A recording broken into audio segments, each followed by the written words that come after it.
continue to mingle, but we got some pictures to show throughout for those that shared their banners and pictures of leadership. So I'll turn it over to the Zoom master to do that. And Yolanda is one of our co-hosts for the ceremony. We want to have her, thank her for today.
Good morning, visitors and members of District 22. I want to thank everyone for coming out and supporting our event today. We have Toastmasters all over the world coming in and supporting this great event. We're going to get started with the national anthem, but before we do, I just want to say we started the first day off. You know, we talked about letting our hair down. You saw me with the wig, let it down the first day. Our theme is Stronger Together. Last night you saw me getting pumped up for our event last night, and today I'm just going to start off normal. The hair is off, we're stronger together, and we're going to get it started off with our national anthem. So I want to welcome Dale, who is here to support us in our event today. We want to welcome her, and she will get us started off with our national anthem. Oh, say, can you see by the dawn's early light what so proudly we hailed at the twilight's last gleaming, whose broad stripes and bright stars through the perilous fight o'er the ramparts we watched were so gallantly streaming, and the rocket's red glare, the bombs bursting in air, gave proof through the night that our flag was still. Oh, sing star-spangled banner, yet wave for the land of the free and the land of the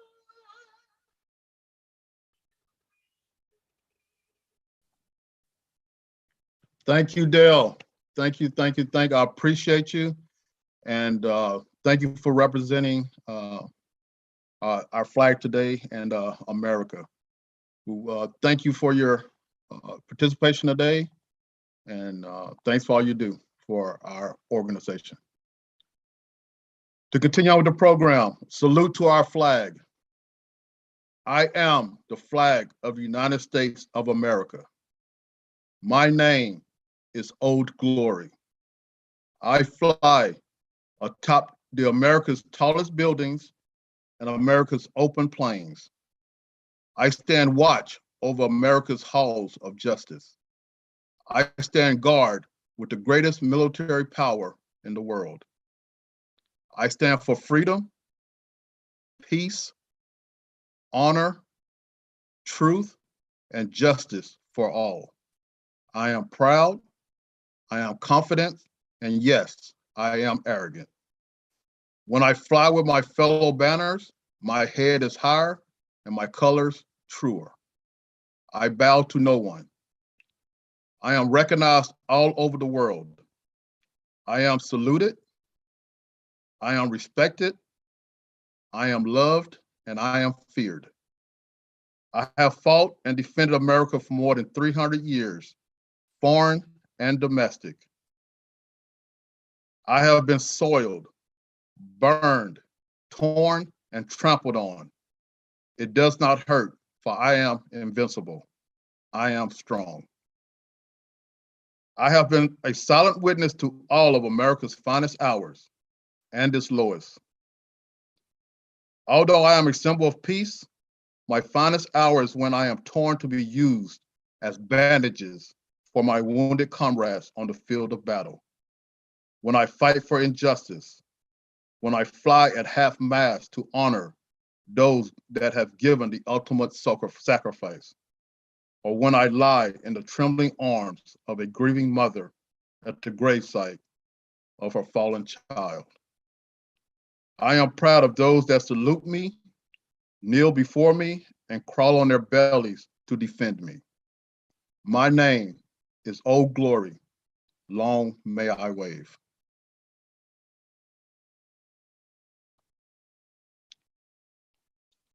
Good morning, everyone. That was a salute to our flag.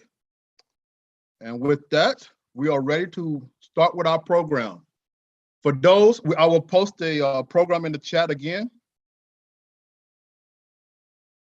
I will post that in the, oh, I thought no one can hear me. I will post in the chat again the program, but just a preview of what we have. We will start off with our inspirational speakers, followed by our International Director, Region 4, Harold Osmondson. And then we will go into our speech evaluation contest this morning. Before I introduce our inspirational speakers, I want to give Dan Arbuckle, our district director, a minute to put out any notes that he may have. Dan? Thank you very much, Shed. Thank everybody for being here today, and for those that were here Wednesday evening and last night, and for everybody that made today and those 2 evenings possible, from our timers to those district officers that gave reports, Janine, Yolanda, Shed, for putting together a wonderful 3 days of events. Good luck for our contestants later today, and please make sure you hang around all day or come back around 3:30 and see the induction of all of our outstanding new district officers. The TI website's going through some transitions right now, but hopefully on the 23rd, you can get all those new members signed up, get them signed up with Pathways so we can continue to improve our numbers for those people who have adopted Pathways, finish out the year strong. So thank you very much again for being here. And now I'll turn it back over to Shed and Jerome. Thank you, Dan. Jerome, do you have any comments you would like to put out? No, sir. Just looking forward to another exciting day and a wonderful conference. Thank you. Before we get started, a quick admin note. Everyone is tracking that the TI system is down as we get ready for members to be able to put in their own membership. Don't know how that's going to look, but as soon as we get information, I will be, as soon as on the 23rd, I plan on being one of the first ones to have some members that are in our club waiting to put their memberships in to show what that looks like and put out information. The 23rd, once again, if you're one of those clubs, which we have 12 clubs right now with 6 to 7 members that just need to 1 or 2, please make sure we get those in as soon as possible. Whatever education you have ready to submit, get those submitted so we can get a true number of what we look like for distinguished clubs and for clubs in good standing. Some things are out of our control, but remember in Toastmasters, the mission of Toastmasters is to continue to provide a positive environment for everyone to learn, even at our higher headquarters, all right? I just want to put that out. I called TI the other day, and the lady I was speaking with told me it was great to have someone positive returning that call. So please, I know we're all frustrated, but once again, Toastmasters, we provide that positive environment for everyone to learn and grow, and that's the way we don't run anybody off. With that, before I introduce our keynote inspirational speaker, I just want to put out a warning. These inspirational speakers that I've asked to come in and give a speech today, this morning, these are emotional speeches. So I just want to put that warning out there. So our first inspirational speaker this morning, Barney Mays. Barney has been in Toastmasters for the past 17 years. He is a member of Suburban Toastmasters, which is one of our oldest clubs in District 22. He has become comfortable with the process of developing and conceptualizing speeches that will inspire and motivate his audience. And I've heard him speak many times, and he's always have those motivational, inspirational speeches. Barney is married and has a daughter and grandson. For Barney, life is a journey to be embraced and enjoyed. Just a reminder, please ensure that you are muted to not interrupt the speaker, and video off unless we're spoken to. Barney Mays, when the time comes. When the time comes, Barney Mays.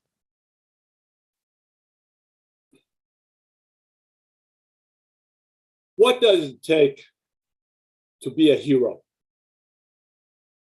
Do you think of yourself as a hero? Do you think you might be a hero? I am here today to tell each and every one of you that you not only have the ability to be a hero, but that you are, in fact, a hero. Let me explain. On the morning of September the 11th, 2001, Officer James Nelson, a member of the New York City Port Authority, went to work, not realizing that before the day was over, he would be involved in trying to rescue people from the collapsing Twin Towers as the drama of September the 11th unfolded around him. He would also die attempting to save people. Here in District 22, we also have a hero. His name is Dennis Beebe. Dennis goes to the prison in Lansing, Kansas on a weekly basis.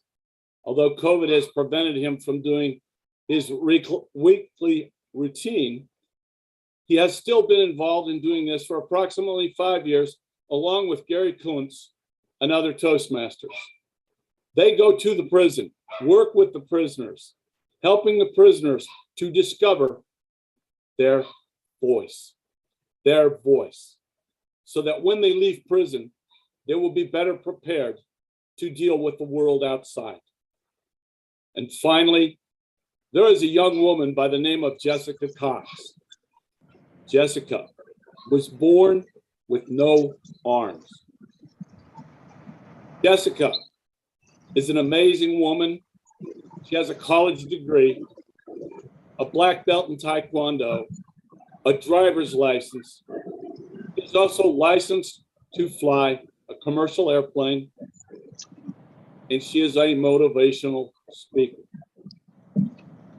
Each of these three people are heroes in their own right.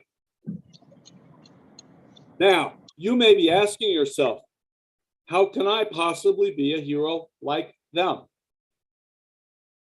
Here's how. You and I are all Toastmasters, correct?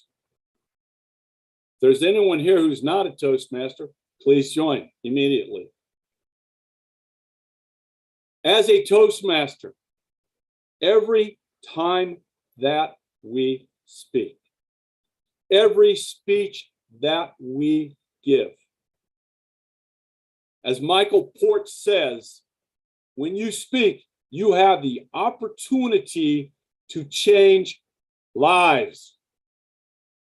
Change lives. That's an awesome responsibility, and each of us as Toastmasters has that responsibility. Each of you has a message that you would like to share with the world. And you start in your Toastmasters meetings. And I know not everyone will become a speaker that speaks to the entire world, but think about this for one moment. If in the course of your speeches, you manage to change the life of one other person, what is that worth to you? How would that make you feel? And I guarantee you this, if you change one life, you will change many. It is the nature of ideas. Words have power and energy. And what do we do in Toastmasters? We use words to convey ideas. And it is those ideas that can change and inspire other people, motivate other people to make the world a better place. The heroes I mentioned made the world a better place by being, they are doing by being themselves. Be yourself. Be the best Toastmaster that you can be. Find your message, whatever it might be. Learn how to bring it to the world. Learn how to bring it to your clubs. Practice, practice, practice. And one day you will give a speech that will change your life and the lives of the people in your audience.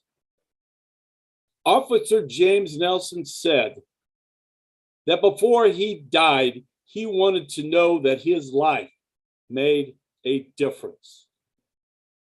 I believe that each and every one of you as Toastmasters would like to make a difference. You have the skills, you have the ability, and you have the support of an amazing international organization, which will enable you to do exactly that. It is an amazing opportunity and an awesome responsibility. And I ask each and every one of you, to the best of your ability, to own that responsibility, to go out and to start delivering speeches that uplift, elevate, and motivate your audience. I hope that that experience for you is the most amazing experience of your life. Go out and make a difference. Mr. Toastmaster. Thank you, Barney. And I just want to continue, if you have a chance to visit Suburban Toastmasters, please do. Barney has a great crew out there. We talked about the one member who visited the prisons, and it's just awesome things that Toastmasters do. We talk about all of the good things that Toastmasters do. That is one, to give his time to go out and make sure that prisoners are aware of Toastmasters and to continue to share their voice. Because we all make mistakes in life. Sometimes it affects us more than others. With that, our next inspirational speaker, once again, I advise these are emotional, inspirational speeches. Angela Chapes. She is 39 years old and is an autism and mental health advocate. Angela has not been diagnosed with autism until her late 20s. It was years later that she started figuring out who she was. Thanks to the positive and supportive people and organizations in her life, Angela is transforming and growing at lightning speed. And I am witness to that. Angela is taking advantage of her opportunity to learn all she can about leadership, advocacy, and other organizations that can help her shape her future. And she is truly taking advantage of that. Angela wants to be a stronger voice for individuals with autism and mental illness.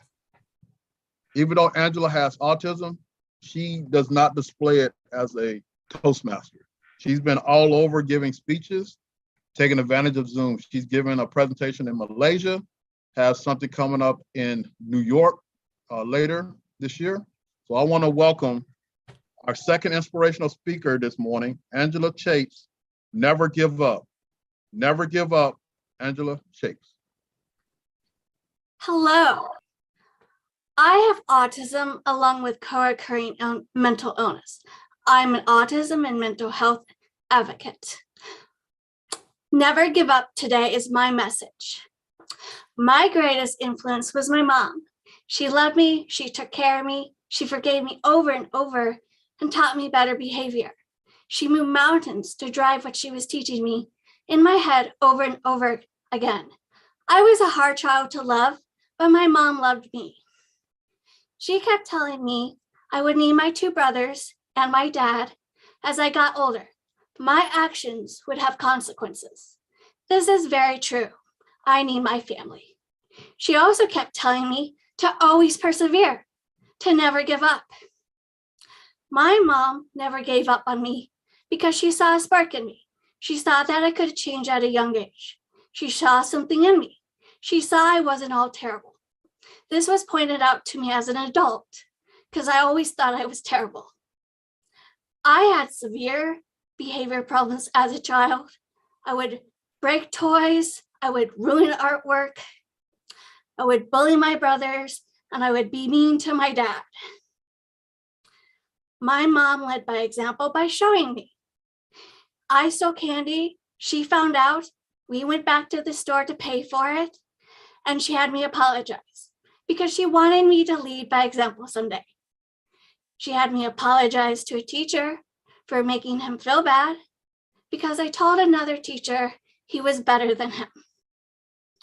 My mom would explain to me when I acted out why my behavior was not the right way to act. She would write things out if I did not understand.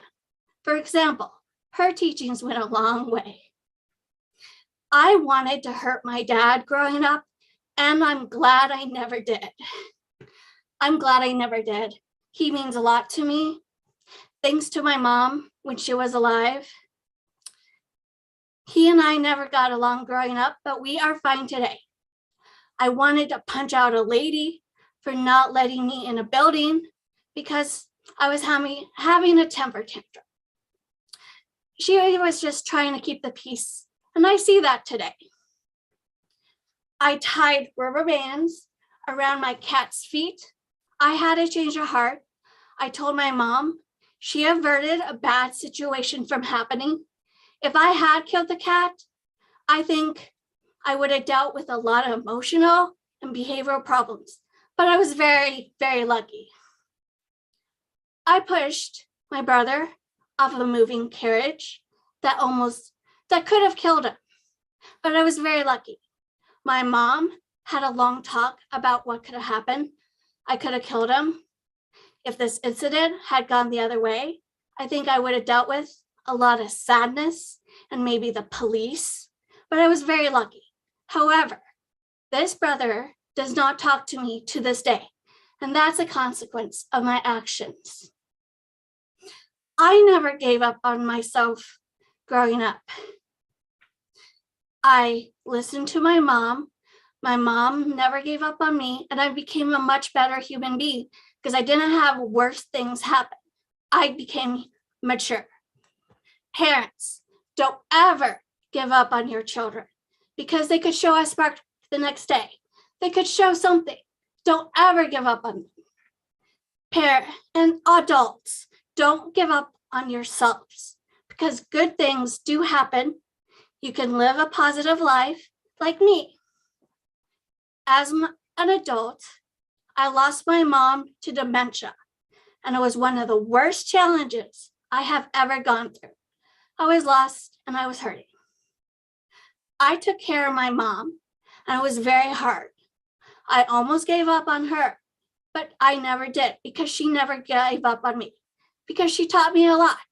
She taught me to always persevere, to never give up, to love your child. Life has its challenges. When you lose someone close to you, their strength shows up within you. When my strength showed up inside me and my mother's as an adult, I'm glad I never gave up on the world I was living in. And I'm glad I'm here. As an adult, I almost gave up on my mental well-being by stopping my medication, but I came to my senses and started taking it again. I never gave up. As an adult, I was bullied. I was yelled at, laughed at, called weird, strange, stupid, all sorts of things. and I had a tiny bit of hope that things would get better, and it did. Today, I never give up hope that my brother, who does not talk to me, will talk to me someday. Because I never gave up hope, I have the most loving family. I gained a second mom. I gained 2 more brothers.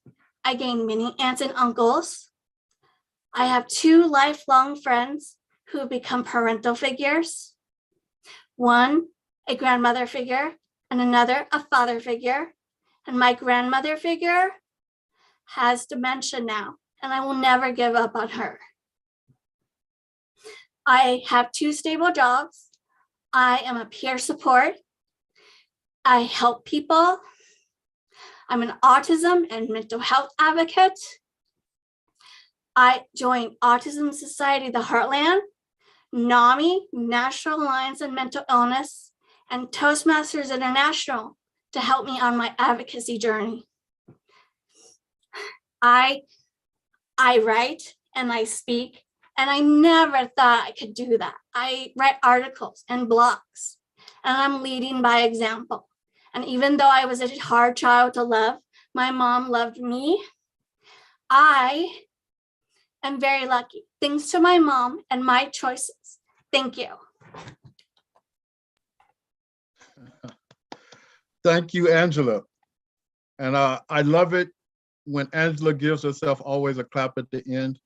I tell you a little story about Angela. I met Angela in the mall for the first time, and she was so shy. She would not speak to anyone, and invited her to come out to a Manhattan Toastmaster meeting. And she's been off to the races ever since. And she told me from the beginning she wanted to be an advocate and speak for those with autism. And she has done an awesome job. So Angela, thank you for your inspiring speech.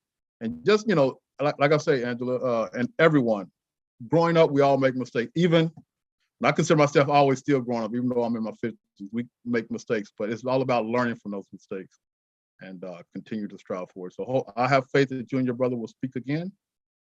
And thank you for all your things that your mother encouraged in you to continue to move forward and be positive. I want to thank both of our inspirational speakers this morning. Hopefully that got a great start to your day, got the blood flowing. And what I want to do now is turn over to Yolanda, who has done an awesome job with getting our program together, and she will take us to our next session of our meeting this morning. Thank you. Yolanda, on you. Welcome, Toastmasters and guests. What wonderful speeches. Those were fantastic. Well, I am honored to participate and excited for our District 22 conference today. Woo! Give yourself a shout out for being present. You are in for another treat. It is a great opportunity to put your skills that you acquire in pathways to immediate action. I personally encourage everyone to get involved. District 22 has supported me 100%, and they will support you as well. Now, Shed alluded earlier in the program that he was letting his hair down. Now, I talked to his wife, Maslin, and she said he hasn't had hair for some time now. At this time, I love to be introducing our keynote speaker, Harold Osmundson. He's a distinguished Toastmaster, International Director of Region 4. His speech today is titled, Where We Go From Here. Harold Osmundson is from Minneapolis, Minnesota, and he's the owner of First Accent Consulting Incorporated. As a consultant and a project lead, he recruits, select, and train teammates for projects. Osmundson also has a bachelor's degree in management and information systems from the University of Minnesota and is currently pursuing a master's degree in computer science. Wow. A Toastmaster since 2010, Osmundson's home club is AC Early Riser of Maple Grove, Minnesota. He has held a number of high-profile leadership positions within Toastmasters, and as a member of Toastmasters International Board of Directors, Osmundson is also a working ambassador for the organization. He works with the board to help develop support and modify the policies and procedure that guides Toastmasters. Please welcome Harold Osmundson. Thank you very much, Yolanda. I appreciate the introduction, and I really appreciate the opportunity to be here today. I'll get a little bit settled here.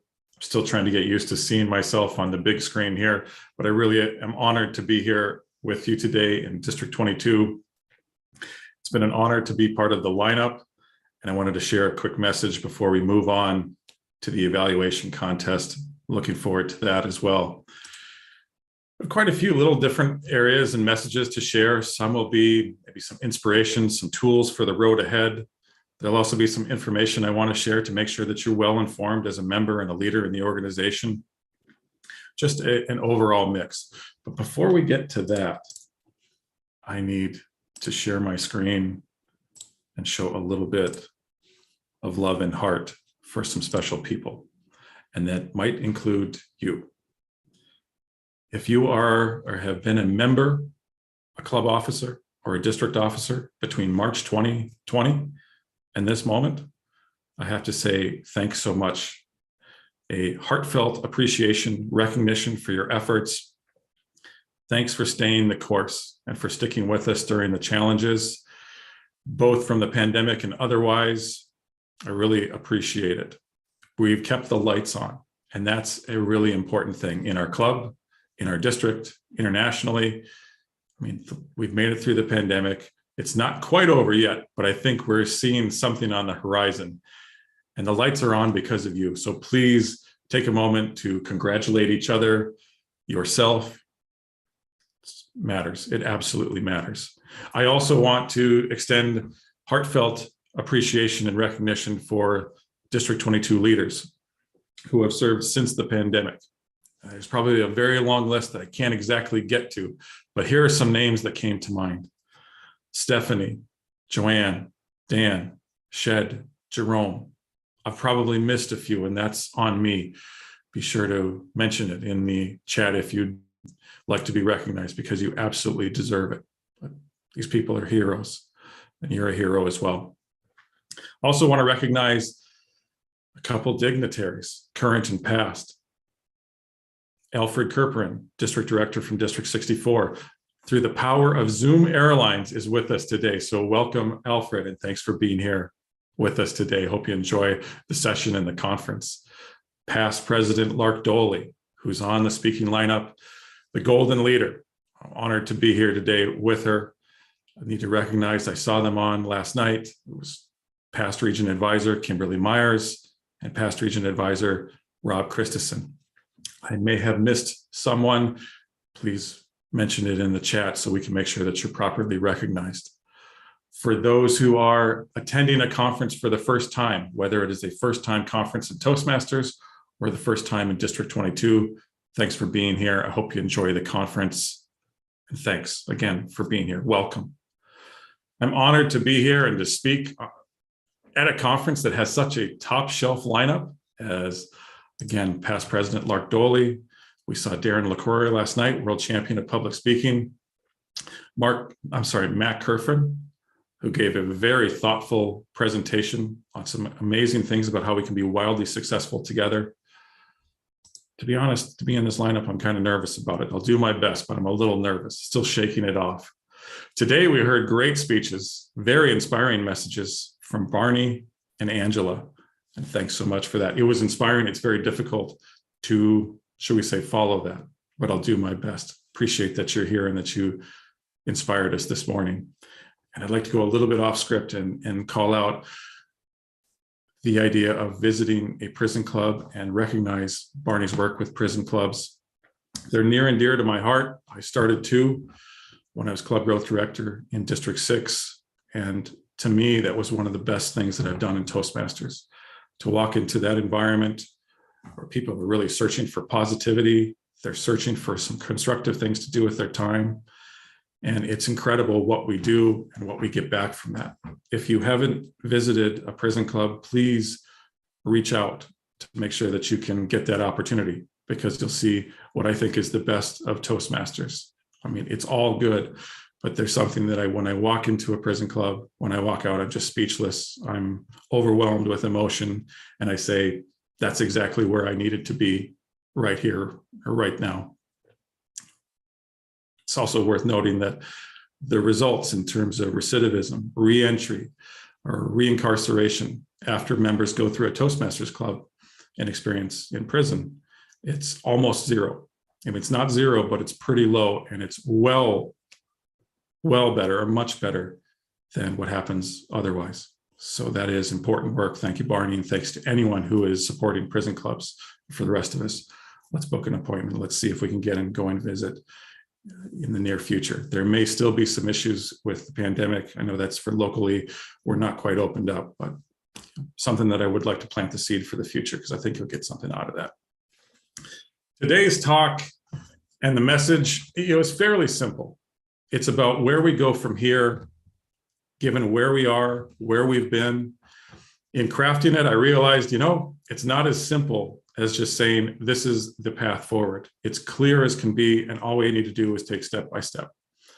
And maybe to kind of reinforce that point, I might ask, is the future certain to you? What is a challenge that maybe is on the horizon for you or your club or your district? And you're welcome to put it into the chat if you'd like. Try to keep a little bit of interaction here. We have some pretty good questions, pretty good topics that I think can warrant some good responses and interaction. So although we might be out of, the worst of the pandemic, hopefully, is everything just a yellow brick road, so to speak? Is it all easy? Are there any challenges that we have in our club or district, or maybe even as a member? One that came to mind to me is meeting location. Sometimes we're not exactly sure, where are we meeting? Hybrid conferences, good point, Shed. It's probably on the horizon. There have been some districts who have put on hybrid conferences, and there are benefits and there are also challenges as well. Membership, absolutely. Engaging the members to step into club officer roles like April. So I think the point is that we're still not out of the woods. We're still not back to maybe what it felt like was smooth sailing in 2019, if it was smooth sailing. And there are even some things that I would say, there's some things that are on the horizon that could still impact us. So rather than try to say, this is the path forward, the point of this message is to say, I think there are more about, let's look at some behaviors, let's look at some mindsets that can help us with our path forward so that we know what we can do to go from here to there. It feels like we're still in transition. We still may see some flare-ups, some surges in the pandemic, maybe in about 4 months from now. Again, hard to say. And some of that will impact communities differently and workplaces differently. We may see economic uncertainty due to inflation, supply chain issues. Climate change is impacting parts of the country and the world a little more than it used to. There's global uncertainty due to the war in Ukraine and other, should we say, events that happen. Society has changed as well. So there are challenges. We don't know exactly what we'll be moving into in the future, but we can think about, well, what will we focus on? What will we do to make sure that we are best positioned to make the most of it? And in Toastmasters, I go back to the screen, I think we have both opportunities and challenges that have come from the pandemic. And I think it's worth recognizing, though, that it's not just challenges, but they're actually great opportunities. You'll hear more about these today. But if we just kind of skim the surface, can anyone in the chat put up some opportunities that the pandemic has provided us in the Toastmasters world, whether it's our personal experience as a member, as a club, as a district?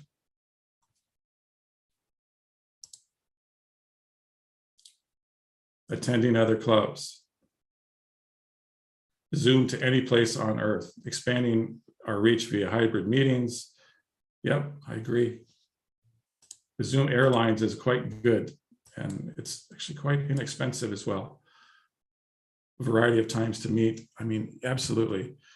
thinking about how we do speeches, the different skills that it's demands, I start to think about in putting together a speech for an online, is there different technologies I can use to kind of mix up how we use the screen? Can I share half the screen with PowerPoint, the other half with me? I mean, and I'm just scratching the surface there. So I think the gist of it is there's a lot of opportunities if we're willing to kind of work with them.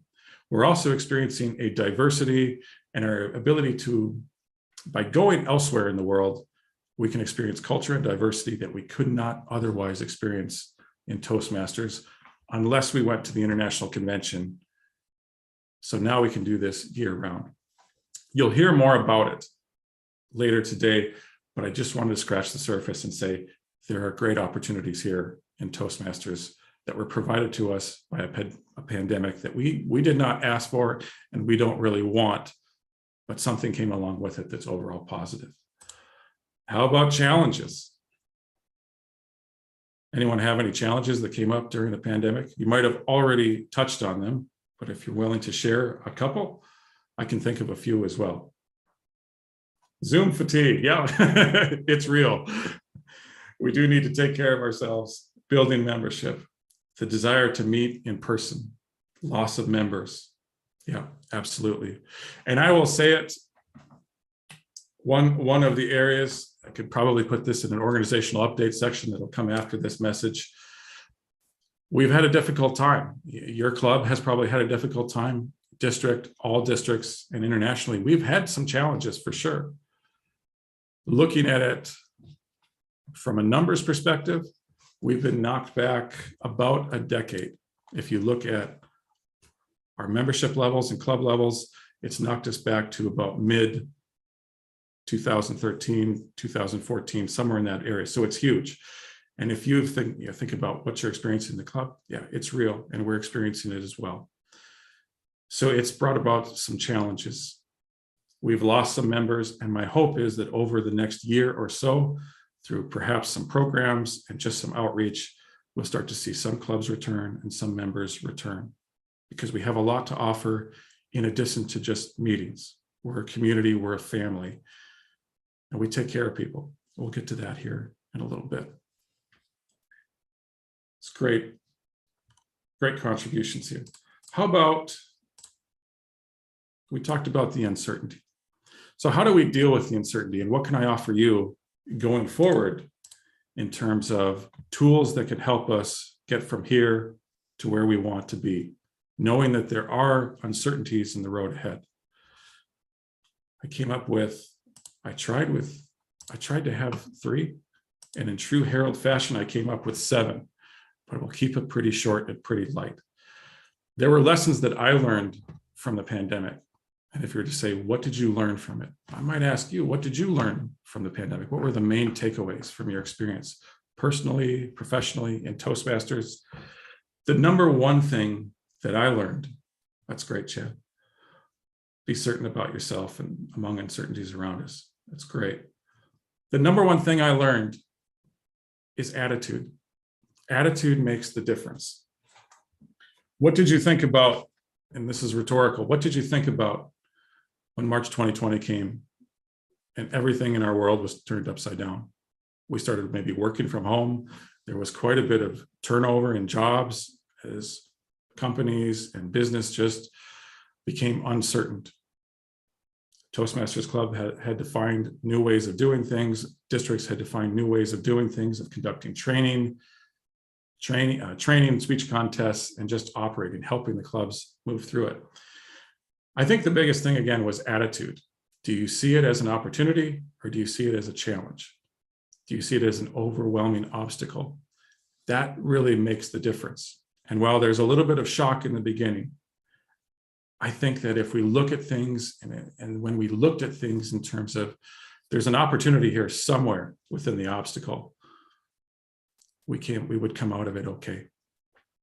Unfortunately, there were some leaders, and this is not a judgment on leaders or members, but I think at times we discovered, this is kind of tough, and I don't know if I can spend time on this. So they took a step back, or all they saw was the obstacle. But then the opportunity might have been, I get to learn new skills. I get to try Zoom out. I get to get over this item of looking at a green dot on my webcam. I get to feel a little bit more comfortable being in front of a camera, maybe seeing myself or hearing myself speak. I get to reach out and meet others throughout the world. Yes, there are challenges when we lost a few members, and we did. Absolutely, is not minimizing it at all. But there was an opportunity to go find additional members. People started inviting their parents, their siblings all over the country and the world at organizations. They invited others who otherwise could not have attended a Toastmasters meeting because it was in person. Online, from all over the world or the country or the state, you can actually meet people.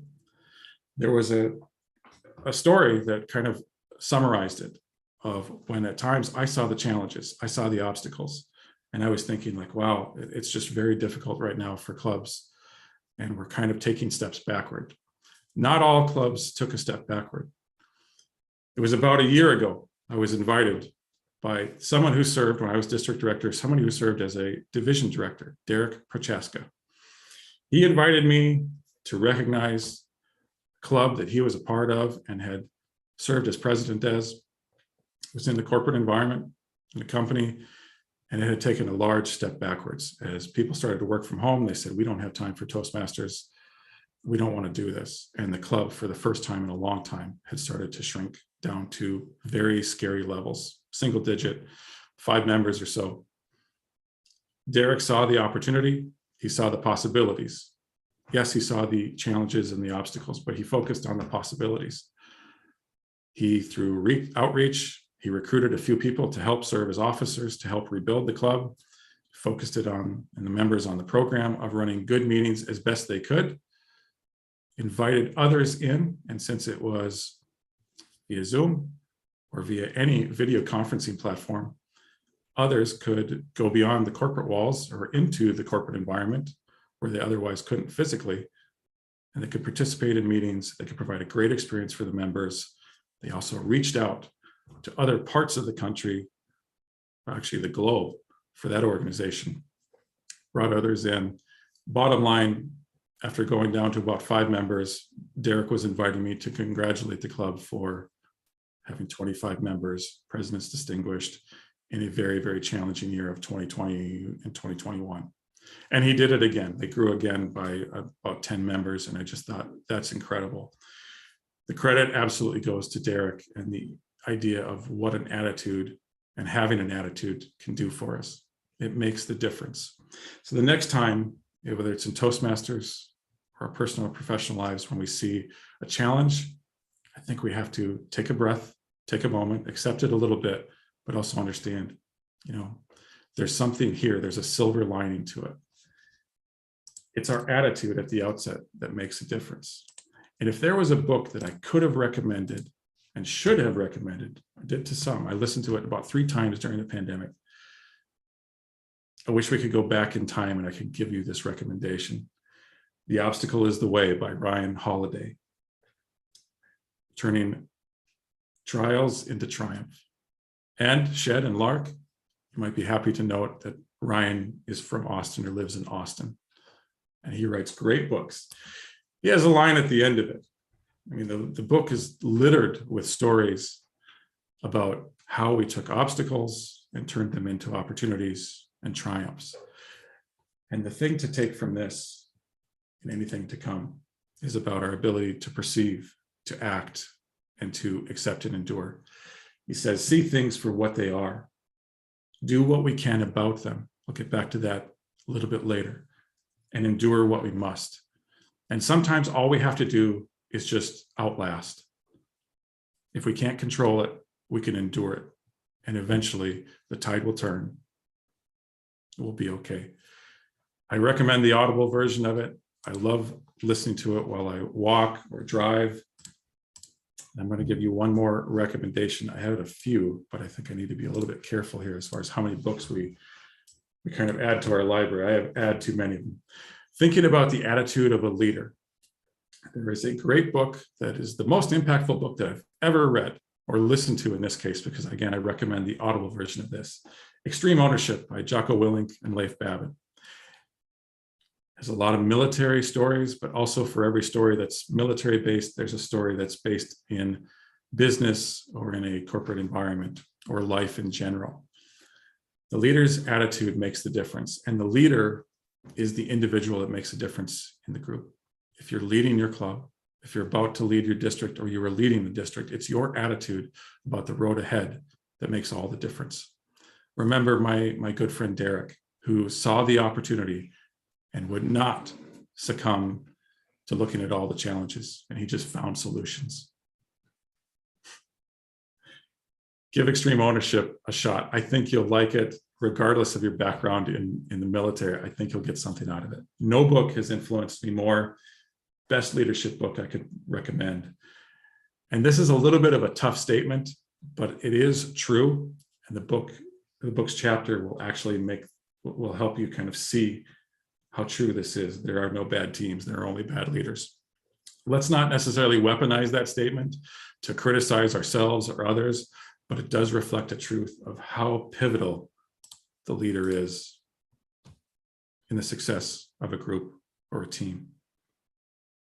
I do have to call out that I will be adding Tip of the Spear by Shed Maryberry. I do want to buy that book. So Shed, if you could just give us the link to the Amazon where we can purchase that for you, Amazon or Audible. I love it. Number one, it's attitude. If we learn nothing more from this, it's attitude. How about the next lesson that I learned? It's on contribution. We get what we contribute to. And we learned this, or I learned this maybe the hard way, and both personally and also what I saw. As I mentioned, we've been knocked back. Probably, again, club, district, internationally, we've been knocked back a little bit. And there's no judgment for anyone who says, life is too much right now, I got to take a break. No judgment about that at all. That's fine. Come back when you're ready is kind of what I say. But we get what we contribute to. It was true before the pandemic, it's true right now, and it'll be true going forward. You and I, we can have the best club in the world, or the best club that meets and exceeds our needs and our wants. It can be a life-changing experience, or it can be none of that. It depends on what we're willing to contribute to it. We can't have a great club, a great district, or a great Toastmasters International unless we're willing to make some contributions to it. We get what we contribute to. And I think if you'll think about that a little bit, you'll realize that when our club struggles and when we're not getting the best experience, it might be because, well, collectively, the total membership is not making the contributions. It might be for many good reasons, but when things work, we're contributing. We're stepping forward as an officer. We're giving the speeches, we're working the program, and overall, we're making contributions. It's a little bit of tough love, I have to admit, but we do get what we contribute to. And the silver lining is that, again, if we want the best experience, we just have to contribute and figure out, what can I do within the boundaries of what life is allowing right now? What can I do responsibly to meet all my commitments and also contribute to the club, because I want it to be the best for myself and others. It also goes in the district as well. You can have the best district in the world, or a district that you can be absolutely proud of and say, I don't want to be in any other district other than this one. This is where I wish to serve. This is where I wish to be a member. Are we willing to make the contribution to do it? Can you go to Dan? Can you go to Shed and say, how can I help you in the road ahead so that we can make District 22 the best? We get what we contribute to. Pretty soon, if not already, we'll be stepping up into officer roles, or have the opportunity to step into officer roles. So again, remember what I mentioned.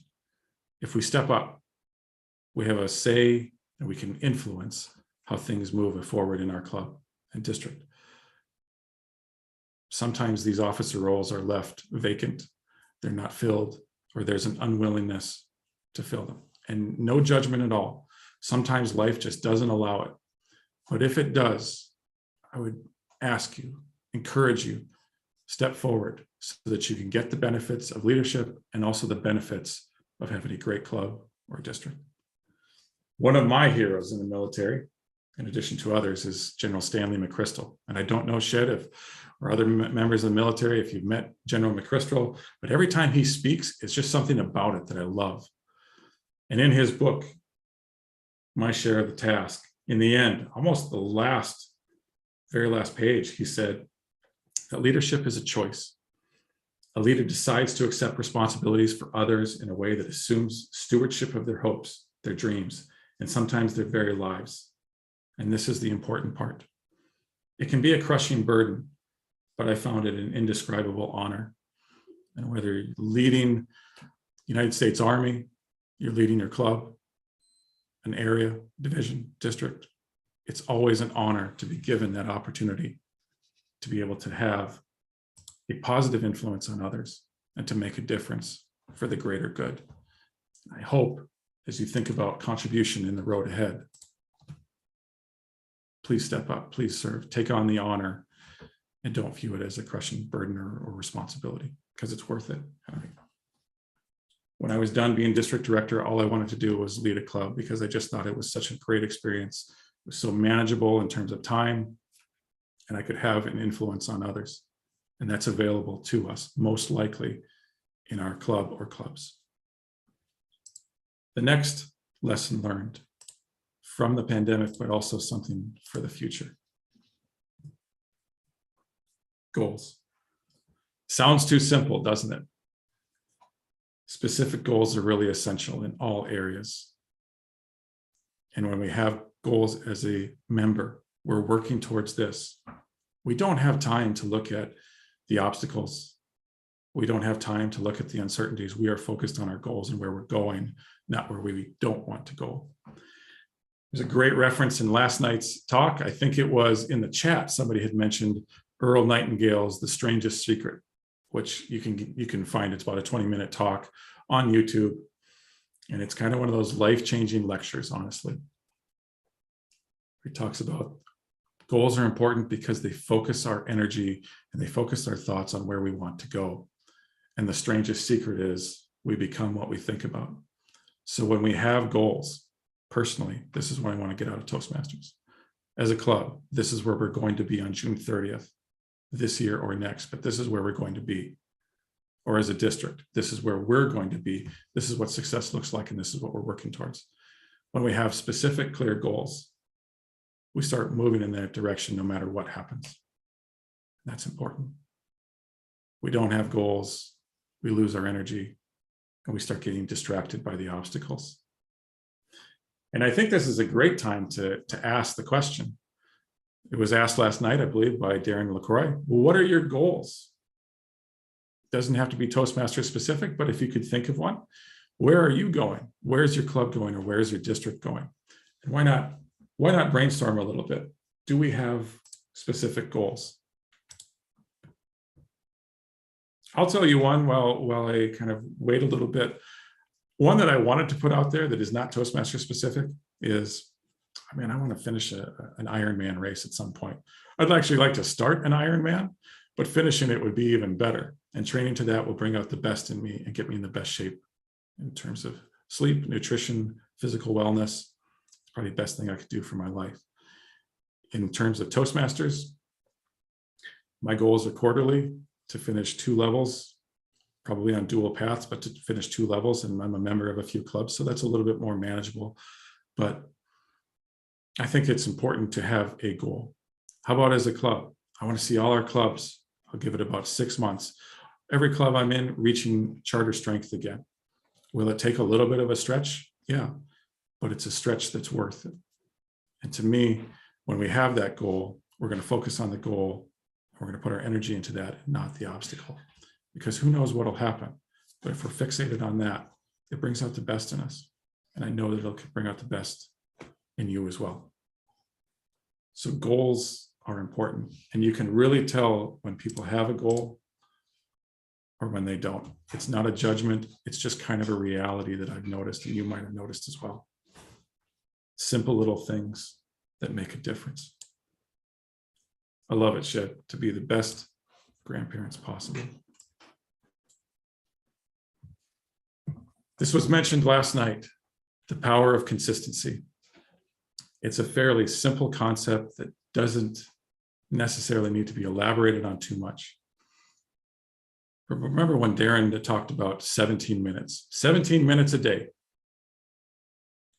He's talking about the process, to have a big audacious goal, something giant, but to then use a process that is manageable to get there.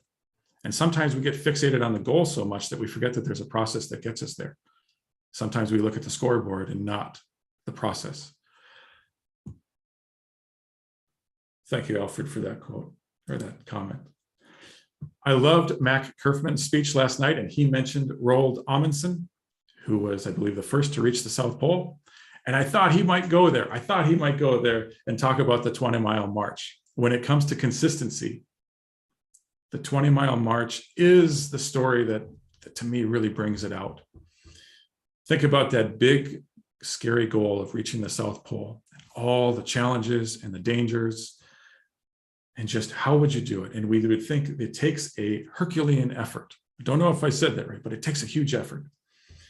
Amundsen decided to not try to exhaust himself and his team. He made sure that he didn't take on too much every day, but instead he broke down the task into manageable chunks. And it was called the 20-mile march. Every day, regardless of weather, good or bad, the team would march 20 miles. I think in accuracy, it was maybe a little bit more than that or a little bit less, but in some, it was around 20 miles. And that was a moderate effort. It was achievable every day. It was realistic. They paced themselves. They didn't tire out. They didn't do too much and get exhausted the next day. They didn't stop on the bad days, which would make them vulnerable to bad weather and also prolong the dangerous trip.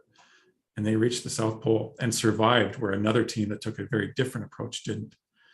So the 20-mile march, keep doing the process that you have to do as a person, as a club, as a district. You know, we could talk to the district team. How do we retain clubs? How do we start clubs? How do we build membership? How do we raise awareness of Toastmasters? There's a process to each of those things. And if we exercise the process weekly on a very realistic basis, we can get to our goals. And I think sometimes it's most important to kind of turn things off in terms of how are things going, and instead just keep on trucking, keep on moving forward and think about the process and march 20 more miles that day. Just keep advancing the ball. If you have any ideas about how you might engage the process and the 20-mile march in terms of your goal, man, I'd love to hear it in the chat. One of my favorite stories about the 20-mile march, you can learn more about that in Jim Collins's book, I believe Great by Choice, another great Audible book. You can also listen to Good to Great if you're interested in organizational turnaround. I mean, just an incredible author. I think we're at about 4 or 5. Where are we at next? Another thing that also I learned the hard way, modeling the way. You ever see anyone in your club who either isn't stepping up into leadership roles, is maybe not putting forth the best effort on speeches, maybe not speaking, maybe starting some of those bad habits, or has fallen to the bad habits that you see in others in your club or district or otherwise in life? Maybe it's at work. Where did they get that from? And I have to ask myself, where did they get that from? Why is it that every time a new member joins a club, one of my clubs, they start taking on some of the bad habits that I wish they wouldn't? Where do they see that from? Truthfully, if I'm being hard on myself, it might start with me. Am I modeling the way? Am I setting a proper example at all times, as best I can at least, for the right behaviors that I want others to exhibit and to engage in? Change starts with us. I would be probably missing an opportunity, although I've heard and read that this was not an accurate. Gandhi may not have said this, he gets the credit for it. And I heard this, I think, in Denver too, at the last international convention that was in person. Be the change you wish to see in the world. To handle the uncertainty, to help move others along, and to create the environment where others can thrive, including ourselves, I think we need to model the way and to remind ourselves that our actions, our words, everything we do creates ripple effects around us. We want a great club, great. Let's be a model member first. We want a great district. Let's be a great district leader first. Let's lead ourselves first. Sounds easy. It's not so easy in practice. And I will honestly admit to that more often and sometimes more recently than I care to admit, I have not set a proper example. And then I see it around me and I realize I'm the cause of that and I'm the solution. So what are some behaviors that a model member exhibits or demonstrates in your club? You're welcome to share in the chat, maybe a couple.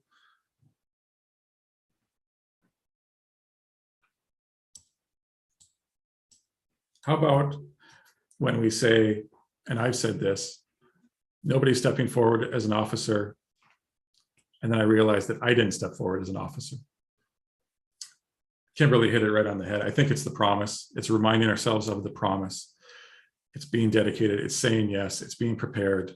It makes a big difference when we follow the process. Listening to others, supporting and mentoring, being dedicated, having consistency, and being dependable, right? Others are following the lead. And this is the mirror test that we can kind of try at some point today, tomorrow, in the future. Am I modeling those behaviors that I want to see in others? If I lead myself first, a lot of things around me in my world start to shape up. Walk the talk. That's great, Kate. Commitment. Love it. The pandemic has also taught and reminded me of a very important lesson. This goes back to the obstacle is the way. What is up to me and what is not up to me? What can I control and what is out of my control? We have to focus on what we can control. Do we control that we're not seeing as many new people walk into the club, or we're seeing some of our clubs, some of our members walk away or step away? We don't actually control that. Unless you have Jedi mind powers, you really don't control that. You can influence it. You can do the best you can to influence it, but we don't control it. That's just a reality.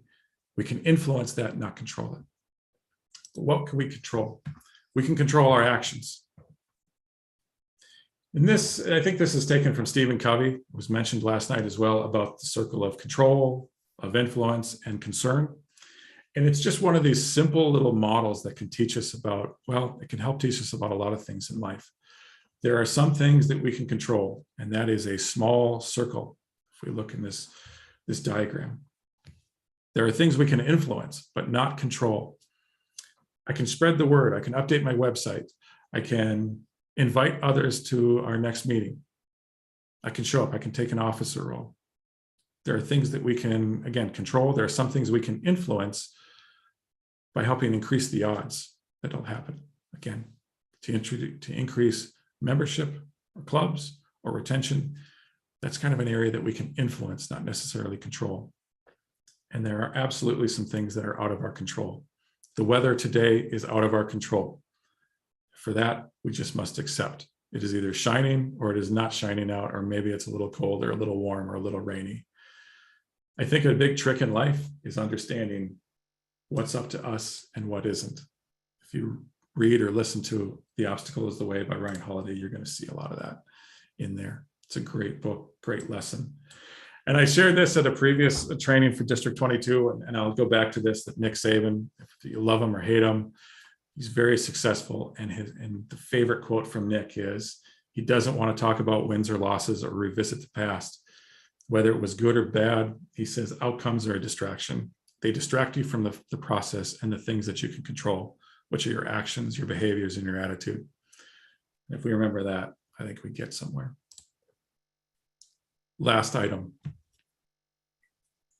And this is an important one that is not necessarily in policy. It's not in a handbook, but it is as important as anything else in Toastmasters, that I think we can say, we learned this from the pandemic and it is worth moving forward with and making sure that we don't forget it. Maybe even emphasizing it more, is that we're a community in Toastmasters. We are more than just getting together for meetings and gaveling in and gaveling out and giving speeches, evaluations, and table topics. We're a family, we're a community, we're a group of people that are there, and we exist in Toastmasters to improve ourselves, to improve others, and to do life together, as one book, The Secret of Teams, talks about. There's something about the people around you. When you have good people going in a direction that you want to go in, you just kind of go in that direction as well. And so if you surround yourself with people with the right values, like we see in Toastmasters, we just naturally go in that direction as well. There's something powerful about that that we can't diminish. We're more than meetings. Getting together for social time. If we're not meeting in person, can we get together for coffee, tea, or dinner? Maybe there's before, maybe there's after. Can we get together for game night or something silly, but at least it's social connection. It's about being together and stronger together. Love to hear in the chat, how do you do that? How do you make a community in your club? When I was at and visited, I thank Rick Chandler, Dan Arbuckle for sponsoring the club at Whiteman Air Force Base. I mean, it was incredible to see. This is a group, this is a club that is chartering that can help service members find the best community in the military. And a couple of us could probably relate to our days in the military when we say, I wasn't exactly in the best community. I was doing all the wrong things in the military and I didn't spend my time productively. A service member joins that club, they're going to be in the best community on base, doing very productive things with their time, and it'll matter. How about in Ukraine? The clubs are still meeting, or many are still meeting, even in bomb shelters. Are they meeting for skill development? Maybe a little bit, but I think they're also meeting so they can be connected. And you have an opportunity to share a quick message with them. If you can find the club online, you might be able to send a quick message of support for those members. The main message of that is make it more than just meetings. Make it about the family that you're a part of and how this force in your club, in your district, we're moving forward in positive directions that you're contributing to, that you're getting something out of, and it's just something that you can have the best life through. It's not in policy, it's not in a handbook, but it's super powerful. It helped us get through the pandemic, and I know it'll help us have the best life in the days to come. So in summary, there are so many things to learn. Attitude, making contribution, setting goals, focusing on what we can control, being consistent, having community. These are great lessons for where we are and where we want to go. Whatever gets in our way, I'm absolutely sure that these things will help us. And that's why I love this opportunity to be here today, and also the theme of the conference, Stronger Together. Going to wrap up, I think it's probably a good time to give people a little bit of a break before the evaluation contest. What I'm going to do is share some information in the chat as I wind down. I want you to be aware of the proposals that are up for vote at the annual business meeting in August in Nashville. Some proposals, or most of the proposals, have no change to process or policy or the spirit of the policy, and there are 3 that do, and I'll cover them very quickly. One is about enabling online participation in annual business meetings going forward. It is best for everyone if we can be connected and have people from around the world at the annual business meeting. So that's one of the changes that's substantive. That's a good thing. The next is a restriction that didn't exist on the club president and the club treasurer cannot be the same person going forward. This is a change to the club constitution. I think if we think about that for a little bit, we'd say that's good, that protects our club. Third is the district council meetings, allowing them to be online or hybrid or online, but also to remove proxies because of the complexity involved in enabling that. We love the idea of having more people connect to district council meetings and more people participate. But to make that practical, proxies have to be removed. And some people might have mixed feelings on that. But if you're able to connect online, it means the club president or vice president of education can connect from anywhere. And we want them to have that experience of attending the council meetings, participating, and getting that experience, because that's good for their growth and development, instead of proxying it out to the person who always attends the conference. Understand why it happens, but we think we can do better by eliminating the proxy. Please ask questions about that. I'm going to share some contact information as well. If we were there in person, if I was there in person, we could have coffee or a drink or a meal. Instead, we can have a Zoom meeting if you're so inclined, and I'll give you the opportunity to schedule that with some information I'll share. Thanks very much for the opportunity to share some thoughts on where we go from here. Good luck. Thank you. Mr. Toastmaster, Madam Toastmaster. Thank you, Harold. First of all, Harold is awesome. Once again, the advantage of Zoom, you can have a mentor anywhere in the world.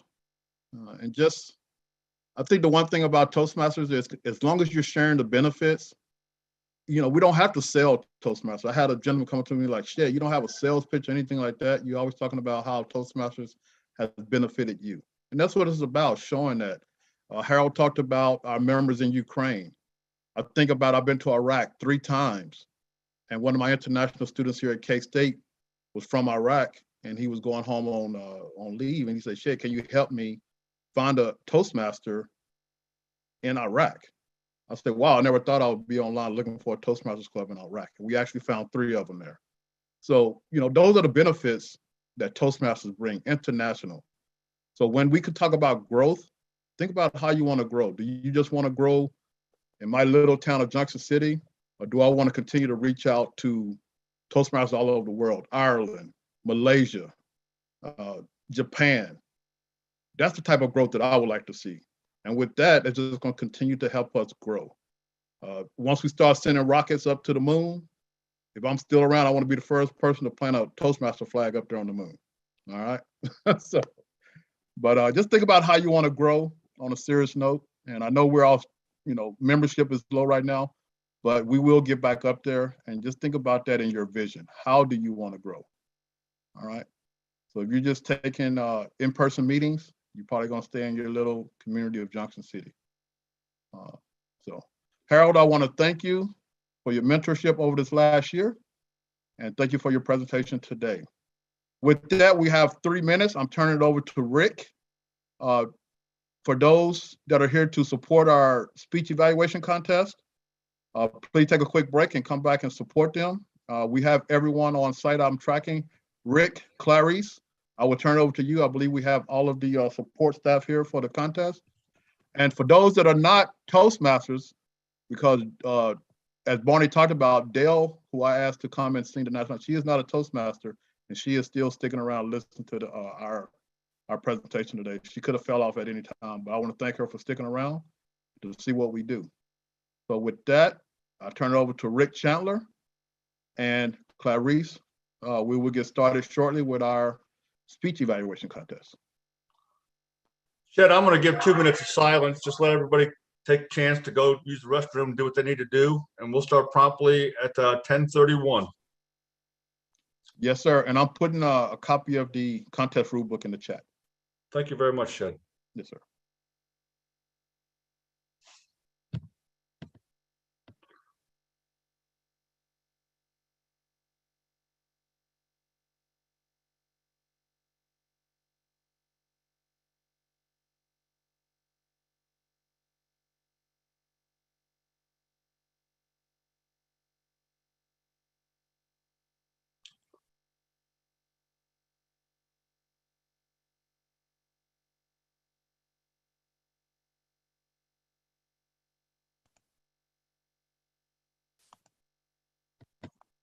Really quick while we're on a break. Hey, Harold, can you put out the dates again for the international contest? I think it's the 15th to 16th of August. I think it's probably, yeah. So for the Toastmasters International Convention, this is important. It's August 17th through the 20th. I'll put a link in the chat. And what I want people to know that's very important is there is limited capacity for the convention due to the times. And so if you are interested and you want to attend, as soon as it is available, please register. Once you've registered for the convention and are able to get into that, then book travel and lodging. Don't do it in the other order of book lodging and travel and then try to register. And again, as soon as it's available, please register so that you have the best chance of getting it. I don't want to scare anyone, but I just think I want the members to be informed where I can inform them. Thank you, Harold.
Welcome.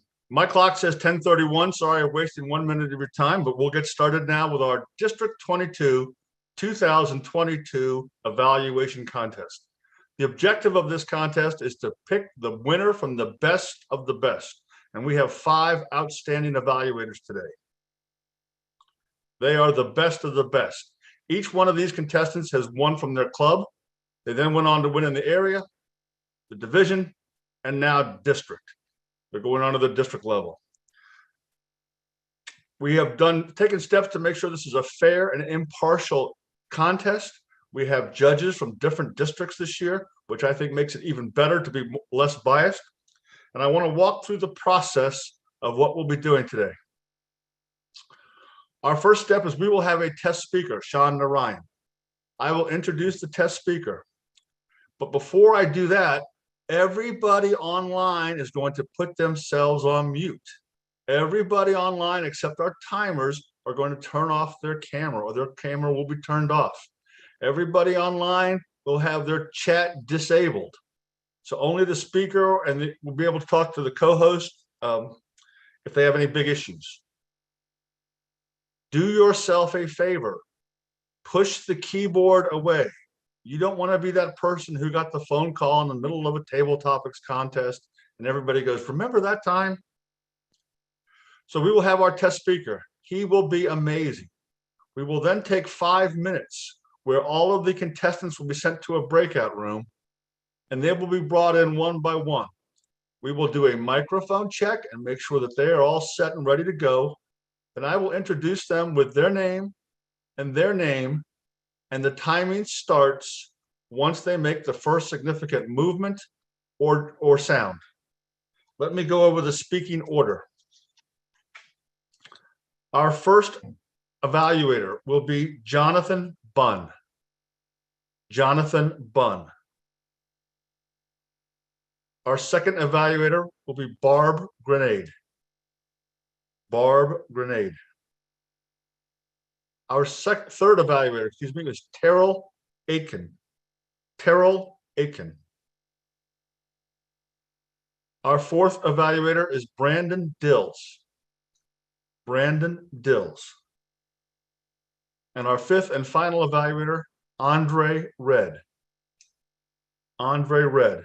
So Jonathan Bunn, Barbara Grenade, Terrell Aitken, Brandon Dills, and Andre Red. We chose that order during a contestants briefing that was held last week. So all of the contestants have been briefed on the rules. So once again, we will have the test speaker.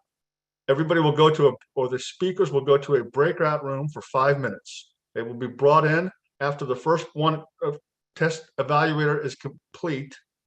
We will have a minute of silence so the judges can complete their ballots. Then the next speaker will get their microphone check, make sure they're all set, ready to go. Then I will announce them, the timing starts, et cetera, et cetera. In the event that they lose connection, it's my responsibility to let them know when they come back where they lost connection. They will be given an extra 30 seconds. So instead of seeing the green card at 2 minutes, they'll see it at 2:30. They'll see the yellow card at 3 and the red card at 3:30. That's only in the event they lose connection. Clarice Maceberg is our chief judge. Clarice, have all the judges been briefed and ready to go? Yes, Mr. Contest Master. Everyone has been briefed and is ready to go. Great. Thank you very much, Clarice. And just to let everybody know, Clarice is the real brains of the operation. She's the one who tells me what to do. So if I missed anything, Clarice,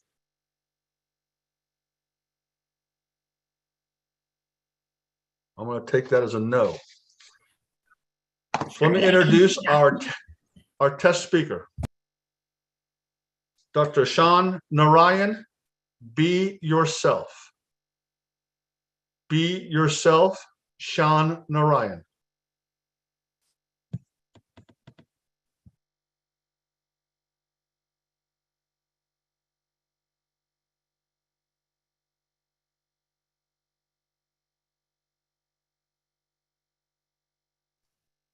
Excuse me, Sean, you're going to have to Dr. start over. Let's get You you gotta start unmuted. over.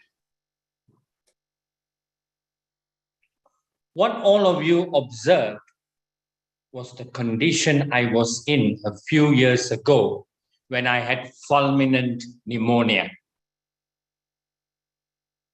Good morning, ladies and gentlemen. I'm born with a rare bleeding disorder called congenital factor 13 deficiency. 1 in 3 million people have this, and I have been blessed with it. So when I have a cut or a bruise, I bleed longer than the other. In 2018, following a very serious accident with multiple fracture and profuse bleeding, I was bedridden. And since I was bedridden, I developed pneumonia. And it became fulminant over the days. And I required ventilation. And it was at that time I heard a voice that said, Sean, be yourself. Sean, be yourself. When I came off the ventilation, the first thing I did was to look to the left and the right of my bed, whether there was any audio equipment which said, be yourself. There was none. Where did this voice come from? It was my inner voice. It was my intuition.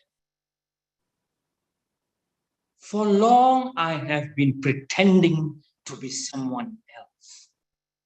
As I grew up, I wanted to be as intelligent as Albert Einstein, E equal to mc². When I was a teenager, I wanted to be cool and be part of my peers. I wanted to fit in. And when I was a young man, I wanted to be like the handsome and sexy Sean Connery, 007, with his 6 packs. The list goes on and on and on. Ladies and gentlemen, my intuition was telling me, enough is enough. Life is precarious. You need to be yourself. Well, it's very nice and amazing to hear, be yourself.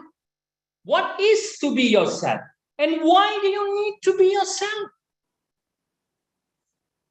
At this point, a story that my mom told me came to my mind. When I was about 3 or 4, every time after the bath, when I come out of the bathroom, I run around the house naked and she comes after me. Was I flashing? Or am I saying if you're naked, you're yourself? Oh no, of course not. The child in me made me to be myself, to accept me as myself. I did not worry about what others had to say. I was happy with myself. And as I moved on, I was happy with myself. I was connecting with my inner self. Well, my life experience helped me to understand what is to be yourself and why you need to be yourself. But I was still stuck. Why? It's how to be yourself. Well, at that point, my intuition told me, Shan, you have low self-esteem. You have low self-confidence. Plenty of negative talk, and you're worried about people judging you. The positive inner voice told me, accept yourself as you are.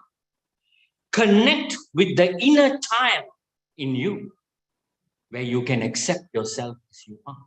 Your self-esteem, your self-confidence will be boosted. Let go of the negative self-talk. Believe in yourself. Listen to your intuition. Focus on what you are interested in and what your priorities. Express yourself with passion. The best will reveal itself. You will become genuine, you will become authentic, and you will be yourself. And I followed that. And today I am myself. And that's how I am here, to express myself.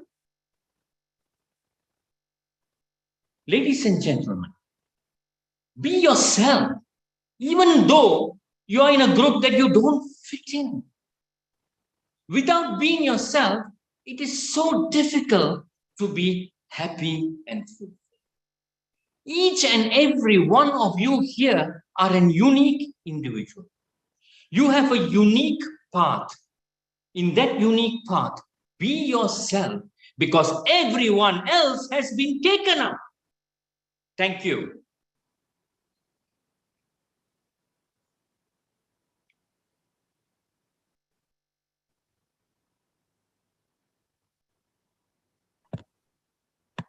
Thank you, Dr. Narayan. Great speech. Timer, can you start the clock on 5 minutes? Madam Zoom Master, could you send our 5 contestants and the Sergeant of Arms to the breakout room and let me know when that's been achieved?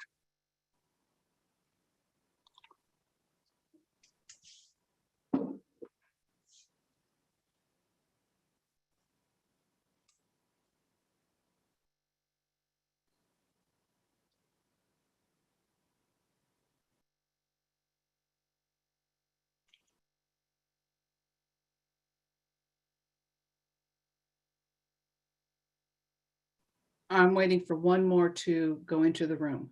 Thank you, Terry Ann.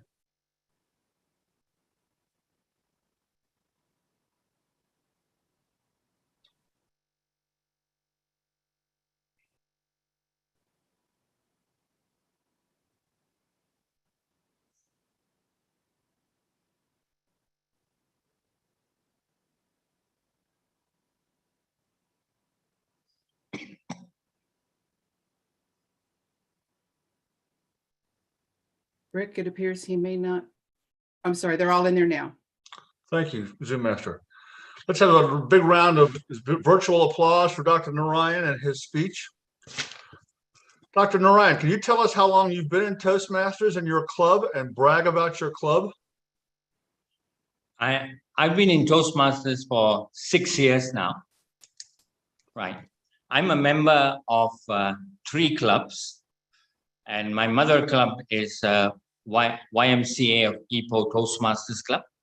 That's how I'm. And I'm also a member. I'm the division H director. I'm from District 51, and I'm Division H director. And as part of my role, I have now chartered a club which is bilingual, which is English and the local language Malay. We mix both the languages, and I'm the president of the club. And I'm also a member of a tri-language club, which is got English, Malay, and my mother tongue, Tamil. So I've been in 3 different clubs, And all these three clubs are President Distinguished Clubs. Fantastic. Yeah.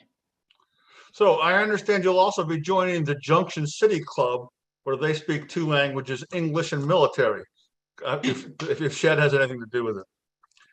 Can you tell me about someone that believed in you and your club, or someone you've believed in where it really paid off? Since that's the title of your speech, Believe in Yourself.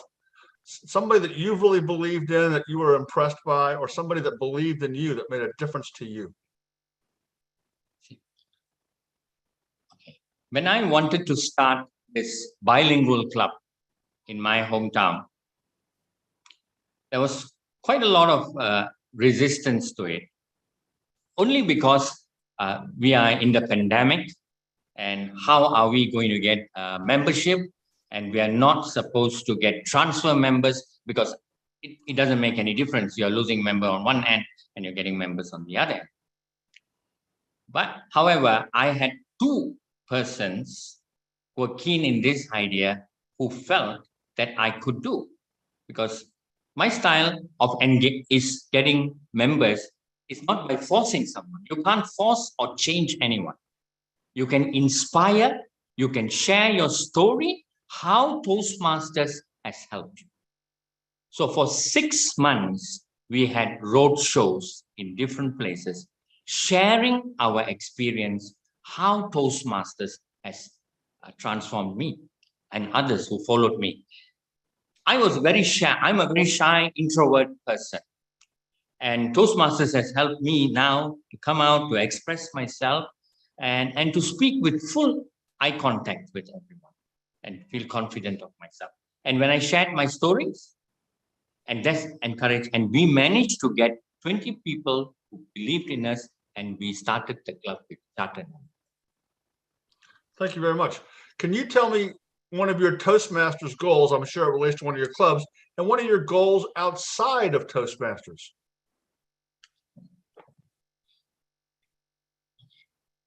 Outside of Toastmasters, I'm a pediatrician, and I am very passionately and deeply and professionally involved with children with special needs, especially children with autism. Because the number of children with autism spectrum disorders is increasing tremendously. And how Toastmasters helped me in that, and my aim is I am an advocate for these children and their families. So my goal there is to support these families, to use my communication skill to influence people in authority that these children need the appropriate and adequate. And with this, I have managed to engage parents, and in my hometown, we have set up a comprehensive early intervention center for children with autism. And I meet government officials, others, donors, and influence them, try to influence, engage them. And they trust us and they support us. That's my goal outside Toastmasters. Well, thank you very much. It's almost 11 o'clock here in Kansas City. What time is it there in Malaysia? Midnight. It's midnight now on the 15th. Thank you, one, very much for being part of our contest, and two, for your work with the autistic community. I'm sure a lot of our members can relate to what you're doing, and thank you very much. Madam Zoom Master, we are ready to start the evaluations. Can I have the first contestant, John Bunn, be brought into the main area?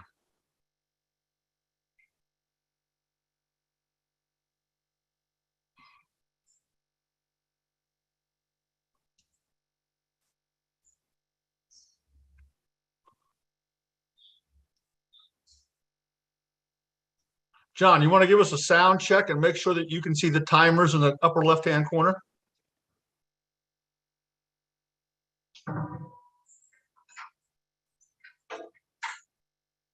Can everyone hear me? I can hear you fine. So John, Awesome. What I'm going to do is I'll introduce you in a second. Give me a moment just to put myself on mute and to make sure everybody else is on mute. And so the Zoom Master can do what she needs to do. So our first contestant, Jonathan Bunn. Jonathan Bunn.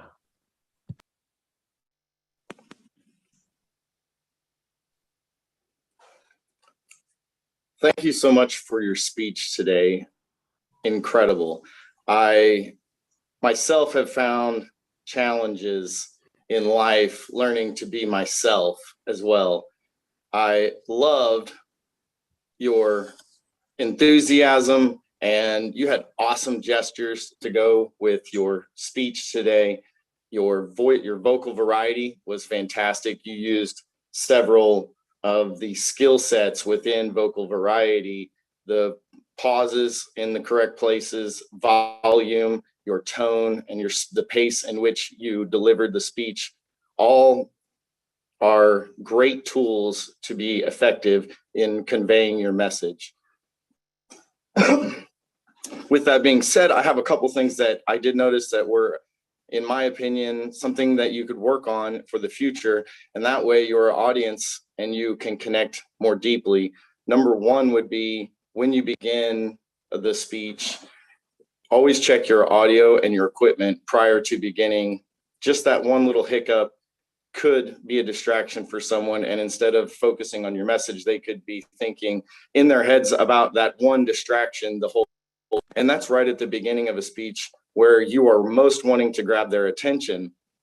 I think one other thing that I did notice is in our equipment and our setups, especially being online and or virtual, we need to make sure that there's a good contrast between our backgrounds and the speaker itself. And that way, when you use those gestures, you're talking about the intuition from within, you're not so blended into the background that you become lost, and your gestures may lose some of their effectiveness.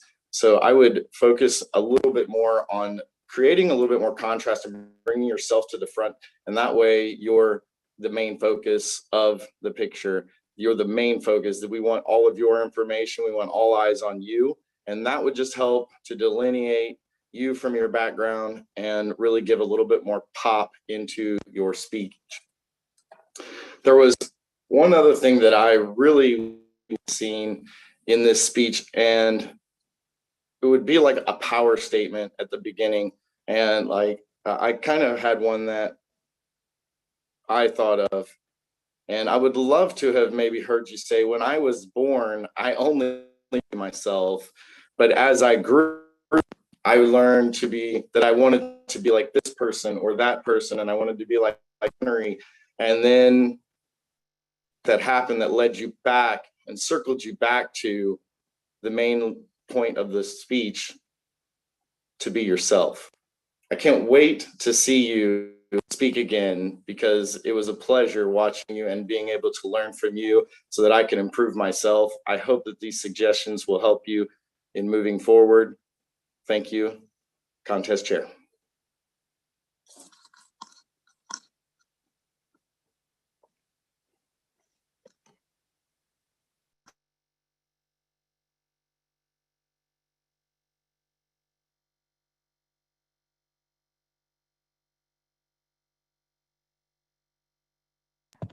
Thank you, Terry Ann.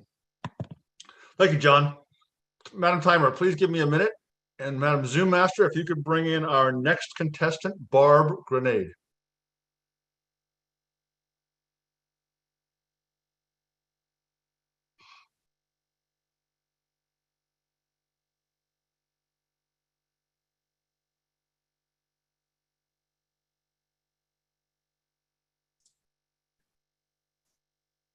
And John, I think you can turn off your camera now.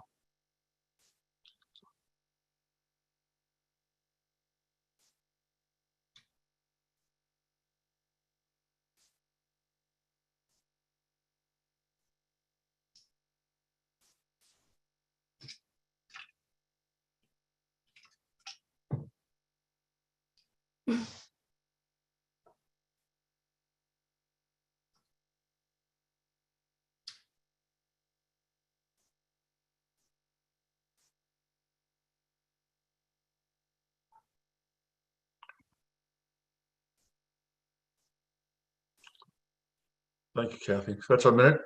Do we have Barb in the room now? Yes, I am here. Thank Can you. you hear me clearly? and Yeah, see me. let's do a sound check. I can hear you and see you fine. Can you see the timers in the upper left-hand corner, Barb? Yes, I can, once I take off the live captioning message. Ah, there they are. Great. So Barb, what I'm going to do is introduce you as we normally would. Give me a second to mute myself and you're ready to go. Got it. Our second evaluator for the evaluation contest, Barb Grenade. Barb Grenade.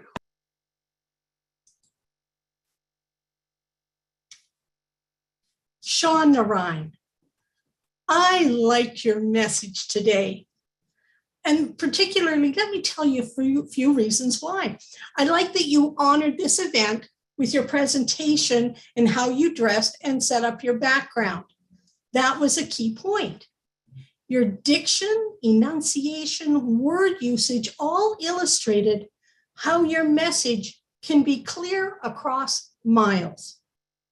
We had visual clarity, having your face show the demeanor of your thoughts and your spoken word. For instance, your intensity when you spoke strong words, your confusion when you were questioning, and your gestures did not cover your face. You also used the distance from the camera really well, moving back and forth to make points, which I thought was a really sneaky way to do it. Your title gave us the idea of your message, and your opening gave us set up the story, so the rest had context for what you went through and what you were referring to. Everyone can relate to the freedom of a young child running around naked. I have a couple of suggestions I think may help you. The challenge is understanding pitch and breath and how they go together. Higher tones carry more than lower tones. Starting sentences strong with a higher, stronger pitch, we hear fine. As you run out of breath and dropping your lower tones at the end, occasionally running out of breath, couldn't hear the final words in a sentence. So my suggestion is either make shorter sentences or even find a way to take a breath and maybe emphasize the second part of your sentence. And a little thing, you said 1 in 3 million. I think it'll be more effective if you go 1 in 3 million. And that way, because I'm going 1 in 3 doesn't work out to 3 million. It's little details like that that you can use for emphasis. This is what I want to let you know. I understood your message clearly. While not a new message, you gave a new perspective.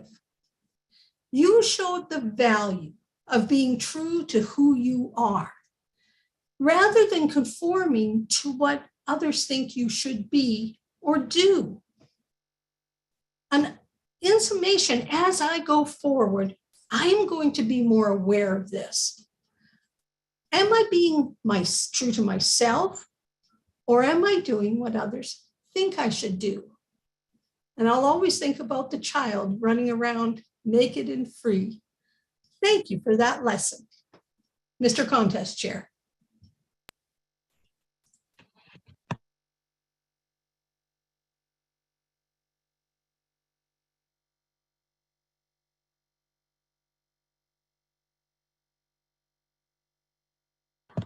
Thank you, Barb.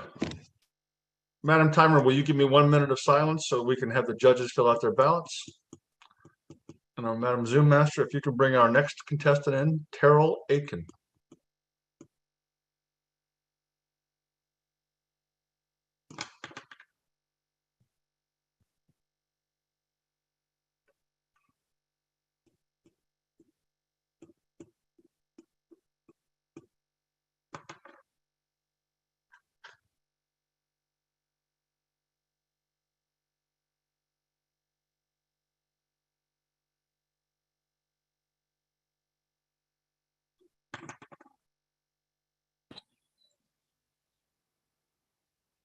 Hello, I'm Tara Lakin. Can you hear my audio? 1 minute.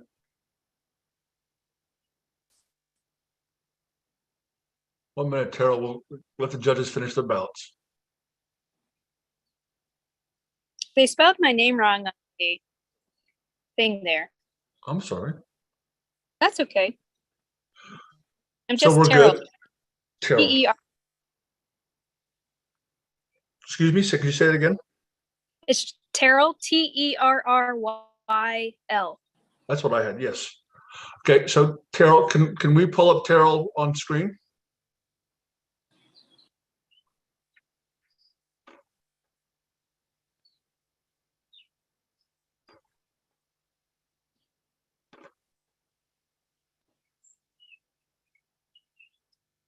Am I good? Not yet. There you are. So what we're gonna do, we can see you now. We've had our sound check. We can obviously hear you. Can you see the 2 timers in the upper left-hand corner? No, but I will watch my clock. Just Okay. So you're good on time. okay. Okay. I'm gonna start. So our next contestant, Terrell Aitken. Terrell Aitken. Well, thank you, fellow Toastmasters and Mr. Toastmaster and Madam Toastmaster for allowing me to join you today. And thank you, Dr. Narayan, for your wonderful speech of be yourself. The visual that you gave initially, even though we couldn't hear you, was still visually grabbing and really grabbed the listener in to see what you were going to talk about. And then we heard your voice. And then you said, I've been diagnosed and have a very rare disease. And that as well just grabs the attention to say, what is that? What is this disease? And how does this relate to being yourself? And explaining, you gave a great explanation of what it is. I didn't get to hear the whole thing of something congenital fractal deficiency, but basically that you're going to cut and bleed and bruise longer, and that you had pneumonia and were bedridden. And in that fact, in that stage of being under ventilation, you heard your inner core, your inner person, your soul telling you to be yourself. And I think that resonates with all of us. We do have that inner voice, that inner core, but we don't always listen to it. Sometimes we have earmuffs on through life, trying to be who we think we're supposed to be, or we think of the phrase, fake it till you make it. But what you brought us back home to is listen to the core, listen to the inner self. And I think that you had really wonderful examples, but really what you did is you just set it up, you grabbed with a visual, you were really impactful with a resonation of just to everyone how we think we might be pretending to be someone else through life. And I think that hit me the most, and maybe that grabbed other people as well. And then you gave wonderful examples of when you were young, a young man, and then later into adult. But you basically came down and said to what we all know is you only live once and life is precious. And that's the true message to being yourself, is you only have one life to live.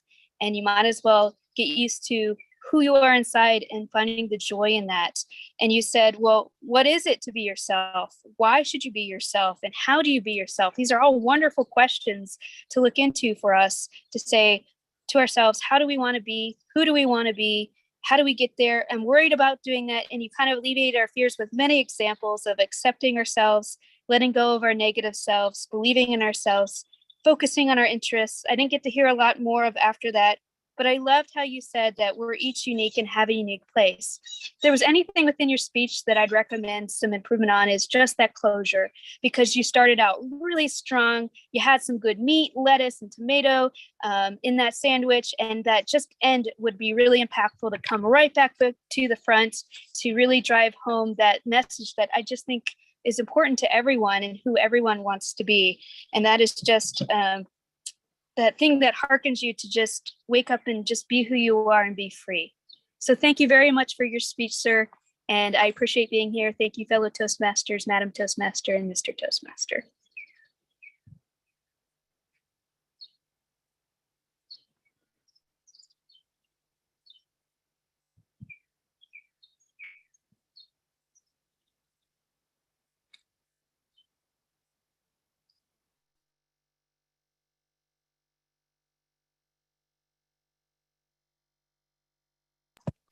Thank you, Ms. Aitken.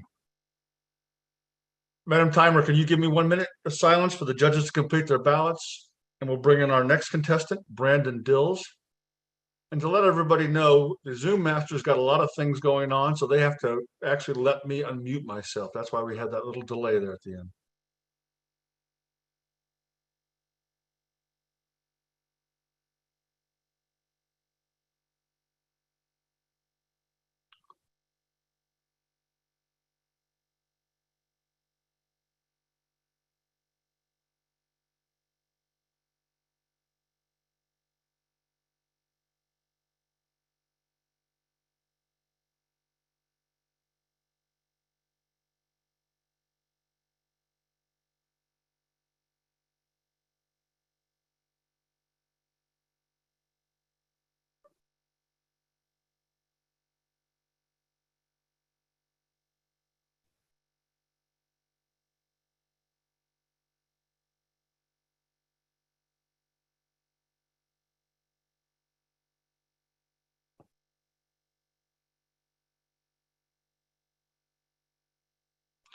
Thank you, Madam Timer. So Brandon, can you give us a sound check and make sure that you can see the timers in the upper left-hand corner? My name is Brandon and I can see the timers in the upper left-hand corner. Great. So what I'll do is introduce you, Brandon, and then give me a second to get myself on mute and you're ready to go. Our next contestant, Brandon Dills. Brandon Dills.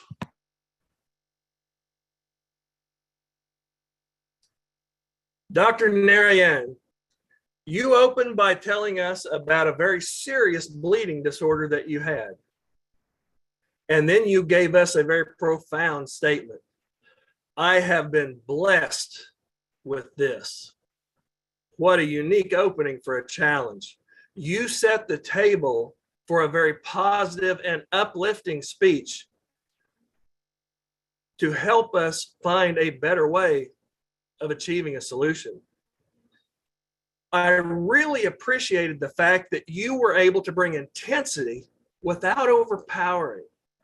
The famous actor Clint Eastwood had mastered this in so many movies, and I thought you did it very well also. I love the fact that you controlled your body positioning and posturing in a way that gave the effect of stage presence, which is very hard to do in front of a camera. It's a challenge that we have all had to deal with. I also truly appreciated your enthusiasm. You were very upbeat, you were very positive throughout your presentation. And I thought that was wonderful. Your choice of language was very appropriate to your speech. Your words were positive at all times. Never once did we feel like you were feeling sorry for yourself. My first suggestion would be to control your speed. You have a wonderful accent and I love listening to it. The challenge of a stronger accent is when you speak faster, it becomes a little more difficult for some of us to understand if we're not used to that particular accent. So by controlling the speed of your speech, we make sure that we don't miss anything. Also, maintain volume. The opposite of your intensity, when you get quiet, you still have to project that volume. And a few times I did miss some words in your speech. In the end, you reminded us that we all face challenges, but by being ourselves and by being positive, we can find an approach that is unique to who we are as people. By controlling your volume and speed, I believe that you can have a maximum effect for a wonderful, wonderful speech, and I thank you for presenting it.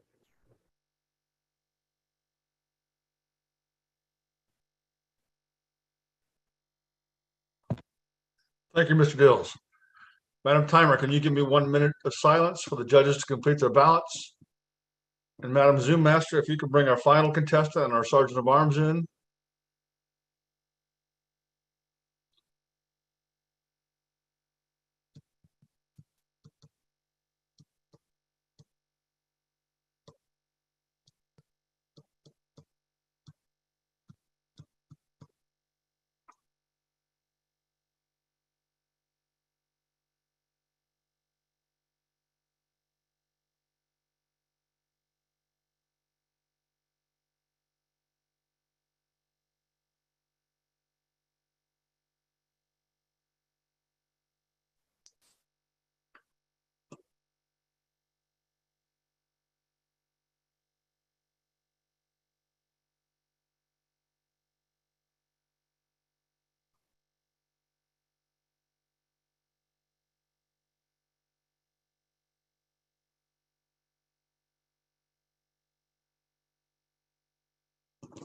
Thank you, Madam Timer.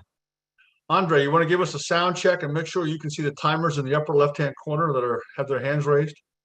I can see testing 1, 2, 3. You're good. So what I'm going to do, Andre, is introduce you, then give me a second to put myself on mute so they can spotlight you and you're good to go. Our fifth contestant, Andre Red. Andre Red.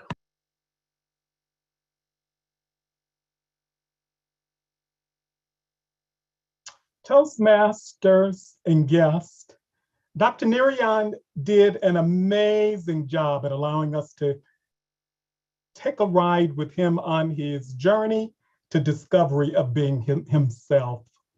There are some things that he masterfully demonstrated, and I want to talk about in particular the construction, the clarity, and the connection. The construction. Dr. Nerian, you did an amazing job even before you began speaking by giving us a title that really drew us in. And then when you started your speech, you didn't go immediately into the speech. You actually began to do some type of animated actions that drew us in even more. And then as you begin to construct the speech, I love the clarity of the speech. You made it real clear you were taking us on this journey about being yourself, and that the potholes that you hit and the deficiencies that you ran into because of the passion that you had for getting to the destination of being yourself, you were able to overcome those and literally take a mess, turn it into a message, take what was a test and turned it into your testimony. I love how you operated as the maestro over an orchestra of one. You took your vocal variety and you enhanced what you were delivering. And then you took your body language. You took it to a whole nother step. You did things like when you were talking about something that we can all connect with is wanting to be like everybody else except who we are. You wanted to be intelligent. You wanted to be cool. And you wanted to be 007. I love it. We all can identify with those steps and those places in our journey in learning to be ourselves. The thing that I would challenge you with, Dr. Nerian, is make sure you don't overuse your hands. You use your hands quite a bit in your speech. And you were such an excellent speaker. I had to really pull in order to find that particular challenge. The other thing that I'm going to say also, though, is in your closing, I want to thank you because you were so inspirational. A real inspirational speaker allows your story to inspire my story. So between your construction, between your clarity, and between your connectivity, all I can say to you is in this world of division right now, being yourself truly breaks down walls and is effective, whether you're in Malaysia, whether you're in the US. Because my question to the audience, to you is, why be a cheap original when you're designed to be an invaluable original? Contest Master.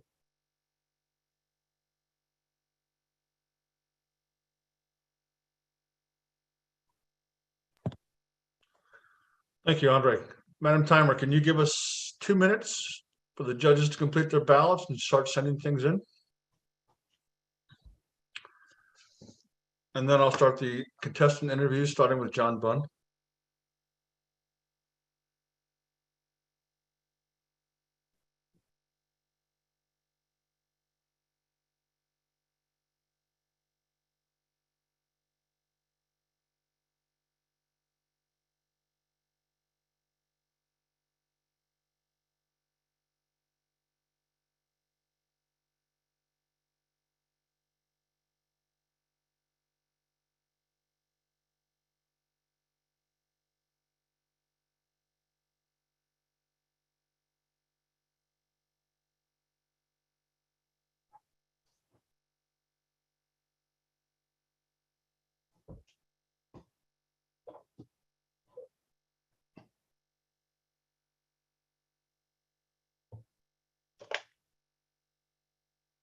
Thank you, Terry Ann.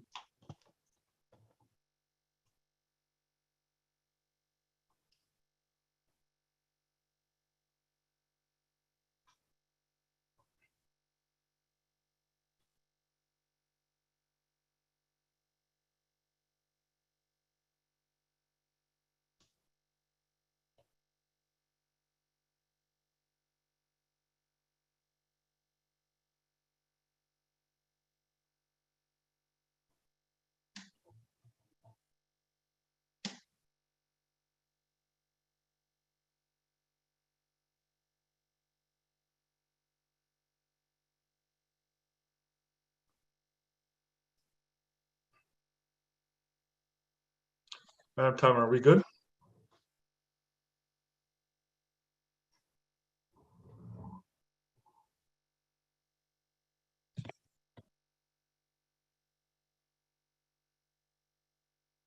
Thank you, Madam Timer. My gosh, all this silence is killing me. John Bunn, you are our first contestant in the evaluation contest. Can you tell us what club you belong to and brag about your club? I would love to brag about my club as I am president this year and it's coming to a term.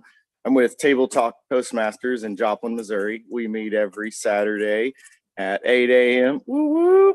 And we are a hybrid meeting. We have faced the challenges that have been in the world head on, and it has really helped us to grow our club. We have members actually all over the country at this point that show up on Saturday morning. It is fantastic. I'm super proud of my club. And John, how long have you been in Toastmasters? Oh, I think coming up on 6 years now. It took me about 4.5 years to get my DTM, and working on now in the pathways, working on my second DTM. So 6 short years. It goes by so quick. It's not even, doesn't feel fair, to be honest. And why did you originally join Toastmasters? What was your goal then? And what is your goal now in Toastmasters? That is a good question. For some of you, there is a funny story about how I became involved in Toastmasters. Christy Prophet, many of you know, I was actually her contractor, and she invited me to a Saturday morning meeting, and I smiled and obliged, and inside died a little because I knew I had to get up early again. And I showed up in the morning and watched a speech, and I thought, man, that was really cool. And then I saw the evaluation happen and I was hooked. And that's what's actually led me to always participate in evaluation contests, just to keep my skills sharpened so that I can help others as they've helped me along the way. And my goals, so I saw then that I could improve myself through the evaluation portion and the leadership portion of Toastmasters. And my goals were simple. Don't die in front of the group. Don't pass out or sweat and through my clothes while I was giving a 4 to 6 minute icebreaker. And now my goals, they've really become much greater. It's how many people can I affect?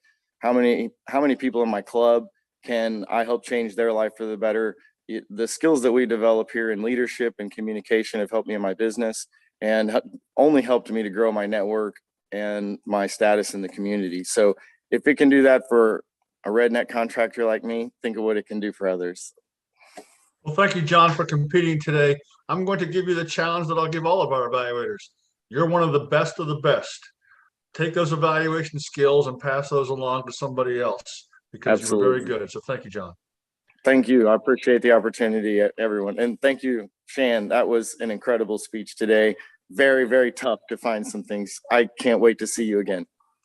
Now, Shan, you may not know, but if you know John, I was afraid he'd come running out here naked to kind of be that extra evaluator. So thank you, John, for not doing that. You're welcome. No problem. Can you spotlight our next contestant, Barb Grenade?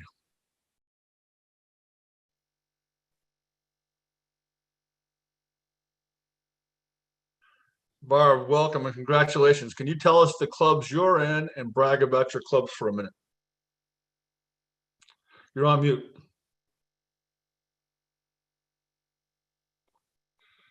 Madam Zoom Master, can you allow her to unmute herself? There, now I can. Remind me of a table topic contest where I was put on mute in the middle of it. Can you tell us about the club you're in and brag about your club? A Taste of Success Toastmasters meets once a month, but we put the best of what we can into it. It's an advanced club. And while I belong to 4 other clubs, this is the club I'm representing. What are your 4 other clubs, Barb? My other clubs are Junction City, where I go and we have different challenges, particularly with table topics, great group of people. And I have Tower Talkers, which is Club 392. So it was one of the first clubs around, which is having struggles right now. I'm president of Toastmasters Unlimited, that I showed up to help Andre one day, and now look what that got me. And then I've gone back to my roots, I joined in 2003, and I belong to the Pursuers Toastmasters in Edmonton, Alberta, Canada. So you said you joined in 2003. What Correct. made you join Toastmasters, and why do you stay in it now almost 20 years later? Okay, two totally different reasons. I had just moved to Edmonton. It was January, minus 35, a blizzard outside. I didn't know Is that anybody. Celsius or Fahrenheit? It doesn't matter at that point. Not at 35, it doesn't matter. Yeah, and somebody, my supervisor at the time said, "I'm going to Toastmasters. You want to come?" I had nothing to do, so I went. And it blew me away. Believe it or not, I refused to say a word that first meeting because of the protocol.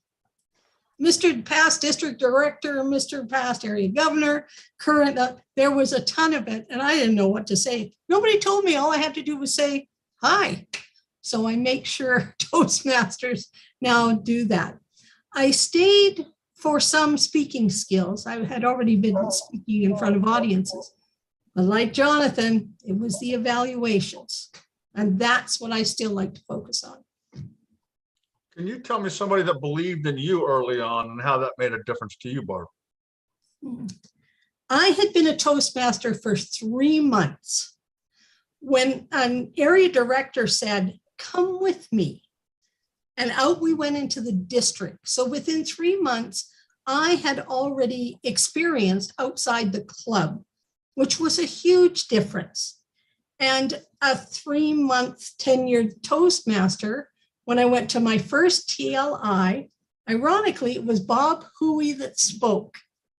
And I had been taught, you never leave the lectern. And so we're in this, and it happened to be my workplace. Bob starts speaking and walks away from the lectern. And I was panicking. I'm looking around at everybody and said, the lectern, what do you do? So it was a question I asked my mentor, and it started a whole conversation about the virtual movable lectern. So that's how it all started. And what are your goals now? I like working behind the scenes. I really do. I like watching others blossom and grow and seeing what they can achieve. I did, for years, I always said I was a head coach in football, but I didn't have the ego to be a head coach. So I like watching the light come on in others when they take that step they didn't think they could. Great. Thank you, Barb. And congratulations. I'm going to give you the same challenge I'm giving everybody else. I want you to take those evaluation skills and spread that seed and make us all better evaluators, because it is what sets us apart. Madam Zoom Master, can you pull our next contestant, Terrell Aitken, up?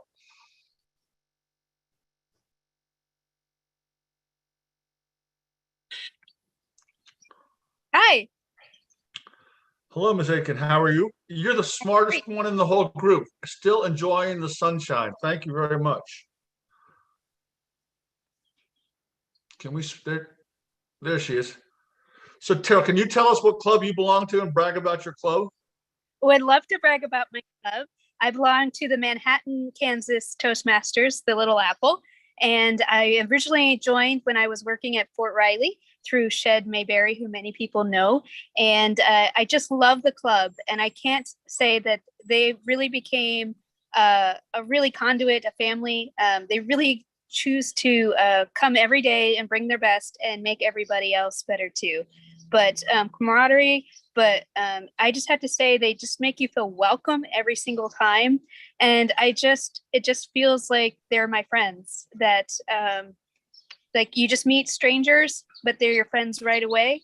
It's just the best club to go to because everyone there is just phenomenal. They want to grow other people. Fantastic. And how long have you been a member? About 4 years. Great. And where are you now? I don't think you're in the Little Apple anymore. No, I'm in Pennsylvania, Carlisle, Pennsylvania. I'm in the military, and so I actually work in Maryland. So when you joined, what were your goals with Toastmasters, and what were your goals now, 4 years later? My goals in Toastmasters were to really just develop more of my speaking skills. I was comfortable speaking in front of many soldiers and as well as many people, but I had never taken any official training, and I wanted to see what it's like. my goals in the future are to go through a lot more pathways, grow and grow within the Toastmasters environment and community. Thank you very much. And is there someone in your club that believed in you, or someone that you're watching in the Manhattan Toastmasters that says, wow, this person's got it. I want to see them grow and become even more awesome? I would say a member, but I really love listening to, I can't pick just one. They're all really great speakers, to be quite honest. You have a future in politics. Congratulations. And who was the person that believed in you who said, Terrell, you got to go compete? Well, that's Shed Mayberry. If anybody knows Shed, he's going to encourage everyone to be their best and to compete as well. Shed.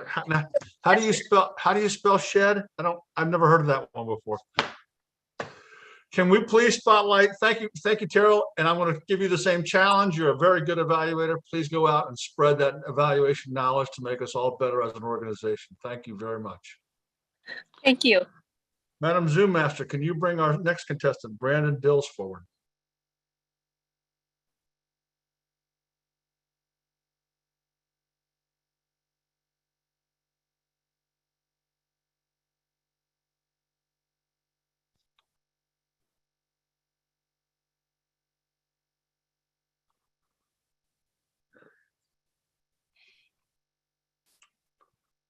Brandon, congratulations. Good morning, and congratulations on competing today. Can you tell us what club or clubs you are in, and brag about your club? I am in Hayworth in Wichita, Kansas, one of the oldest clubs in the area. What I truly love about our club is the professionalism. I grew up around 4-H and FFA and doing things a certain way and being professional. And I love the way they promote that. And so you're not only learning how to speak, but you are improving your ability to step up in a professional environment and communicate with people and do things in a way that reflects well upon yourself. So how long have you been in Toastmasters, and why did you first join? I believe I've been in 4 to 5 years. My reason for joining was, honestly, I started to get this feeling that God was just putting it on my heart that changes were coming. And I just believed it to be true. And so I started asking myself, what can I do to improve myself and be ready for it? And it was a good thing that I did, because they ended up closing out my position at my former employer, and I had to start communicating with interview groups. And by then I'd had about a year back into Toastmasters, brushing up on my ability to communicate. And that was why I joined Toastmasters. Give us one interview tip that we can all take away. So when you're in an interview, what's something that sets you apart that you think helped you land the job that you're in today? I actually had somebody from the interview committee tell me that what they appreciated about me and why they stood up for me to get the position was the fact that they felt that I was genuine, that I told you who I was. I didn't make any excuses for it. And they knew that if we hire this guy, this is what we get. And I think that's the key. You can't be somebody you're not. And that's important in speaking too. You can't be who you're not. I love certain speakers. You can love their styles, but if that's not you, you have to find out who you are. So you can't fake authenticity. No. That's depressing to hear. And is there somebody in your club that believed in you and said, Brandon, you need to go compete? We had a number of people in our club, and some of our longer term members, they just, from day one, they were like, we need you in the contest. We want you in the contest. We want you to do this. And to be fair, our club is so encouraging with everybody. They will do whatever it takes to help you get to a contest. And I just thank them for it. They're excellent. Great. Thank you, Brandon. Congratulations. And I'm going to give you the same challenge I've given the other evaluators. Please take those professional skills you've developed and spread those out, because we need to continue to improve our evaluation skills. Thank you very much. Madam Zoom Master, can you bring our final contestant, Andre Red, forward? And if someone could go check on the ballot counters, make sure they're progressing okay, there was no big issues. They have left the room. So I take it they're here. Yeah, we're all back. Okay, so if someone can send me via chat the winners, we'll announce those here in a second.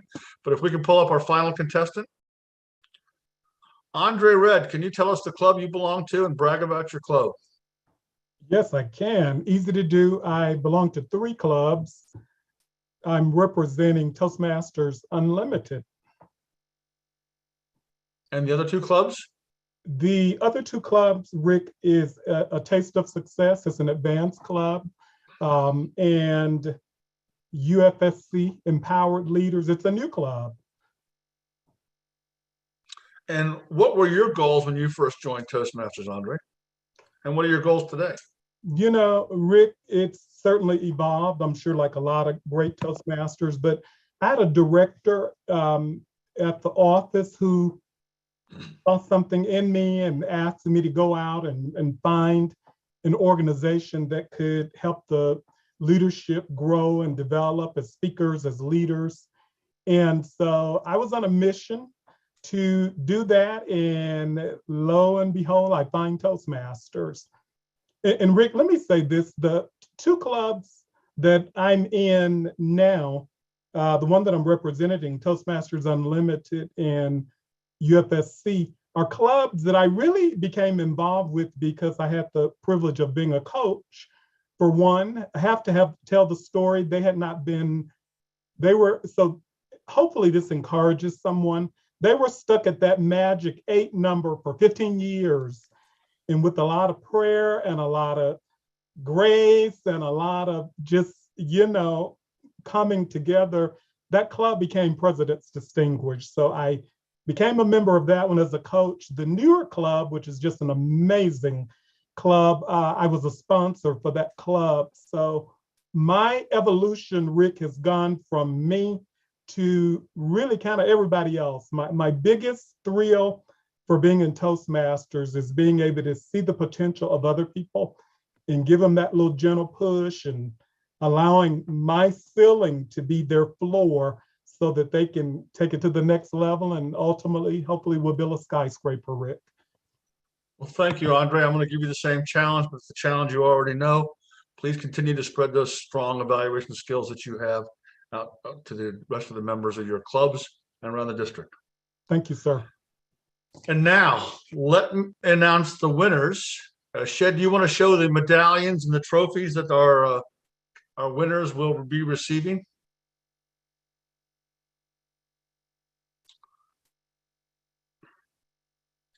So if we can spotlight Shed so he can show those medallions, trophies. He'll also be sending the winners their checks. Oh, wait, there are no checks, sorry. Thank you, Rick.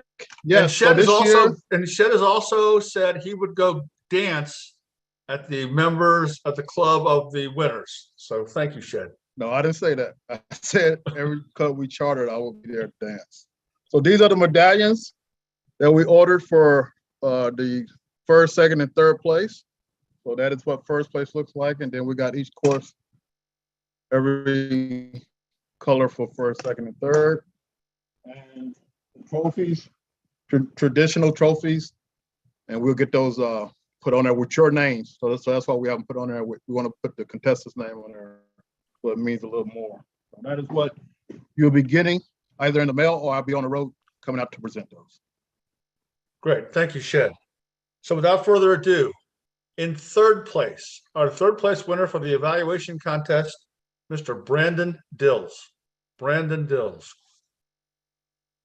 Congratulations, Brandon. 2nd place for our evaluation contest, Andre Red. Andre Red, congratulations, Andre, for taking 2nd here in this evaluation contest. And our winner with the silent drum roll, Ms. Barb Grenade. Barb Grenade. Congratulations, Barb. You are the evaluation contest champion. And it's your job to spread even greater evaluations throughout the district going forward. Barb, you have anything you want to say?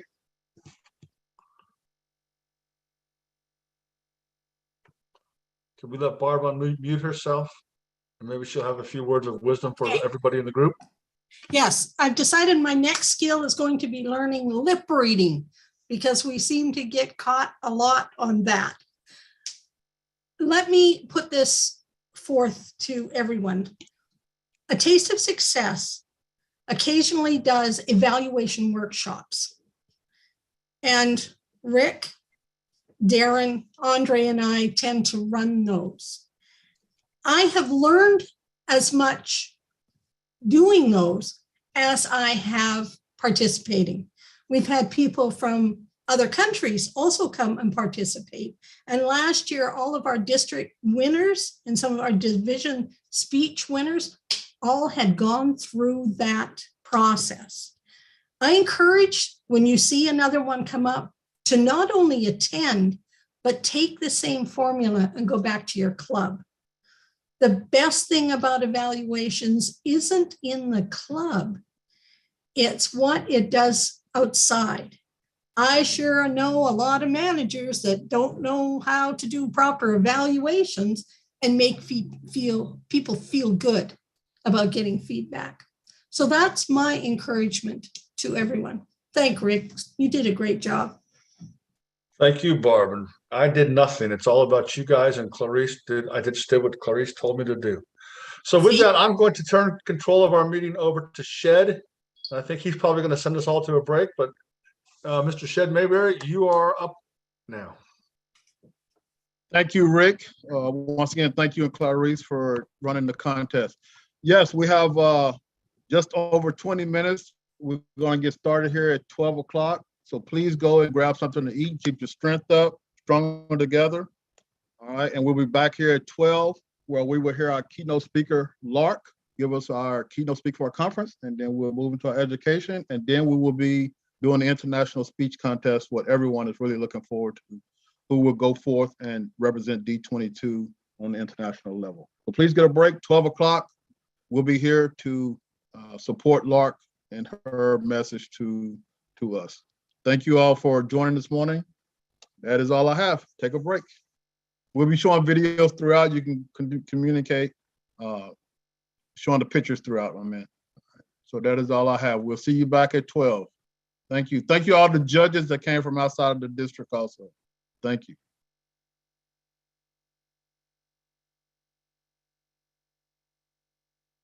All right, 12 o'clock.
You may all now unmute yourself if you wish to chit chat. Thank you so much. Could I test my slides now?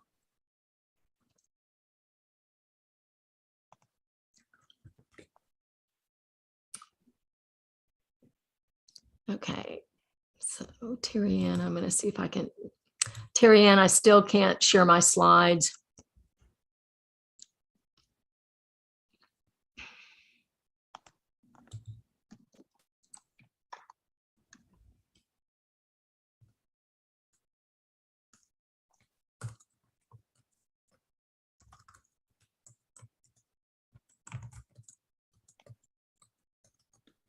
Okay, I was gonna say, I think as long as she was sharing that, you couldn't do it. Oh, is that it? Oh, okay, great. All right, let me just make sure I can share them. Yes, I can. So good. All right. Oh, beautiful rainbow. Okay. All So great. Thanks so much. right. Yes, ma'am. All right. Grab something to eat real quick. Yep, absolutely. Thank you all. I'll mute and turn my video off too. Thanks everyone so much. Thank you. Hey, Terry Ann, if you want to put this slide back up about the breakout rooms, they can start renaming themselves.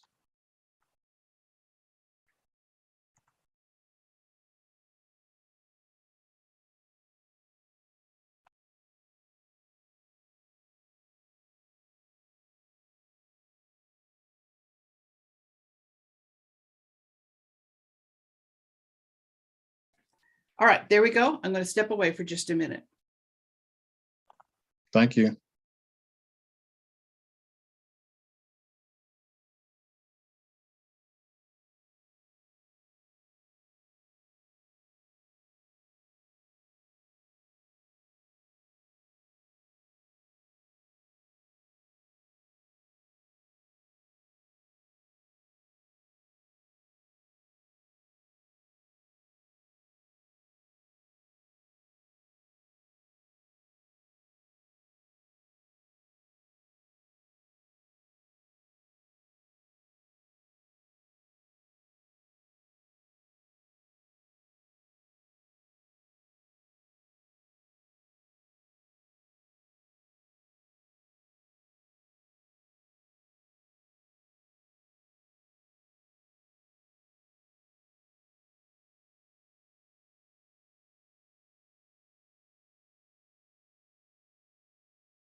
It's awfully quiet, but we will be starting again at the top of the hour.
All right, good afternoon, everyone. While we still have a couple of minutes, just a reminder, if you're joining one of the breakout sessions, to please rename, just put one of the letters there in front of your name, whether it's a B for Pathways Basic, I for Interview Techniques, or W for Maneuvering Through the TI website.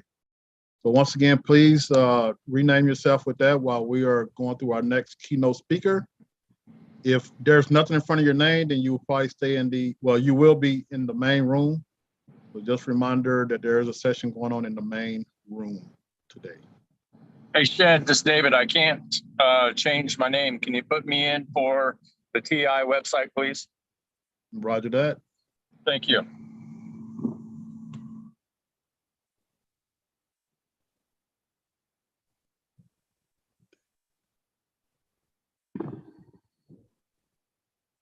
I'm trying to find it. Was that David Wells? Yes. Okay. I found him. All right, I got it.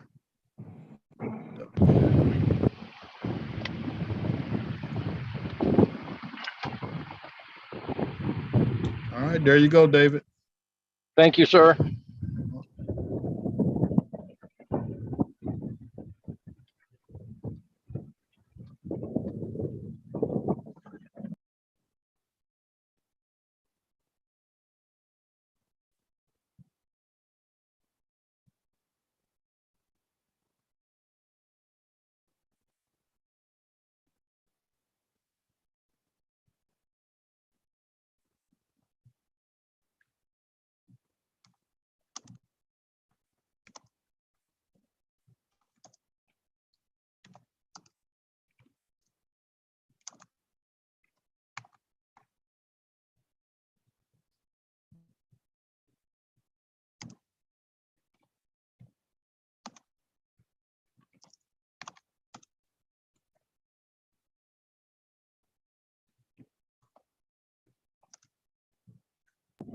Hey, Shed, we had a fantastic Toastmasters meeting this morning. It looks like we're going to gain 2 more members.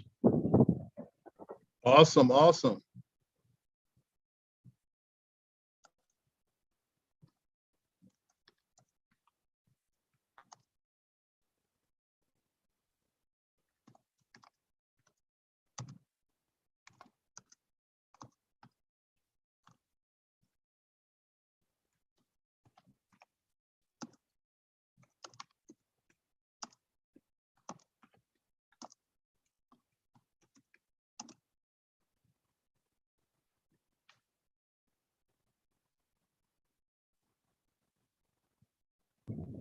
with those two new members, we will be presidential again. Well, keep up the great work. Get it in there on the 23rd. I love how he said again. Great job. We'll get her done.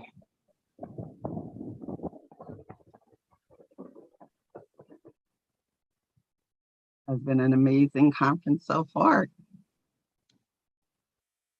All right, I have 12 o'clock. Again, as we transition to our keynote speaker, please. All right, share. Hey, make sure send it out to everyone if you want to get your name changed. Let me see if I can change this one person. So Zoom Masters, if we can get ready.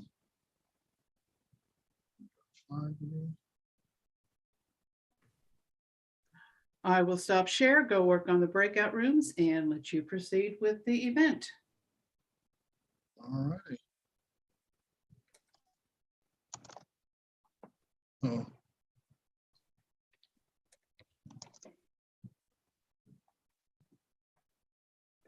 All right, so before I turn it over to Yolanda, once again, if you do not rename yourself, you'll be in the main room going over Pathways Basic with K.R. Miller, who will be our instructor there. And we have 3 breakout sessions, one in the main room, and then 2 other rooms there for everyone to join. Just a reminder, no matter what time we go into the breakout rooms, we will come out before 1:45, so we can prepare for the international speech contest. So Zoom Masters, before we actually start the breakout room, I want to check the time to make sure what time we need to end the breakout sessions. With that, I will turn over to Yolanda to introduce our keynote speaker for this evening. Yolanda.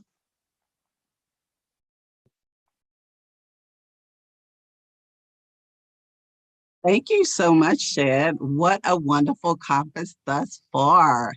Last year, I was working through speeches in Pathways in my corporate club, Leaders of Possible. Kudos to Leaders of Possible. District 22 supportive leaders encouraged me to do so.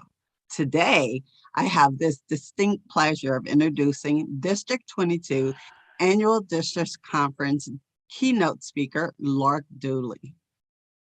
Lark Dooley, Distinguished Toastmaster, 2018-2019 International President, has been a member of Toastmasters since 1990.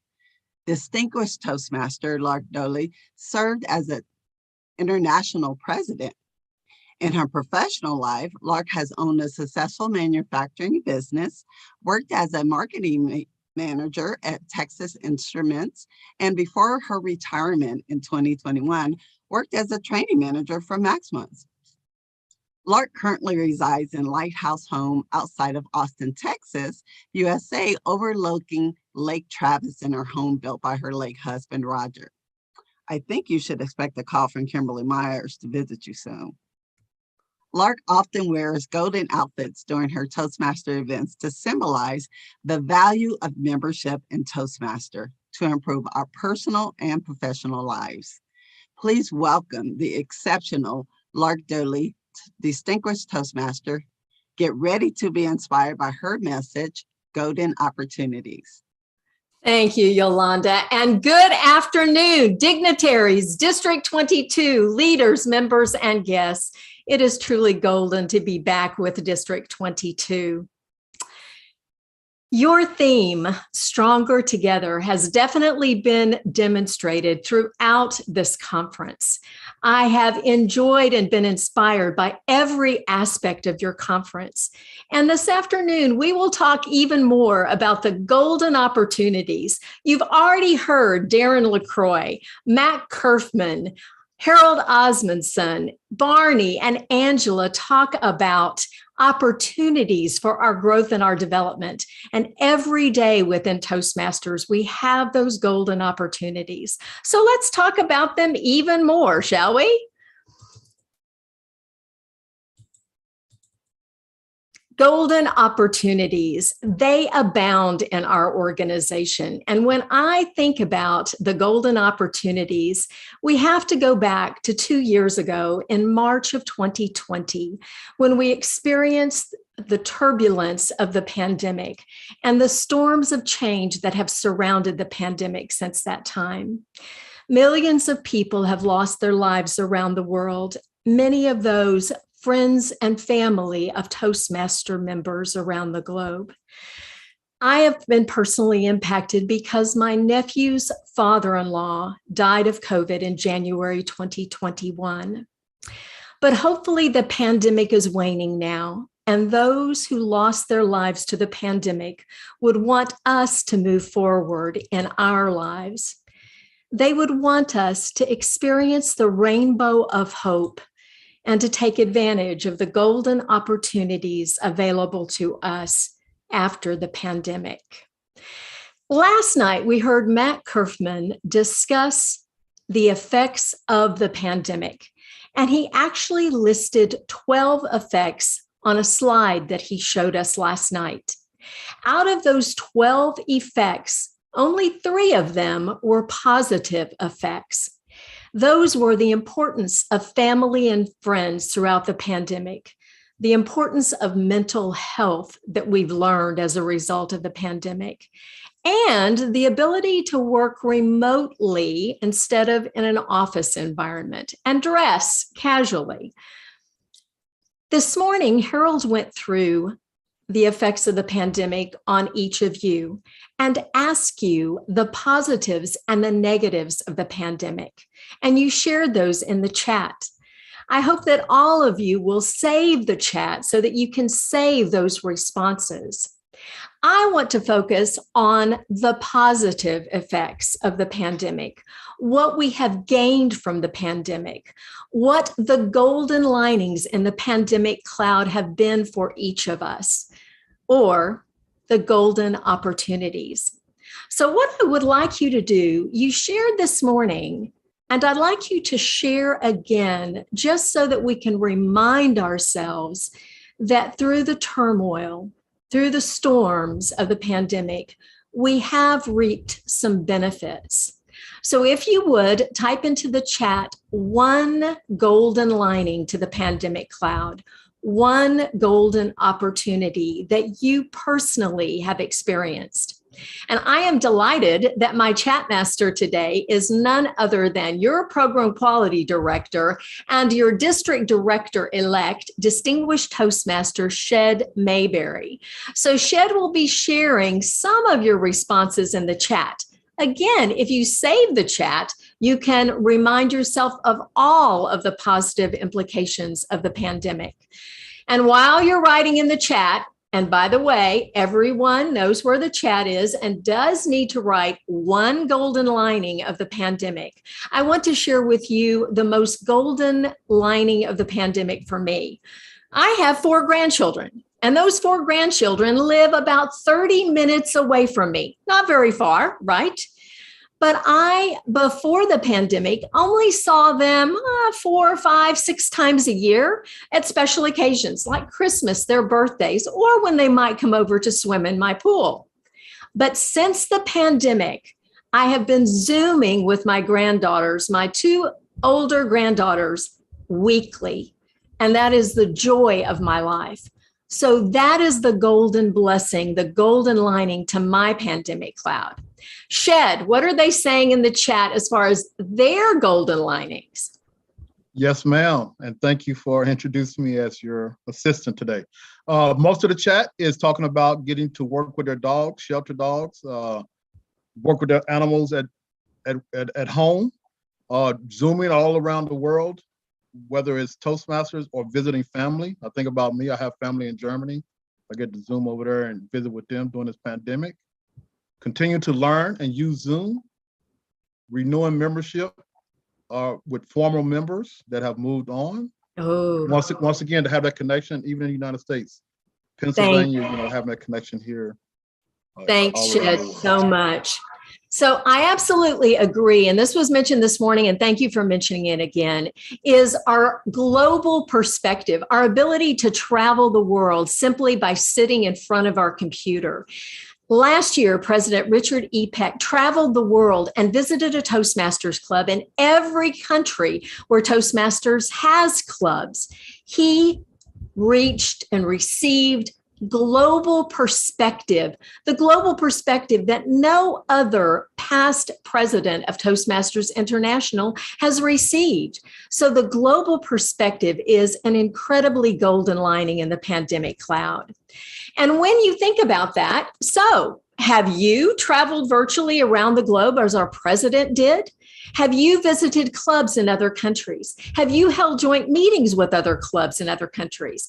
I had the privilege to serve as my sergeant at arms of one of my clubs last year. And as the sergeant at arms, I made sure that we traveled. We didn't travel as much as the president did, but we did go to Africa, Australia, Poland, Russia, England. Those are some of the countries that we visited last year as a club. And we held joint meetings with 2 of those clubs. We held joint meetings with the club in Australia and the club in Africa. So what about you? Have you personally traveled the globe as a member of Toastmasters? Has your club traveled the globe as a club? I encourage you to do so, and you still have an opportunity to do this. What about joining clubs in other countries? And what about having members in other countries join your club? So we have members from around the world in my Toastmasters clubs, and I joined a club in England to learn the Queen's English and to experience the most challenging table topics of my 32 years in Toastmasters. Now, what if you're a corporate club? Is your corporation global? Does your corporation have locations outside of the one that houses your Toastmasters club? This gives you an opportunity to join forces with other branches of your corporation and or just hold joint meetings with other branches of your corporation around the globe to strengthen one another. Online club meetings was a result of the pandemic. And what I love to say about these online club meetings is they have made our organization borderless. We have the opportunity to literally Zoom anywhere around the world. And I don't know about you, but when I'm depressed over the pandemic, I can just go to find a club. I can look up a club that's meeting online and I can Zoom in to be cheered up. It's an opportunity for all of us, for all of our members, for all of our clubs around the world, that global opportunity to travel virtually. Now we're entering the stage of hybrid clubs, and I was thrilled to hear even one of our contestants talk about hybrid clubs. So Jonathan Bunn talked about their transition to hybrid, and I know there are other clubs within District 22 that have transitioned to hybrid. This gives us an opportunity to maintain that global presence, but also to be able to meet in person and have that physical interaction with one another, to be able to see and hug one another, but make it appropriate. Then our online contests and conferences. Where else would we see Shed with hair but at an online conference? The opportunities because of our online capabilities are golden, and we need to take advantage of them at every level of our organization. What about a hybrid conference? What about a hybrid convention? I've had the privilege to participate in 3 hybrid conferences in the last month. And our Toastmasters International Convention will be hybrid. Again, we've entered a new era of technology that will help us make our world smaller. So these are just some of the golden opportunities that have resulted from the pandemic. And now I want to get to know you more. I was so pleased that our Toastmaster for the evaluation contest asked our contestants why they joined Toastmasters and why they stay. So he made that an and. It is imperative that we understand why our members join and why they stay. Why? Because we want to retain them. We want them to continue in our organization for a life like I plan to continue. But now in the chat, I want you to briefly state why you joined if you are a member with 5 years or less in tenure. So I want you to state why you joined if you've been with Toastmasters 5 years or less. And if you've been with Toastmasters over 5 years, I want you to type into the chat why you stay. Again, I thought our evaluation contestants were very articulate in their reasons why they joined and why they stay. And I agree with all of them. I joined Toastmasters to perfect my communication skills so that I could be articulate in front of potential investors for my fledgling company, Second Wave Incorporated. And why do I stay?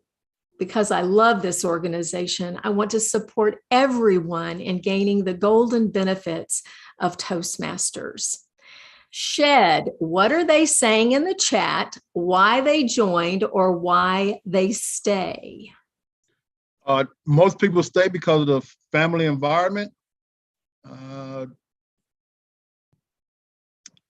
Has been in 11 years, continue to grow and networking. So I think no matter how long we stay in Toastmasters, we're always going to be networking and continue to grow. Totally agree. They love helping people. Retired and want to stay connected with younger generation and want to be engaged. Even I need to add that one to my list, Shed. Thanks for that. Who said that? Sharon Roberts. All right, Sharon, I'm with you all the way on that one. All right, one more, Shed. All right, continue learning to be better and more efficient leader. That came from Bev. Great, thank you all. Now, I want to know about our audience and their tenure in Toastmasters. So now I want you to type into the chat how long you've been in Toastmasters. So if you've been in Toastmasters less than 5 years, try to give us as much information. Is it 3 years and 1 month?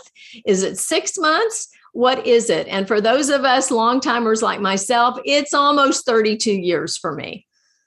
So type into the chat how long you have been in Toastmasters. I hope we have some newbies and some long-term Toastmasters like myself. Shed, what are they saying in the chat? All right, so I've been in 8 years. Al Voorhees, 32 years. David Wells, 11 and a half years. Darren Yarbrough, almost 11 years. Katie said she was a member 10 years ago, 6 months and 2 years. Was a member 10 years ago for 6 months. And then came back. And then Great. 2 years she's been in District 22. All right, wonderful. Al, it was great to see your name in the participant list. So you and I are about the same amount of years in this organization. These questions I want you to consider as we go through the rest of the presentation. And I'd like for you to take some notes. I know Darren asked you to do that. Mac asked you to do that. And I certainly did that with Harold's presentation this morning as well. So I want you to think about the specific skills that you have developed in your time as a member of Toastmasters. I want you to think about how Toastmasters has impacted you personally and professionally. And then as we go through this, think about your next golden opportunity in this organization. So let's look at the next slide, communication skills. Most individuals join Toastmasters in order to improve their communication skills. That has been the foundation of our organization since it started in 1924. And that was certainly the original reason that I joined. But now I want you to think about a specific communication skill you have gained through your membership in Toastmasters. Think of a specific communication skill, and I want you to write it in the chat. And as you are writing it in the chat, I will tell you that the number one communication skill I have gained is to think before I speak. That is very difficult for me, and I am not always successful. But Toastmasters has taught me that if I will pause and think before I speak, I will be a much more effective communicator. Shed, what are they stating in the chat as a specific communication skill they have learned?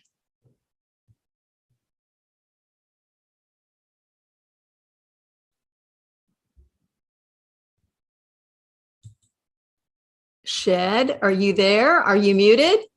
Oh, sorry about that. I was muted.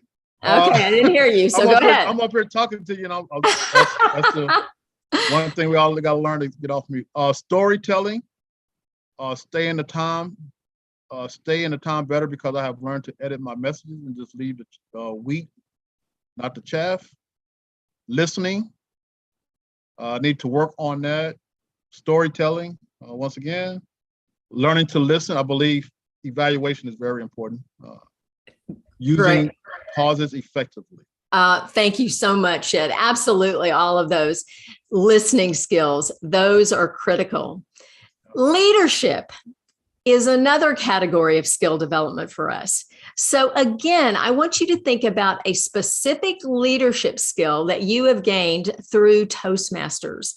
By the way, leadership is influence, and we influence at every level of our organization. So hopefully all of you have served in a club officer role or a district level role, regional or international. But if not, you are still a leader in your community, a leader at home, a leader because you have influence. So think about leadership skills that you have gained. And I will just state, as you were typing those into the chat, that communication is the foundation of leadership. In my opinion, it is the number one key to golden leadership. So Shed, what are some of the leadership skills that they're listing in the chat? I think you may be on mute again, Shed. I am so sorry. That's okay. Servant leadership, communication, which you had already talked about, evaluation. I think about evaluate how you can evaluate your peers. Team building with all different types of people. Empathy. Oh, I love these. Not micromanaging, which is probably the conference here. Learning to let go of things. The core values of Toastmasters. Oh, these are brilliant. Those are golden leadership skills that you have gained in Toastmasters. Thanks to everyone for sharing. I'm showing you the map of service to members. And one of the reasons I'm showing this to you is because 2 weeks ago, when I was participating in another district conference, when this was shown to members, a member stood up and said, "I've never seen that before." I think it is so critical for all of us to understand the organizational structure of Toastmasters and to understand that the member is at the top of our organizational structure. I've had the privilege to serve at the bottom as the president of this organization, but it is so fundamental to our organization to realize that we are here to support the members in achieving their goals in Toastmasters. And I like this circular representation as well. So at the heart of our organization is the club. The clubs serve our members. And clubs are grouped together in areas. Areas are grouped together in divisions, divisions into districts, districts into regions, and then our board of directors sets the strategy for our entire organization. And we are so grateful to have the world headquarters staff supporting all of us. So this is our organizational structure. This also shows you all of the abundant leadership opportunities available to you in our organization. So at the club level is where we begin our leadership journey. And then we can become an area director, a division director. And these are the District 22 leaders that shows you the area directors, the division directors, and then the leaders of the district, from the district director, program quality director, club growth director, public relations manager, administration manager, finance manager, and all of the other ancillary roles to support our districts that support our clubs. So the abundance of leadership opportunities available to each and every one of us. Now, Stephanie Chow was here yesterday. I didn't see her on the list today, and she may be present. So, Stephanie, I hope you are. But I was so grateful to see her last night, and she has served as your region advisor this year. You have some past region advisors, Kim Myers, Rob Christensen, who are from your district, and we are honored that they have served us at the regional level.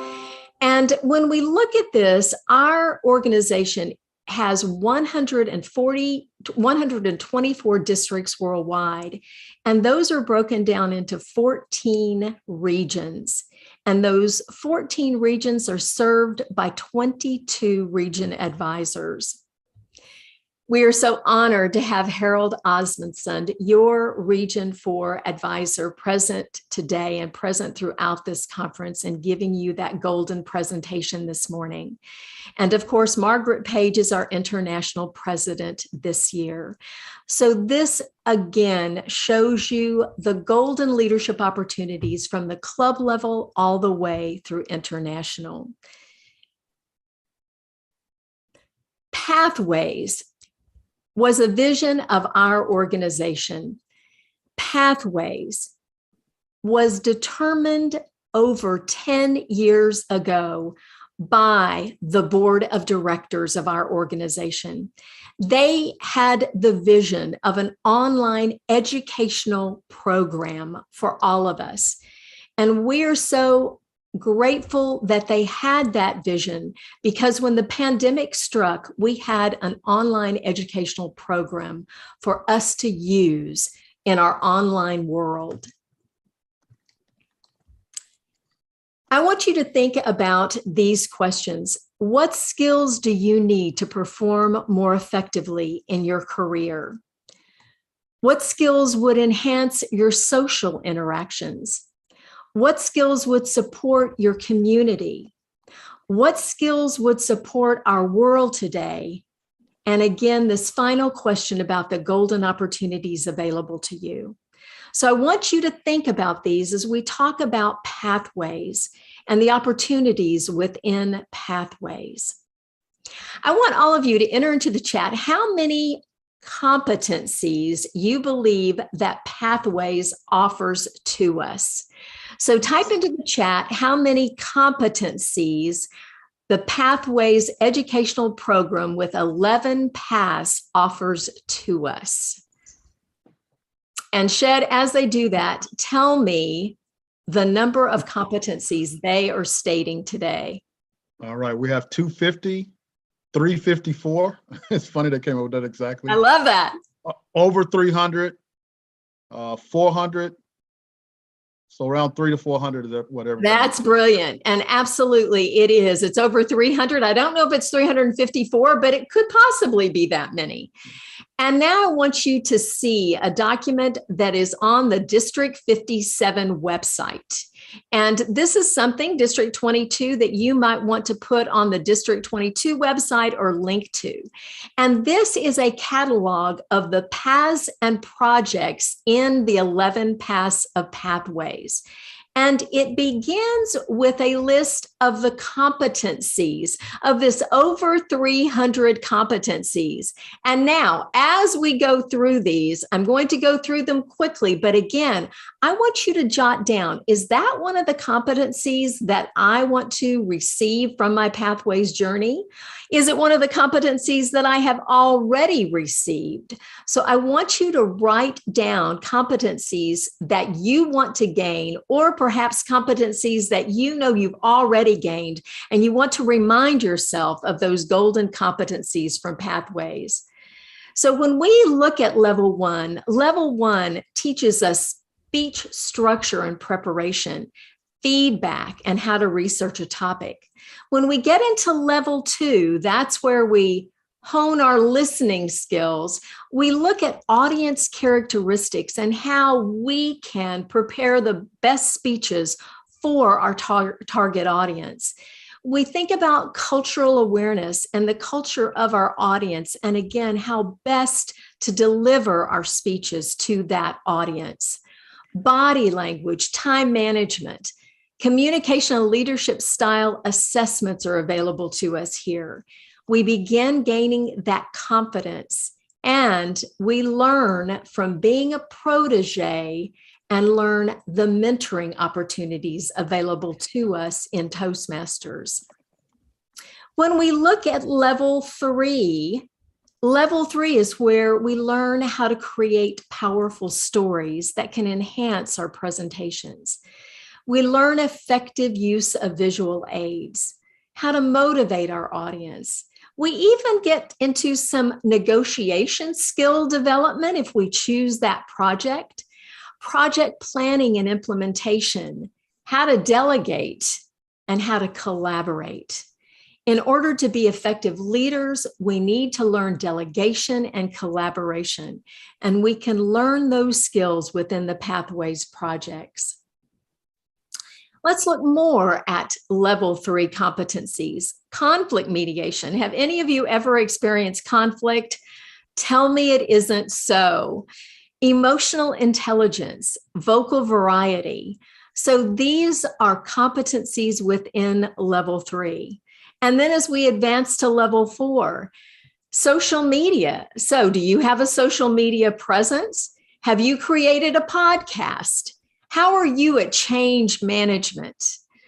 Matt Kerfman taught us how to be effective change agents last night, and we can practice those skills within our Toastmasters Pathways journey. What about level 4 in Pathways and level 5? Well, in level 4, we can gain more skills in conducting webinars, in event planning, like Toastmasters Leadership Institutes, conferences, contests. We learn how to be an effective mentor. Public relations strategy. How do we develop a public relations plan? How do we create a personal blog? And then as we increase our skills in level 5, we talk about a personal vision. And again, last night, Matt Kerfman asked us to create a shared vision. So we have the opportunity to practice that within our Pathways projects. What about ethics, ethical leadership, situational leadership? So do we lead differently depending on the experience of our team members? Yes, we do. And we can practice these within the environment of Pathways. More level 5 projects, panel discussions, professional speaking, leading a project team from conception to completion, that ethical leadership element, and then thinking about the foundational elements of Pathways, effective speech delivery, writing skills, researching skills, personal leadership preferences, and gaining that confidence. Pathways was designed as a communication and leadership skills development program with over 300 competencies. What competencies have you already gained from Pathways, and what competencies do you want to gain in the future? So again, I want you to think about these questions. What skills do you want to gain to perform more effectively in your career? Or if you're retired like I am, then go down to the next one. What skills would enhance your social interactions? What skills would support your community? What skills would support our post-pandemic world? And what are the next golden opportunities in your future in Toastmasters?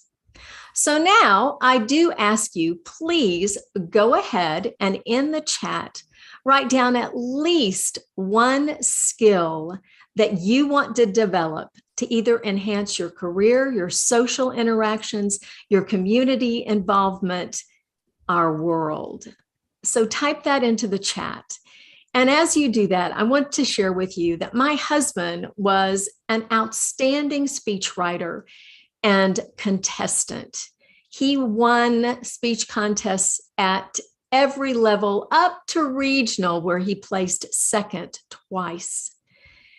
He had no problem speaking in front of crowds of 1,000, but social interactions were difficult for him. So he said that Toastmasters helped him feel comfortable in social settings to actually interact with individuals within a party environment or an environment where he did not know the individuals present. What skills can Pathways help you develop to be more effective in your career, in your social environment, your community, or in our world? So Shed, what are they saying in the chat? Yes, so I'm reading visual aids. I think visual aids is very critical because most people think of just PowerPoint, but you can do visual aids also in other aspects. So visual aids is a good one. Delivering longer speeches. We think about 5 to 7 minute speeches all the time, but to deliver a speech like you're doing tonight or this afternoon is also critical. So delivering longer speeches, relationship building, and that's one thing I believe conflict resolution is very critical in helping with, whether it's in your relationship, personal or at work. Be more open and positive everywhere. Collaboration, more technology, information, and training. Thank you so much, Shed, and thanks to all of you. So Pathways, it has impacted me personally and professionally. How has it impacted you personally and professionally? If Pathways has helped you receive a promotion at work, I'd like you to enter that into the chat. If Pathways has helped you overcome some personal challenge, I would like you to enter that into the chat. So I can tell you that I absolutely believe that Toastmasters helped me achieve my goal of becoming the training manager at Maximus. My manager was a charter member of our Toastmasters Club at Maximus. He saw my abilities within Toastmasters, and I believe that gave me an edge up when a position was open in his organization and when the management position was open. So Shed, how many people believe that Toastmasters has supported them in their personal or professional life? Yes, someone said promotion and duties, responsibility in my position, enhance my confidence in life. I believe that's helped me out in my job a lot. Learned about introvert, extrovert, and help not only myself, but many more people who are introverts. My wife always jokes with me, she says, Shed, you're the only person who get a group of introverts together. Increase self-confidence. Influence my work life. All right. Thank you, Shed. So absolutely, I believe that Toastmasters helps us in every aspect of our lives. So that's how we can develop ourselves personally, is through the Pathways experience. But what about our clubs and the influence we have on our clubs and the influence that our clubs have had on us? I was so privileged to be invited to the 72nd anniversary of the Springfield Toastmasters Club. I was honored to be with you that night. And when I think about our opportunities with our online clubs and our hybrid clubs, I hope that they will continue into our future. I hope that you will conduct joint meetings with clubs around the world. I hope you will ask guest speakers to come and visit your clubs and present. I hope you will join other clubs and invite other members from around the globe, other participants from around the globe to join you.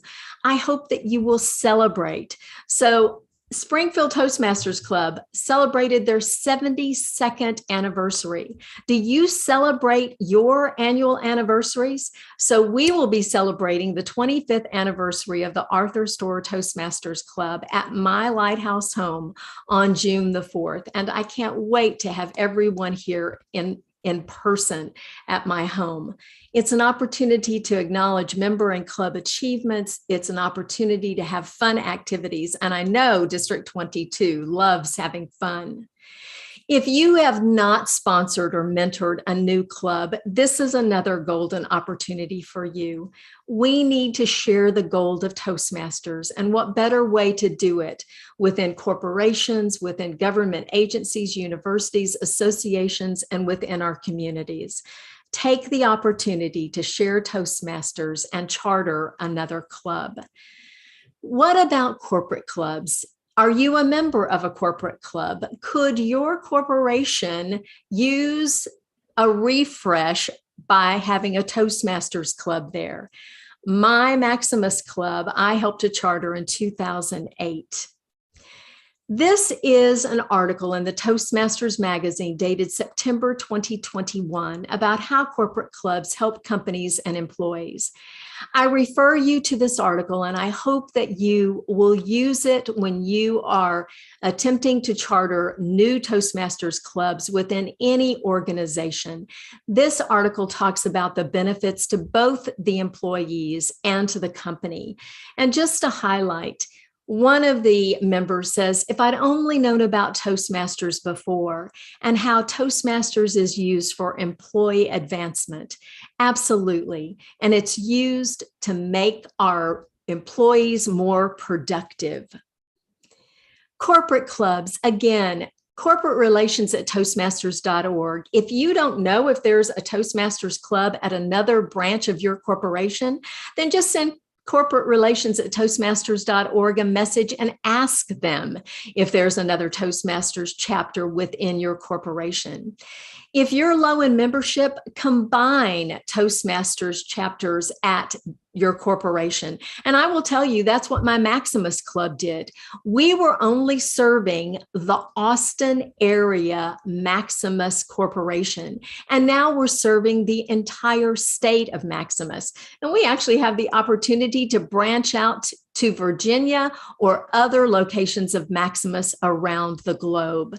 But we were low in membership and took the opportunity with the virtual environment to share the gold of Toastmasters with the other Texas locations of Maximus. Within our corporate world, we need to identify corporate champions. So I encourage you, if you are a member of a corporate club, it is imperative that you have what I like to call corporate champions, and that is identify corporate executives that you will communicate with on a regular basis to let them know about the achievements of the members of the club and the achievements of the club. Invite them to come speak. Whenever you hold your annual celebration, invite them to present awards and to speak. Be sure that they are regularly invited to join you. Make sure that your club is visible to everyone within the corporation. Did you know that Toastmasters International has a corporate club? Well, they definitely do. And guess what? I decided I was going to go visit them next week. I have visited them in the past, but I decided it was about time that I visited Toasting with Altitude Club again. So you can visit them. You can visit clubs in 143 countries around the world. It is a golden opportunity for each and every one of us. So what are your golden opportunities for the future? Hopefully, we've discussed some of those opportunities today. Literally every single day, we have a golden opportunity in this organization. We can go through the Pathways Communication and Leadership Program. We can become a leader at any level in our organization. We develop friendships. And as your Golden International Director said to you today, we are a community. We are a family. We have close friendships in this organization. That is one of the benefits that we rarely discuss, but it is a golden benefit, a golden opportunity in our organization. And as I said about clubs, we need to share the gold of Toastmasters. If we have gained from Toastmasters, then we need to shout it from the rooftops. And I think you've already been told that Shed shouts it from the rooftops at every opportunity, wherever he may be. We need to reach out to past members of our clubs. An annual celebration is a golden opportunity to do that, but any day is a golden opportunity to reach out to past members of our clubs. And by the way, we can reach out to them and just ask how they are and invite them to come back and visit the club. We don't have to invite them to become a member until we talk with them and find out where they are in their lives and what we can do to support them. But I'll tell you, in District 26, the district director crafted an email template that any club could send out to their past members. I think it's important that we reach out to our past members. The more personal it can be, the better. But we can start with an email telling them how much we miss them. And then we can reach out personally to them by phone. I know it's an ancient art, but it does the job. Membership building. Again, we want to bring back our past members, but we continuously want to be expanding and growing our membership. We want everyone to gain from the golden benefits of Toastmasters. And guess what? This month and into June is our Beat the Clock campaign, where if you add 5 new members, not only will you receive an incentive from Toastmasters, but from District 22. So now's the time to share the gold of Toastmasters with anyone you meet on the street, in the elevator, over Zoom, at your workplace, family, friends. Share the gold. And these are some opportunities. So our new Speechcraft program is a brilliant program, an opportunity to grow members and to grow clubs. The Youth Leadership Program. I love the Youth Leadership Program, and I hope that we will continue to share the gold with youth. And when we're sharing the gold with youth, their parents find out about Toastmasters and the value of Toastmasters. We have an alliance with Rotary. Have you conducted a joint meeting with a Rotary club in your area? Well, now's the opportunity. Have you invited Rotary to speak to you? Have you asked to speak to Rotary? Do you conduct regular open houses, not just once a year or once every 6 months, but perhaps once a quarter? What is the public relations strategy and plan for your club? What social media are you using? What membership building contests in order to encourage your members to bring in guests? Are you supporting community events and letting them know that you're a Toastmaster? Have you been a master of ceremonies at a community event? Are you celebrating, having an annual club celebration? And are you just asking? Are you asking guests to join your club? What value do you place on your own personal and professional development? I value your development, and I value my development. I believe that our development is priceless. It is golden. We need to value the price of our personal and professional development. Where are you in your life? Are you in the prime of your life and you want to be promoted? You're just establishing your career. Where do you want to be in 5 years from now, 10 years from now? Or are you retired and you just want to give back? What is your plan to get there? As we've discussed, when you have a goal, you have to have a plan to achieve that goal. So take advantage of all the golden opportunities that Toastmasters has to offer. I love this Zig Ziglar quote. When you look at the possibilities instead of the problems, the future is filled with endless opportunities. Yesterday, we experienced the gold of both Darren and Mac, and today we experienced the gold of Barney, of Angela, and of Harold. I will tell you that I was inspired and humbled by all of these presentations. And this has told me that I need to set my next big dream. The house in the background was my dream. Becoming president of Toastmasters International was an unimaginable dream. But all of the presentations have inspired me to achieve a new dream. Stay posted for that next dream. Toastmasters offers you endless golden opportunities. And I hope today we've discussed some of those and that you will take advantage of as many as you can and remain a member of this organization for life. Thank you, Shed, so much for being my golden chat master. And now I return control to District 22. Thank you, Lark. And ever since I've met Lark, I mean, her name stands by golden. Like once again, I've seen her give a presentation. I went to Austin. I just had to meet her. I reached out to her. We met in Austin, and it's just been awesome. Golden every time, and she's always been so supportive. And I just thank her for that.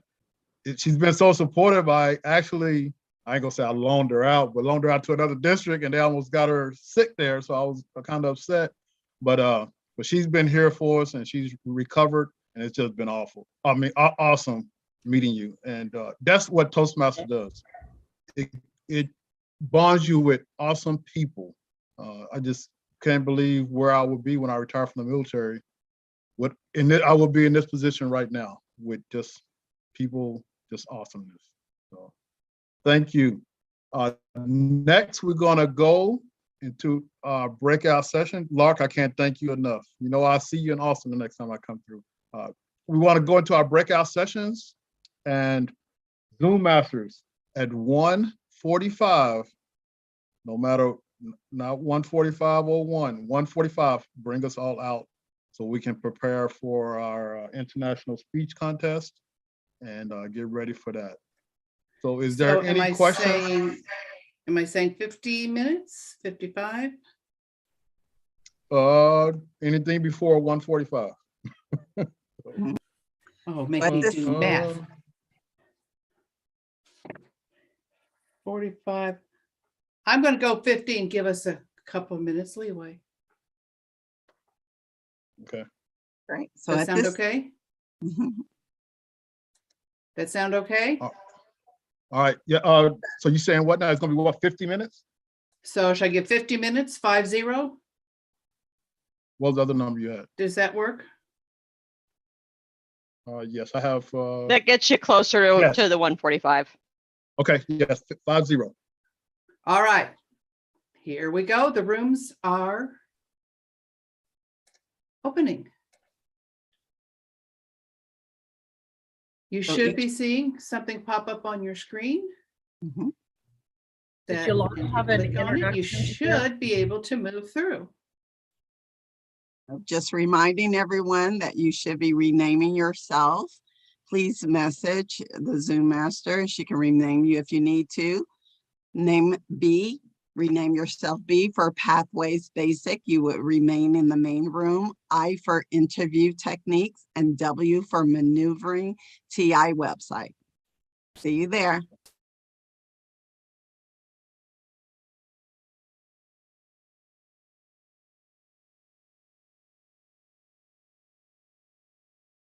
All right, here we go. KR, this room is yours. Last chance to verbally tell me if you have an issue. Otherwise, it will be an education session in progress, and please contact me through chat to make any changes. KR, the room is yours.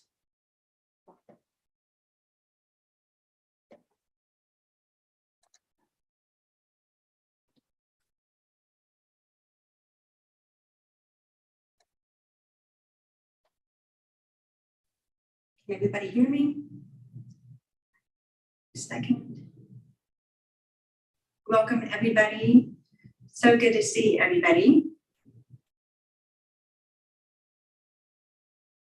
I am using a new computer, so bear with me.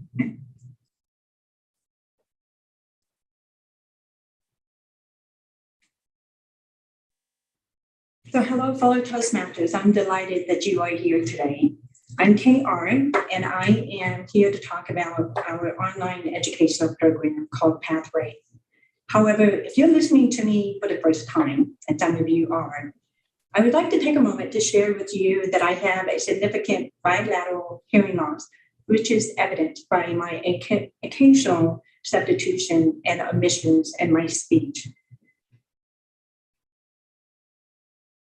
Just to remind everyone that our pathways right now is under maintenance, and I like how Toastmasters try to keep us informed and try to keep everything updated. I want to take a moment and ask you in chat to put which one of these would you connect with? 1, 2, 3, or 4. So number 1 is you're chilling, number 2 is you're terrified, 3, you're frustrated, and 5, you are ecstatic.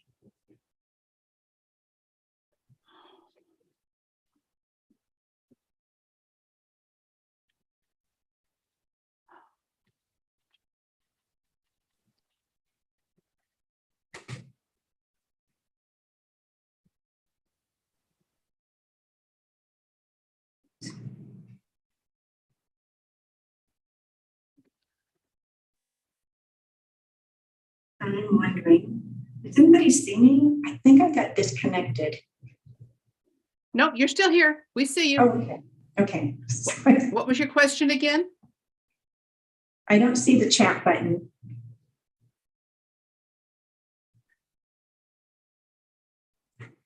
So if you want to just verbally tell me what numbers, 1, 2, 3, or 4 that you right now resonate with, that would be helpful. The question, 1, 2, 3, or 4, and what did that apply to? 1 is you're chilling, 2 is you're terrified, 3 you're frustrated, and 4 you're feeling ecstatic. About pathways? Just in general, just today. In general. Okay. In general, we only have 1 response so far, and that's a number 4. Somebody's ecstatic out there. Okay.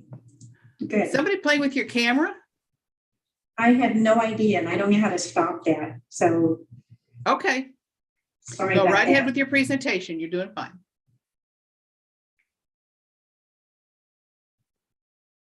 So I sent out a survey last night, and a couple of days ago, what came up is that people were interested in getting a sneak preview to our online course and our course detail.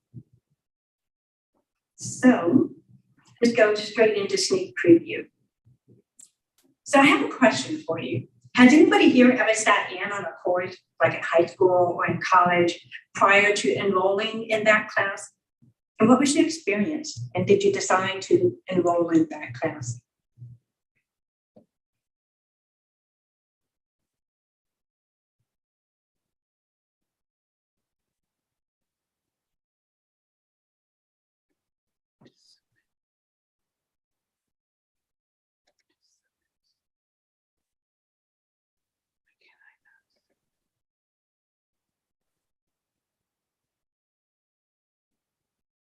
I stopped my video because it was like moving all over the page. I'm hoping that you can see my PowerPoint.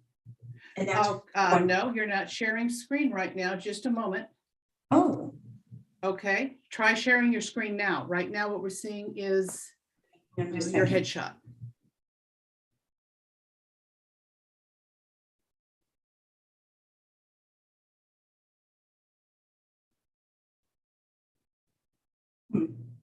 I don't see that option. So hold on.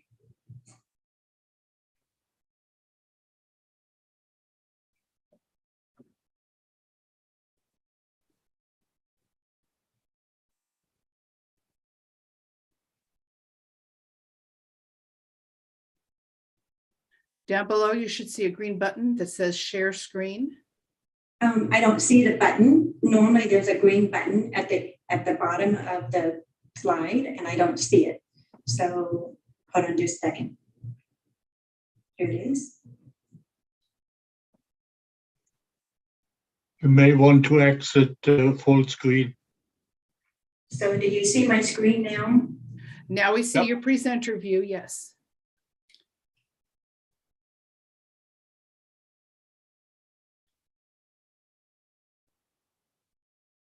And my notes are showing. Right. We're just gonna roll Sure. forward, right? Go for it. Just go for it. Just go for it. Let's go. So. And if you want, I'll watch the chat for you so that you can just keep on. Thank you. proceeding forward. So these were the mimes that you couldn't see earlier, the cute little foxes. I was hoping to see if anyone could identify with any of these foxes. And I think that you said that there was a couple of 4s in the chat. We have someone who's ecstatic and another one who's a little bit chilling right now. Okay, sounds good. All right. And then after I sent out the survey, it came back that people were interested in having a sneak preview of the online course and the course detail. So there's no further ado, the sneak preview. This is kind of, well, it's kind of nice to be able to see ahead of time before you invest your time and enroll in a class. And I'm just curious, has anybody ever sat in on a class before they actually enrolled?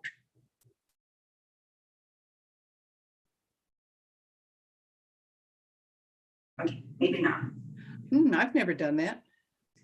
But today, we are actually going to check out our online course, which I think would be very beneficial to new members to our club or people that are new to our online pathway program. We will cover the location of our online course, how to open it, navigate through it, and how to find different sections. Then we will look at some of the different program aspects. Each assignment has a pre-assessment, presentation, and then afterwards, there's a post-assessment.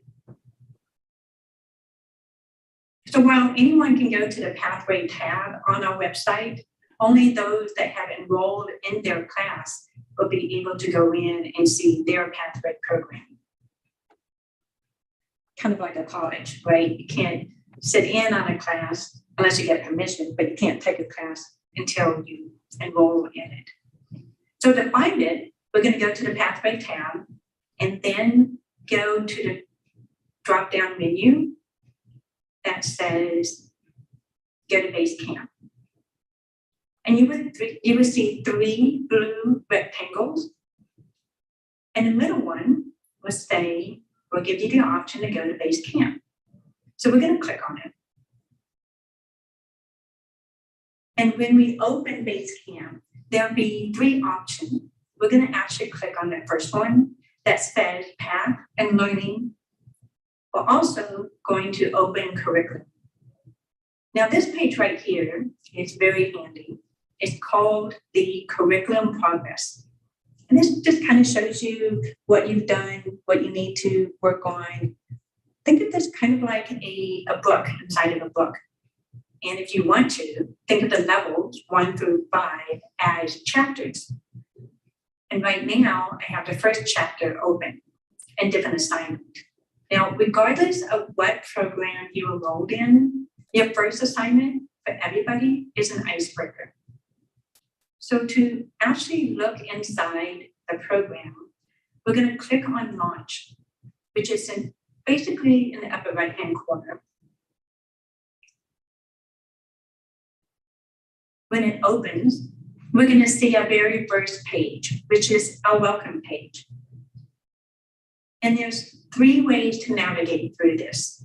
1, you will see these really cool arrows. One is going to the left, so you can go back a page, or the arrow to the right if you want to go forward. But also, there's an arrow at the very bottom, which is a red arrow. And if you click on it, what comes up is a list of different sections. And you can go to any of these. So let's say you do your whole assignment, and then you go back and like, oops, I forgot to print out my evaluation. So you can go back into Pathways and click on this, go to the section that says your evaluation, downloaded and printed.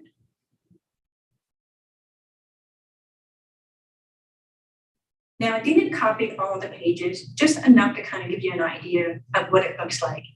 Now, your icebreaker, it can come in really handy. You might use it at a social event or during an interview, or even to pitch your business idea. And it's a great way to engage your audience. So you'll have an introduction, whatever the assignment is. You'll have an explanation of the purpose and the overview. Oh yeah, I forgot. There's also a project checklist. Now I really used these when I first started in Pathways. It kind of gets you going. It's like an outline. It tells you the things that you need to check off and things that you still need to complete. You can also print this if you're working with a mentor. This checklist comes in really handy. So I want to take a moment and just check in with people. How are you doing at this point? Is the speed okay?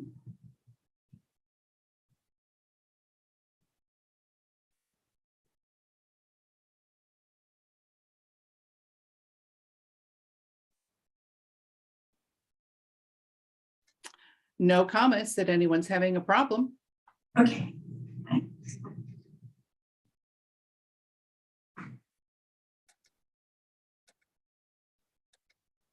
So one of the things that you'll notice in the pathway is that there will be two assessments. One is when you first start, and I only copied the first page, but just, kind of gauge like, how are you feeling about getting in front of a group of people, for instance. Anyway, it helped you kind of evaluate how you were feeling before the assignment, and then hopefully it changed after you do the assignment. So you have a couple pages, a couple questions, and then you close your pathways and you go and you work on your assignment. In this case, an icebreaker. So you write it and hopefully practice several times over and over. Then you are ready to present to your club. Hopefully by then you have received an evaluation. And now you're ready to come back to Pathways, your online course, and resume your assignment. There'll be some reading. And then of course, there is a pre or post assessment and how you're feeling about your skill set after this assignment. Then you're done. It really is easy and it's fun. And I learned so many skills, and you will too. It's very well organized and it has all kinds of resources available at your convenience. So congratulations. At this point, you have completed your icebreaker, your first assignment, and your first chapter toward level 1.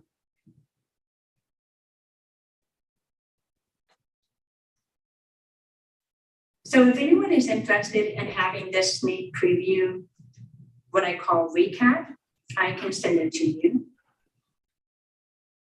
If not, we'll move forward.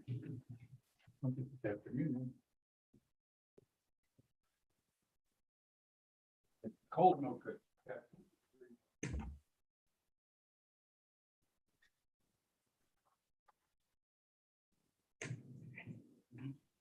So the second section that showed up in a survey that I sent out to the district was people were interested in having more information about the course details. So this is where I will cover the location, project, how to personalize it, levels, and the curriculum detail.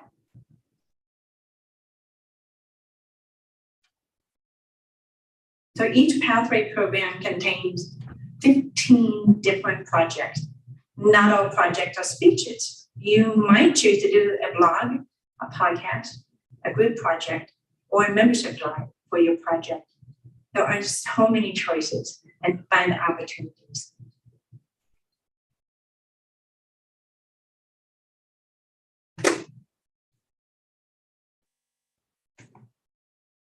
Does anybody remember their first project besides the icebreaker? Or do you remember being nervous for your icebreaker? And if so, how did you tame your nervousness?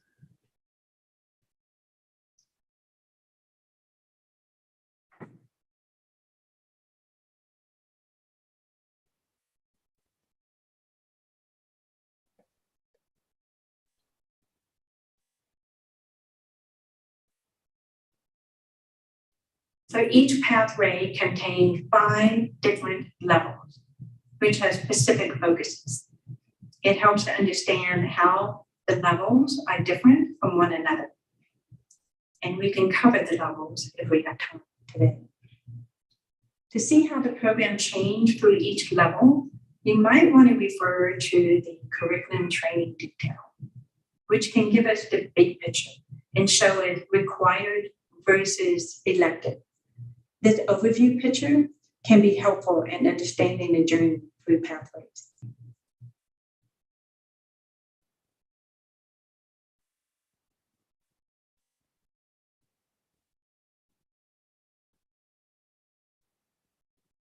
I'm going to take a moment and just ask, has anyone here done a podcast?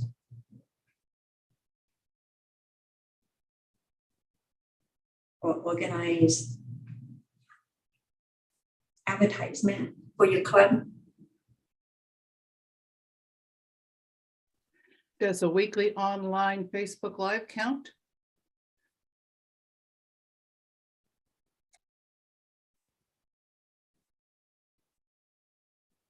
I'm sorry, say it again. Does a weekly online Facebook Live show count? Yes. Now, did you do it for your, did you just do it on your own, or is that part of a project for your club? And I guess, did you end up getting pathway credit?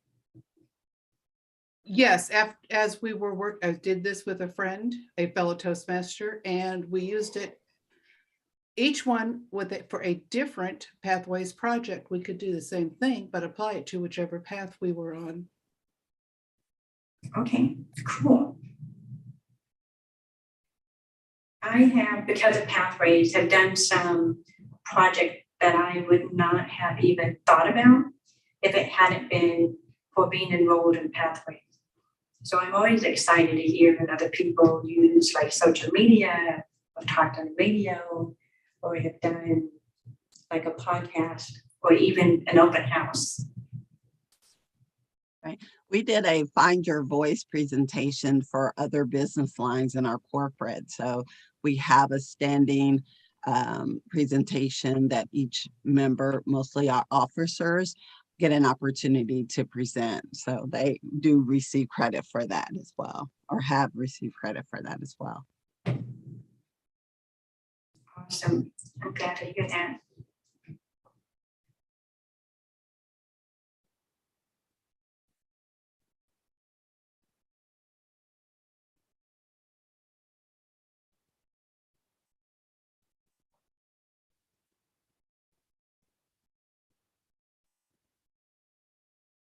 So here is the course detail recap, and it is 1 through 4.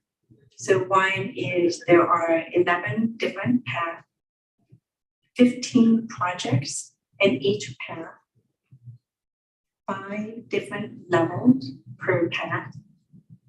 Resources are available in Basecamp.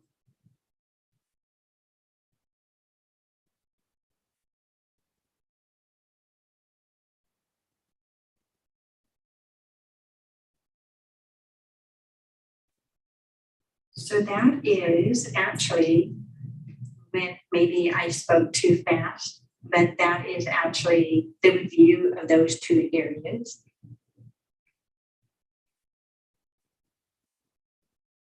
Now we can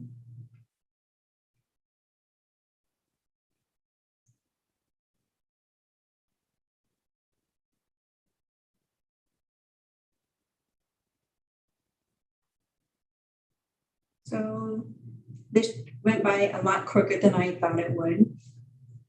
I would like to ask my audience if you would like to review different recaps, or if you would be interested in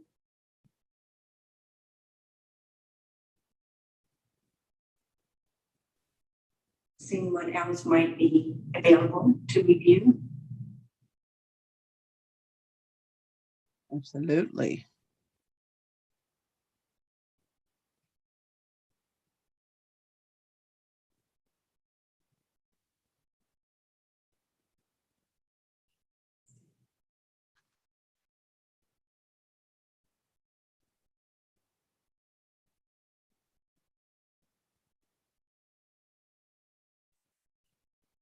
So do you want to review the recaps of different areas to see what might be of interest?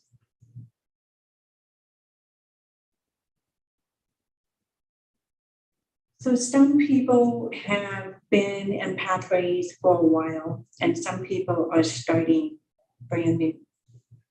Anytime, I think it's from March on, if you enroll in a new pathway program or course, then you get the privilege of having the new level 1 update.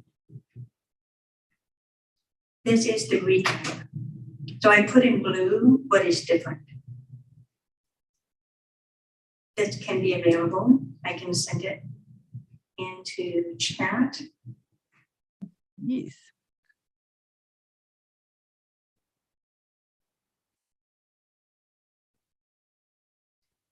Are there any questions about the new level 1? Is anybody working in it? I haven't started, but I absolutely will, because I'm just completing my last level. So I noticed that it is the icebreaker, and then in blue, it is your interest path and the reasons for. So that is them introducing themselves and then also why they chose to Toastmasters. Is that what that includes? Yes.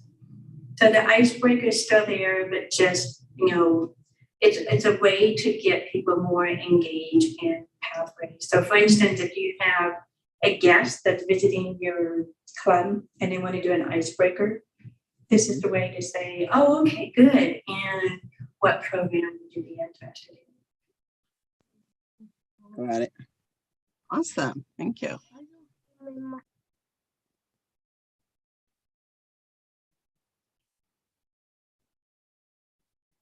This is awesome. I love it.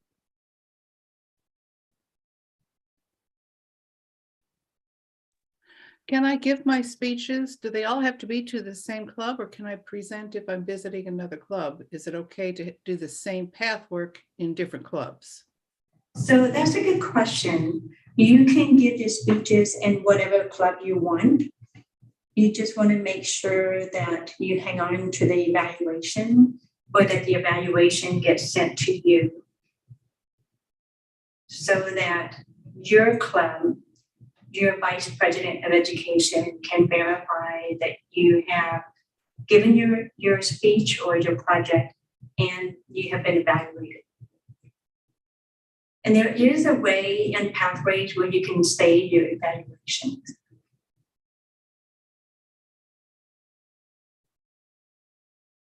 Any other questions on level 1?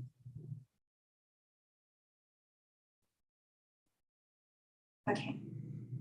So the second recap I have is about Pathways, which we kind of talked about, that there are 11 programs, 11 paths available. It would be interesting to see when Toastmasters is done updating Basecamp. I don't know if we're getting an additional program, and if we are, then I will go in and update my information. But all of our online pathway program or our course is available through Basecamp, which is like our resource center. And the curriculum progress page, what I was showing you earlier, shows you what level you're on and what project you're currently working on. And you can go in any order, but I always suggest people work in their online course kind of in chronological order. So it's easier to keep track of where you are, but also it will simplify things for your club DCP goals.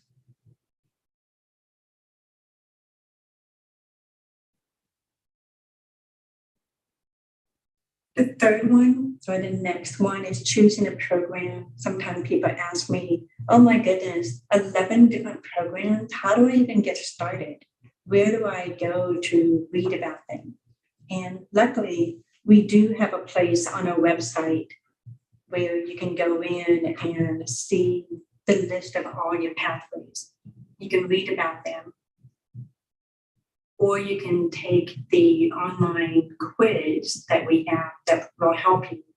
But it's still not set in stone. You still ultimately get to decide what program you have. Then you have about 30 days to change your mind if you want to. You pay and enroll. You get a confirmation, which is an email. And an email will be your personalized password that will allow you to open your online course. And then you begin your program. Are there any questions about how to choose a program?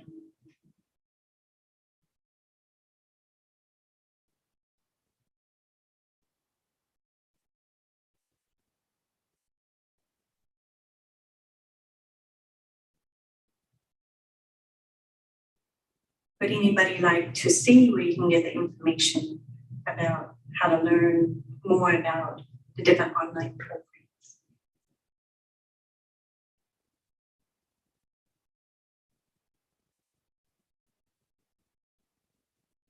I think Linda Linda said Wilson says yes, she would. Okay, so I'm gonna go to choosing a program, and we have some time.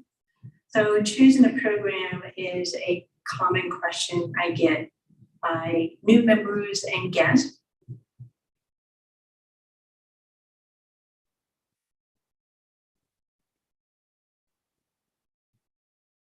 So selecting a program is important because you're going to be spending quite a bit of time with that particular program. So you want to read about them. I always suggest that people read about them, even if they do take the quiz. And then again, pay and enroll, get that confirmation email, and then begin your program. And you can find a list of the Pathway program on our website. Under the Pathway tabs. So right now we have 11 different Pathway online programs or courses.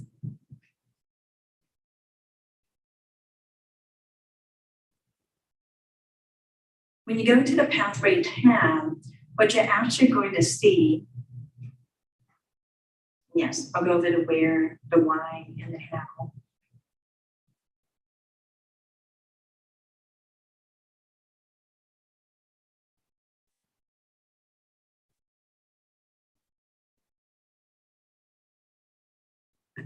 I do want to ask, how is your club right now providing an overview of Pathways? And what kind of feedback have you gotten? Like, do you do it during the meeting, after the meeting, before the meeting? How and where are you providing Pathway information to your members?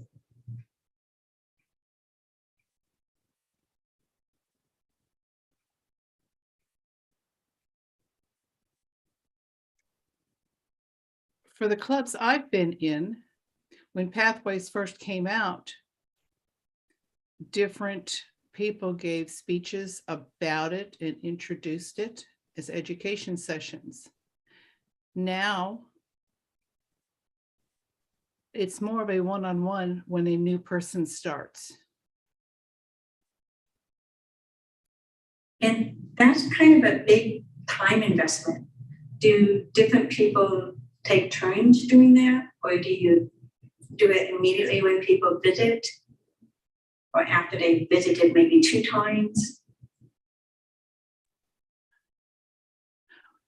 We would talk about it with the new member and then arrange for a one-on-one time after the meeting and take them through the process, let them see what is out there. Okay, that sounds good. Thank you. And Linda says that they review the Pathways as part of their new member orientation process. Oh, okay, awesome.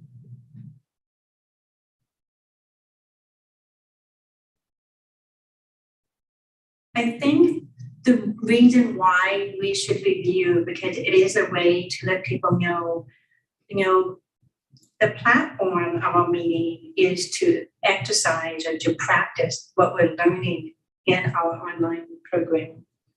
And the sooner people realize that, they're like, oh, wow, there's more to the meeting than just getting up and speaking in front of people. There's actually an outline, some guidelines, and some, we call them digital books now.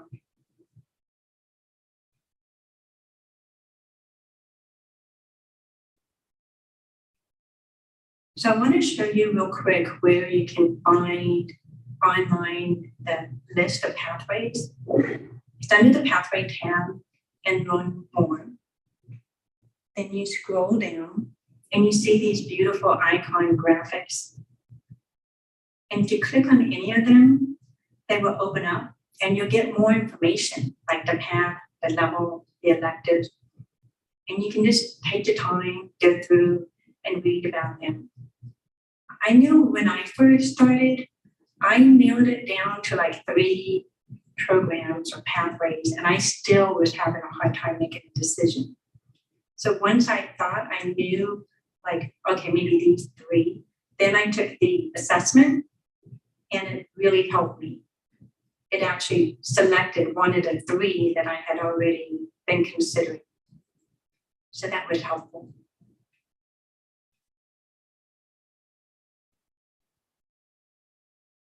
So in each of the levels, it will give you the information and allow you to just kind of go through and read about them. So that's nice. And it is, I think, a nice personal touch when you can sit down with your new pathway members or your guest and kind of explain the whole pathway program and where to find stuff.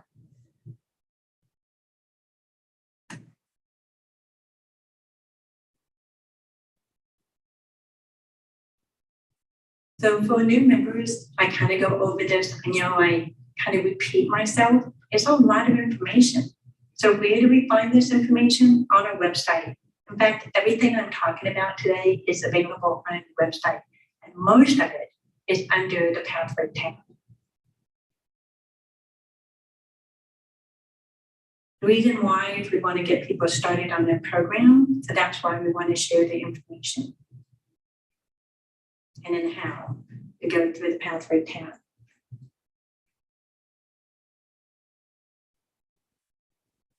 So I kind of showed this earlier, how do we get to it? So we selected pathways, went to the down menu, and we selected choose a path, which is the first and far left blue rectangle.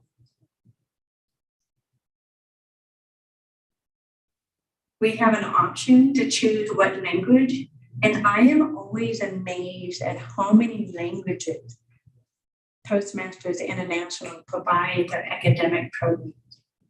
It's something like 8 different programs, and we just recently added Korean and Tamil.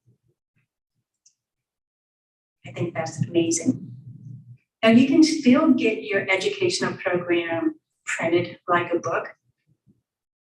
Now you can also get it digital online, which is nice because you're not killing trees, but also doing it digitally, you can get all kinds of access to additional resources and videos. And let's not forget, this also helps your club with the DCP goals. If you decide you want to take an assessment, you can click on it. And it takes maybe 5 minutes. It's 25 multiple choice questions, help you to identify your goals and your interests. It will provide a recommendation, but ultimately you get to decide what is the actual program you want.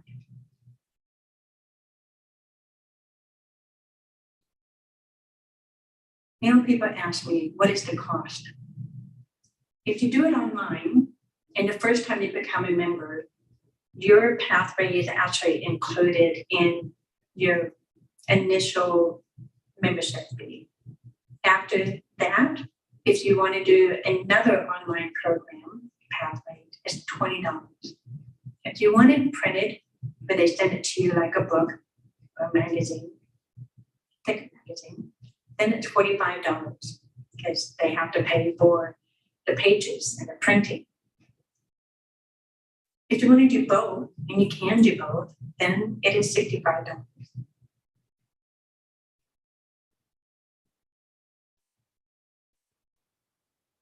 Once you enroll, I had already mentioned, you will get an email, and this email will come as a confirmation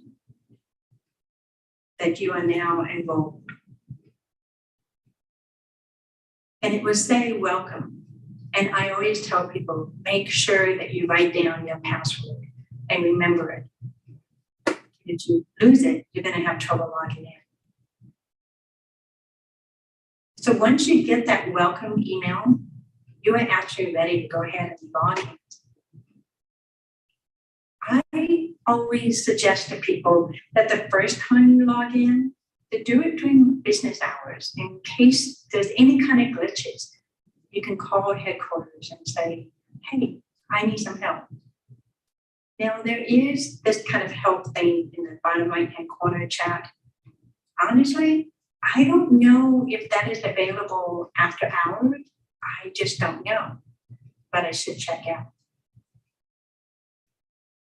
Some people try to log in on a laptop, on a desktop, on an iPhone, or even an iPad. So let me check in with you. When you first logged in to Pathways, online pathway, did you do it on an iPhone, an iPad, a laptop, a desktop? Did you have any glitches trying to get into your Pathways online program the first time?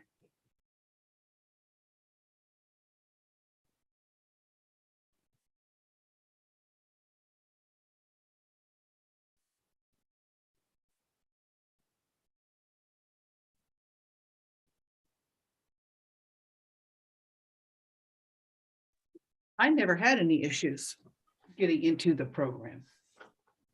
You didn't? Good. Sometimes moving around and realizing where I was. Right. Thank you.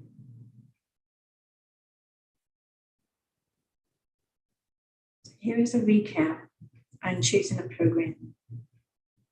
Now, some people use these recaps in the meetings. You can actually, or you can make it your own if you want. Maybe you want to put it in a notebook or something. But it helped to kind of have the gist of everything.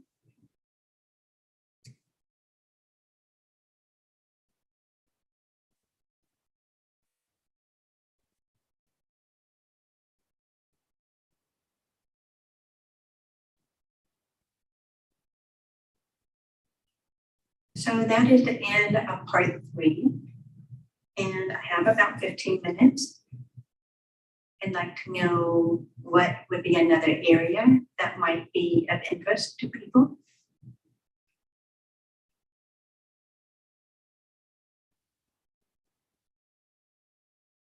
I must be speaking very fast because I don't remember going through this information this quick last time.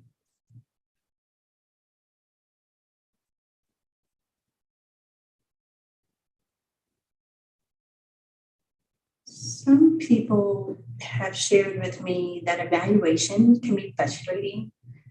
There are, can anybody tell me how many different locations you can find in evaluation? That would be like the question of the day.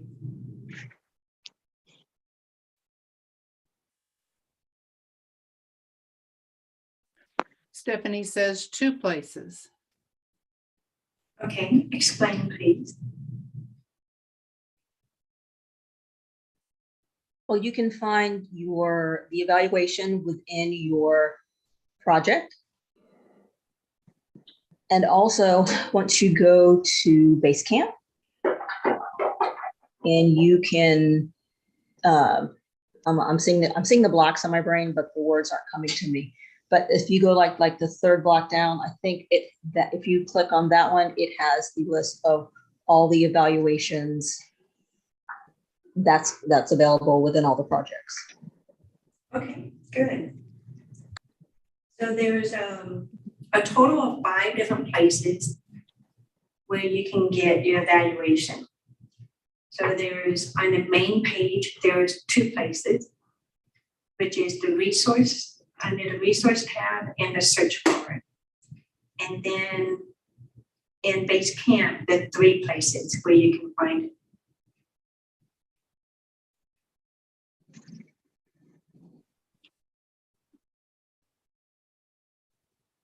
I know I was really confused when I first started, like where can I find all of the evaluation?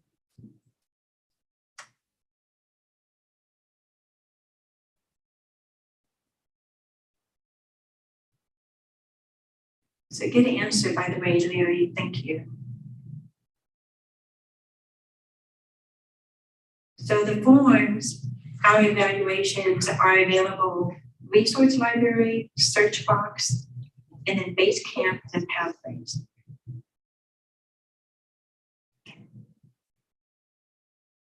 So the main page and Camp Base, those are the 2 main areas.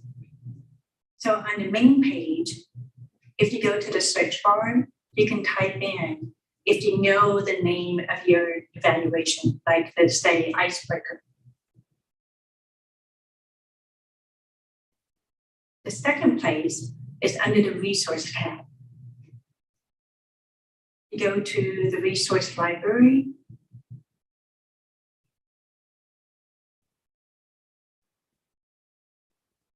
Type in English or whatever language you want it in.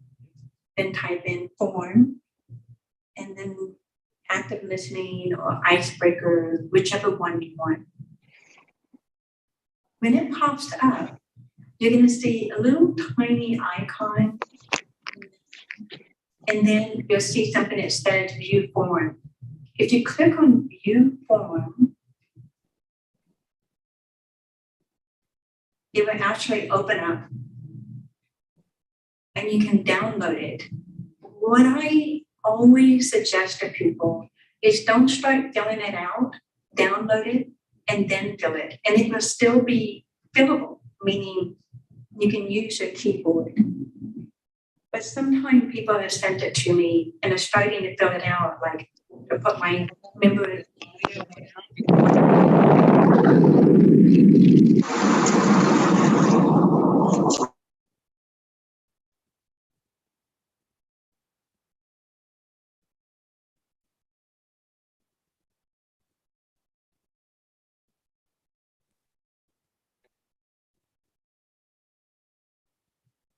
So in an email, I'll give them the information and say, hey, Adrian, I'm sending you my evaluation form, and this is the date I'd like for you to evaluate me and the name of my speech.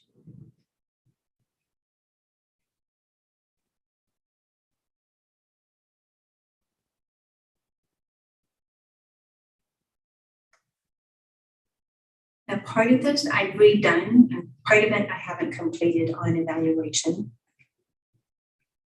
But evaluation forms, I don't know about you, but I really like being able to have a written record where I can go back. Especially with my hearing loss, it really helps to have something in writing. Say, oh, okay, I'm doing this when I'm speaking. Oh, I forgot to do this. But having a hearing loss or not, I think everybody can appreciate having a written evaluation.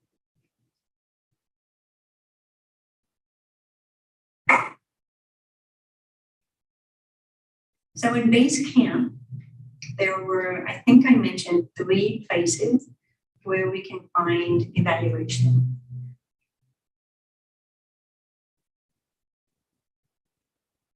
So to get to Basecamp, we go through Pathways.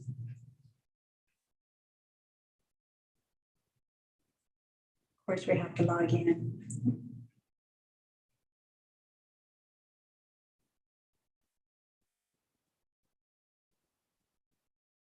So these are the 3 areas that first shows up when we sign in to Basecamp.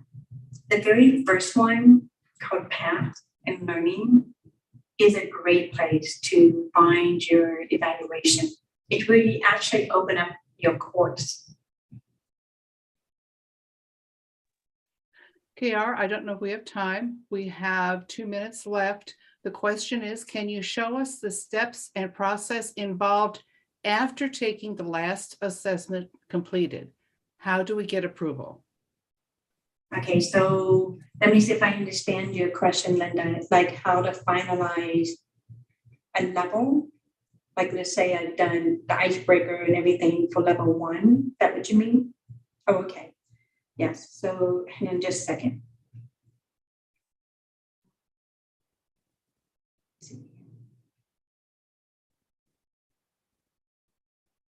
See if I can.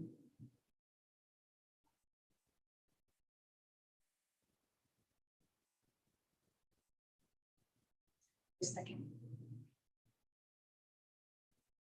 Just a minute.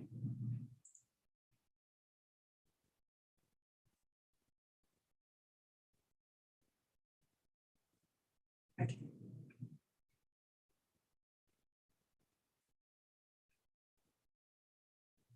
See if I can.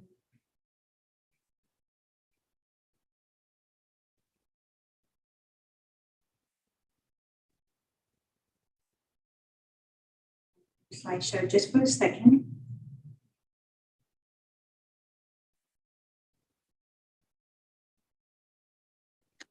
The room is about to close. The room will be closing in just a few seconds.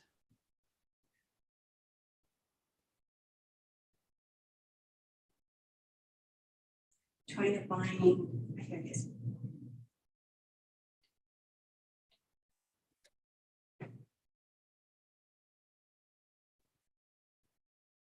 Okay, so you asked me, how do we finalize our work, right? So once you have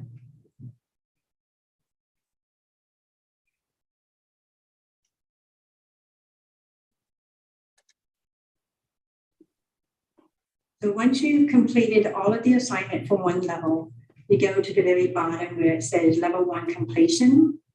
You will click on the launch button and it will show up as complete. Now your vice president of education may need to be the person that makes it come up as complete. I always tell people to check a couple of days later to make sure that it shows up as view certificate. If it shows up as view certificate, then that means it actually is recognizing that you have completed your level 1. I hope that answered your question, Linda. Thank you, everybody. I hope this was helpful.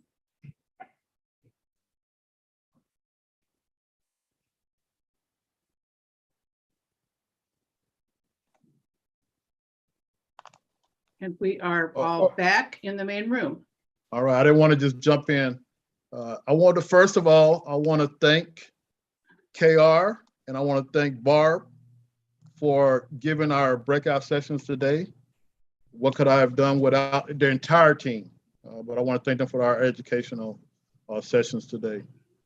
With that, we're going to take a quick break. We're going to verify that all of the contestants and all of the support, the judges and everyone is here to make sure that we are ready for the international speech contest. Rick Chandler and Clarice, how much time do you think we need? You want to give like a 10-minute break? No, we'll start at 2 o'clock like it was planned. Okay, so 15-minute break. Right. And 2 o'clock, we will be set to go. So at this time, Rick and Clarice will be verifying everyone is here for the contest. Thank you, Shed. Obviously, Terry Ann's there.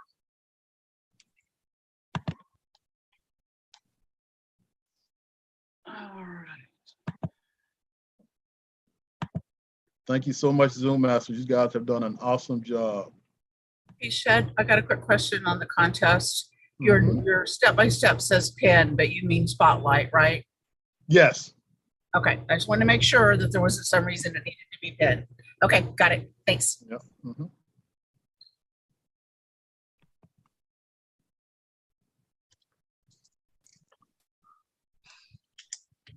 Is Clarice here? Yes, I'm here. Okay, all right. All right. We'll And check all to of make sure. our judges and our counters are on, Shed. Okay, thank you so much. I want to put out, I know everyone's on a break, so just, eat, listen. The opportunities we talk about with Zoom. We put a proposal out, Region 4, for all of the districts to support each other. So I just want to thank all of the judges for coming out and supporting outside their districts. This is just a great opportunity. Why should we be struggling on judges when judges can go anywhere online? All right, so it's been a great opportunity. I know I've helped out 5 or 6 of our districts out there. And so it's just been a great opportunity. I've learned so much going to other districts. And so for those of you outside of District 22, hopefully we've had a great conference. And if you learned anything positive, take it back to your district and share. For instance, one of the conferences I went to, they didn't know about the hand raise. So they moved you to the front for the timers. And it's all about making everyone better in this organization. So there's no sense in keeping things to ourselves. We want to share it and to make us all better.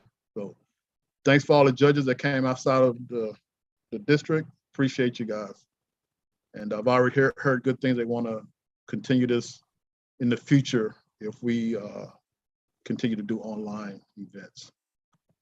Thank you, Letitia. I'll be quiet and let Rick take over. And I'm just checking participants. Matt Plank, are you there? Showed up on chat, so you should be there. Yeah, I think he just Yes, he sir. came back in. Good afternoon. Thank you, Matt. Just want to make sure you're there. Sure, if you want to come on, Letitia, if we could unmute Letitia. We'll do that also before the contest or before you actually start speaking, Letitia. But if you want to do it again now, that'd be fine. So if our Zoom master could unmute Letitia, or I don't know if you've done that already. At this time, people can unmute themselves. Great. Thank you. Good afternoon. Sound check, Rick. You sound great. Sound, Letitia Randolph. I love everybody. You all are great. Happy Saturday. Happy May. Tip of the spear to Shed. I learned quickly. Okay, great. Thank you.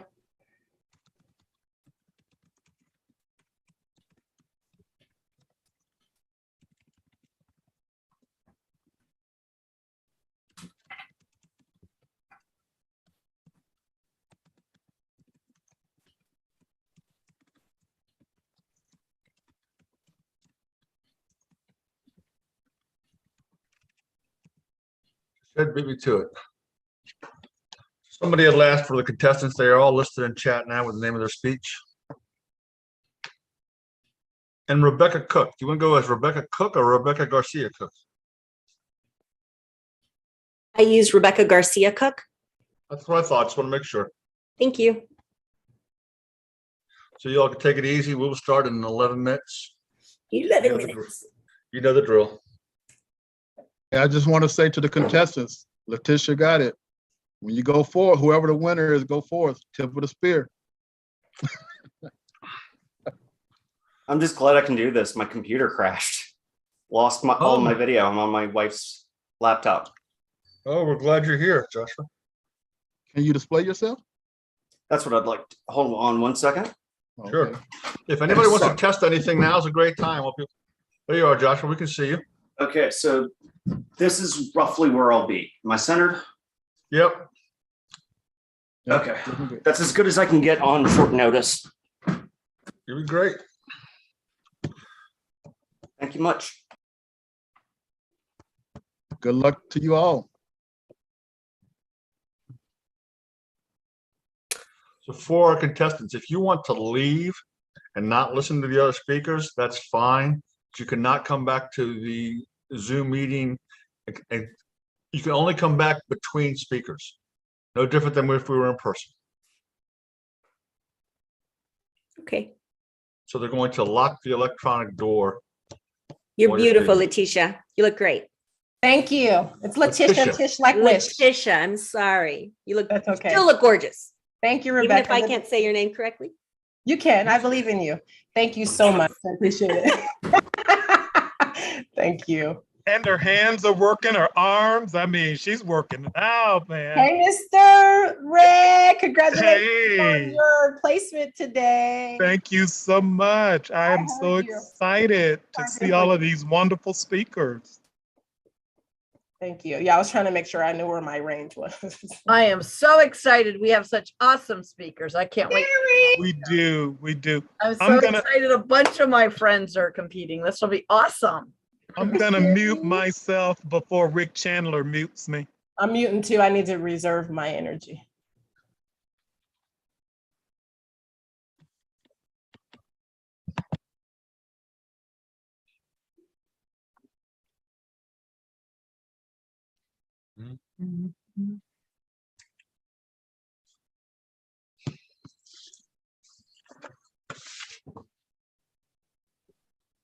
Scott Spilkey looking all dapper.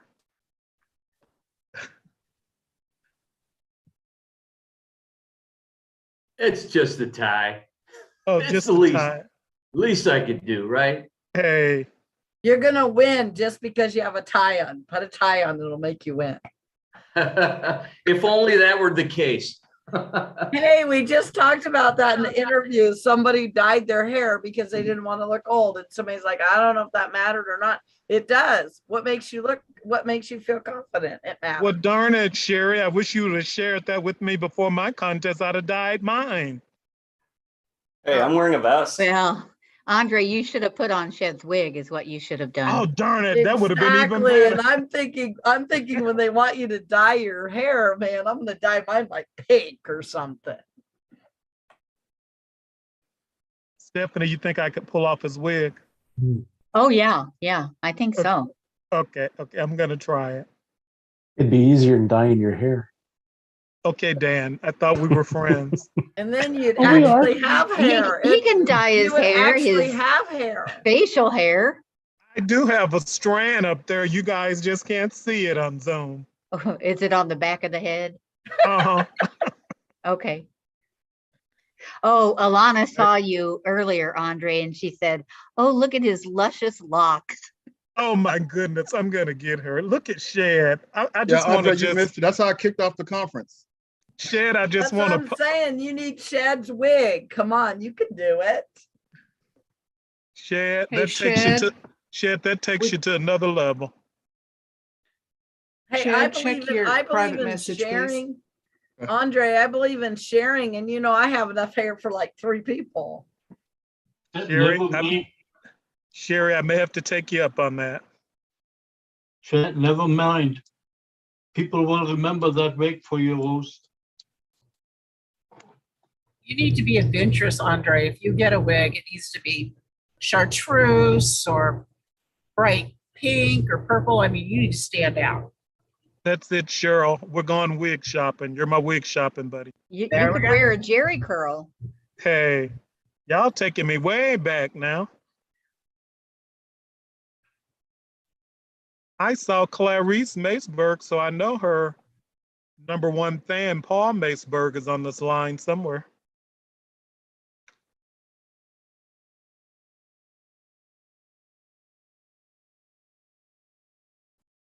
Andre, what's the W? Winner? Division? It was for the class we were just in. Walter? Oh, okay. No. I've already been informed that Walter is banned from all public events.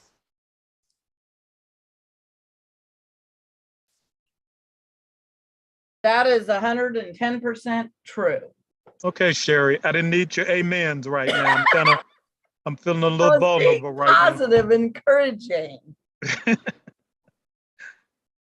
I am so excited about the contest. I know why you think I'm here. I'm excited to watch this today. Andre, you could bring Walter over anytime, bud. Scott, can David. you change your name, Scott Spilkey, to just Scott Spilkey? I don't think you're supposed to identify the division you're in. We don't want to give you any unfair advantages, Scott. It's really not an issue because our judges are from other regions, but I think that was one of the things I used to say. Am I right there, Joanne? Done. It's done. Joanne, quit being such a yes man. You're not in the trio anymore. Tell him what you really think. Walter was let back in somehow, Oh, and somebody boot him out. Three, She sent you me be the- nice to me. I did receive chats earlier, Andre, where people said they liked the moment of silence the best when I spoke. Well, I hope it didn't have my name on it. Rick Chandler, we know you're thebomb.com, or as we say in my neighborhood, thebomb.com. We have a bunch of hands raised. What's up with that? Hey, these I are don't know our if we're supposed to call on them, Joan. You want to talk? Kathy, you want to talk? We're No. the timers, so that moves us to the front so they can Oh, see us. perfect. Okay. Oh, you can see us. See, it's working. She saw you guys. Is that like raise the roof? Woo, woo. Yeah, but I like the different colored hands. Can one be green, one be red, and one be? Toastmasters International. We're international. We need to tell them we need the different colors so that we can do red, green, yellow. Kathy, be careful. You're going to make us think you're a party animal now. You know she is, right? Maybe.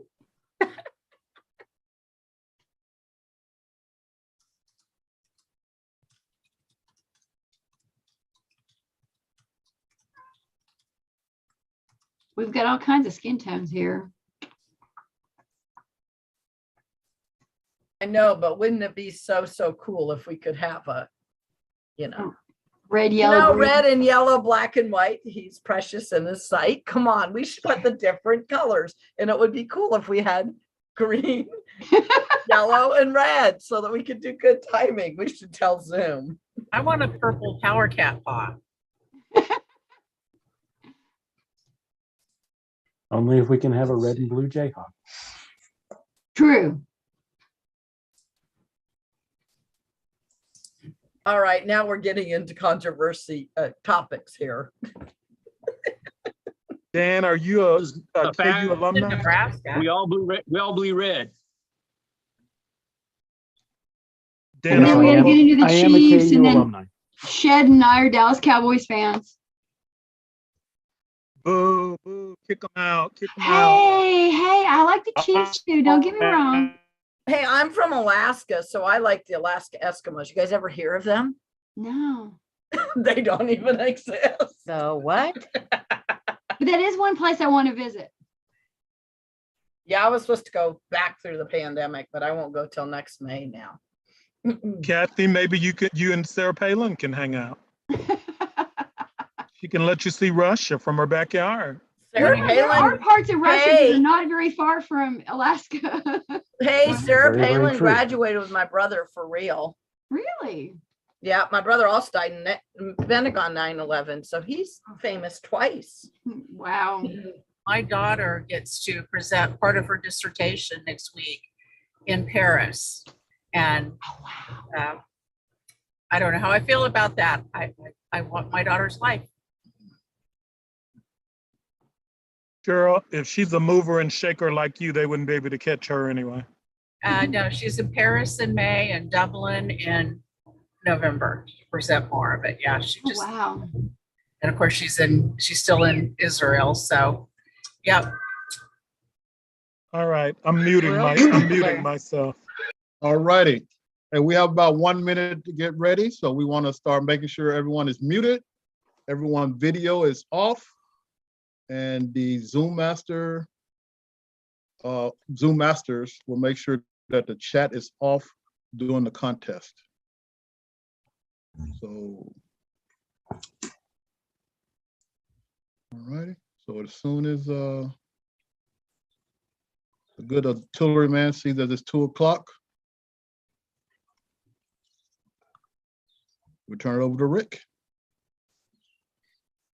Mr. Chandler, it's all your show. Thank you, Mr. Mayberry. Our objective today is to pick the best of the best for our international speech contest. These proceedings are designed to make sure we have a fair and unbiased competition. A new change this year is we're having judges from other districts in our region so that we have a completely unbiased judging pool. They have no knowledge of the speakers beforehand, which I think is great. All of the speeches will be 5 to 7 minutes. In the event that a speaker loses connection, what we'll do is bring them, when they finally get back on, I'll remind them or let them know the last thing that I heard before they were lost. The timers will then change and add 30 seconds to their timing. So they'll get a green card at 5:30, yellow card at 6:30, red card at 7:30, and after 8 minutes, they would be disqualified.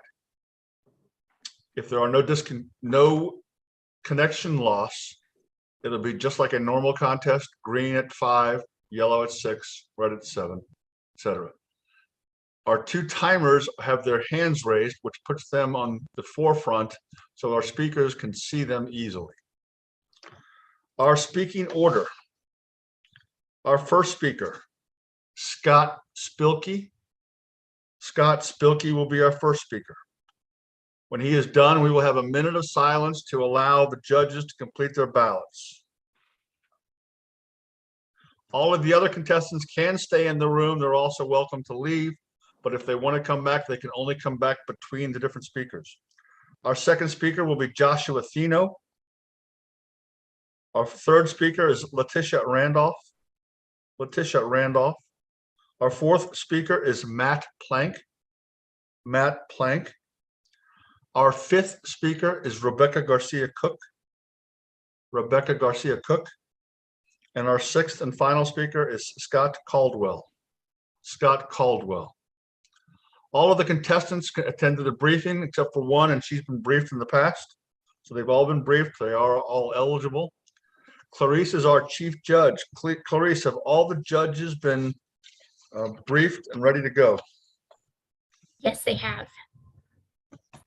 The way this process works is the winner of today's contest, their recording will be sent to Toastmasters International, which will be used for a regional, I believe it's a quarterfinal.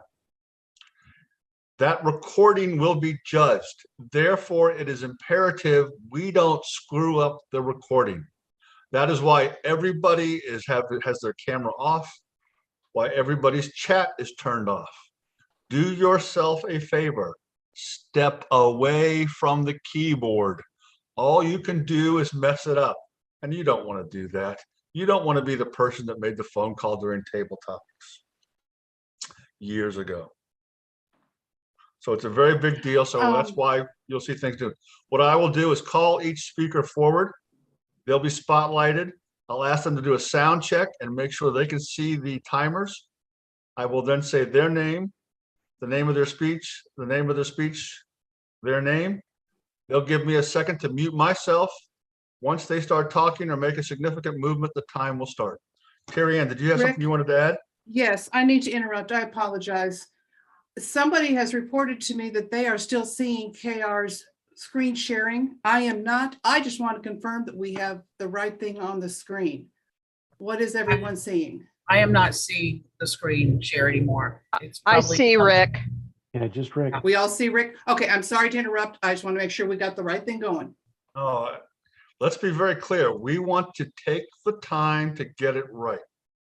So thank you for asking, Terry Ann. Any other questions, comments, or concerns? Because chat's been turned off. We're going to go ahead and get started. Terry Ann, would you spotlight our first speaker, Scott Spilkey?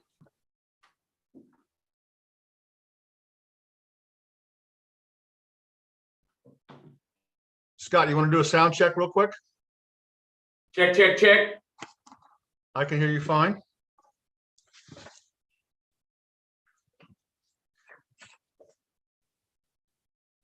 Scott Spilkey. I'm so depressed. I'm so depressed, a motivational speech. I am so depressed, a motivational speech. Scott Spilkey. May 24th, 2021. It was 2 a.m.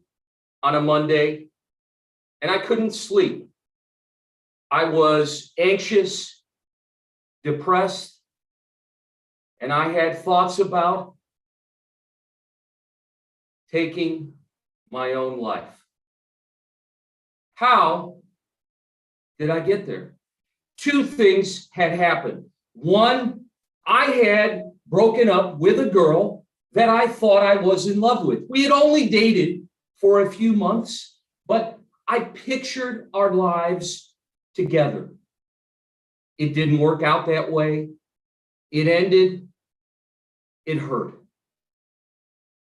The second thing that happened is that I spent Sunday saying goodbye to my beloved pet cat of many years, Maggie. And although the vet said that there was nothing we could have done for Maggie, she had incurable stomach cancer, I blamed myself. I thought if I hadn't been so absorbed in my own breakup, I might have seen the signs. And so at 2 a.m. on a Monday, I stewed in my own blend of blame and self-hatred, and I could not forgive myself. I ended up calling a crisis hotline, and although the person I spoke to had no answers, I felt better. I hung up the phone, and as the sun came up, I slowly began to gather some compassion for myself. I realized no matter what happened, good or bad, life goes on, and I had to deal with my feelings and come to terms with the losses in my life. For most of my life, I have dealt with depression, and I know I am not alone. The World Health Organization estimates that more than 300 million people, or 5% of the worldwide population, may be suffering from depression. Most tragic of all, each year, more than 800,000 people across the globe die by suicide. This is one person every 40 seconds. Yes, depression can kill you. At this point, many of you may be thinking, this is not a very good motivational speech, but I want you to stick with me because I'm actually going to leave you today with some motivational techniques that have helped me deal with depression. Technique number 1 is to talk about it. It is a myth that talking about it increases depression or even the likelihood of suicide. In fact, it is the exact opposite, because talking about it is like putting a release valve on a balloon. Without it, that balloon will get bigger and bigger until it pops. Talking to someone, whether that is a pastor, a therapist, or a trusted friend, it can really help. It has helped me. Recently, the rapper Logic had a song, 800-273-2255, about calling into that number at the National Suicide Hotline. That song has more than 400 million views on YouTube. And what they found was that after Logic's song was released, calls to the crisis hotline went up, but the suicide rate went down.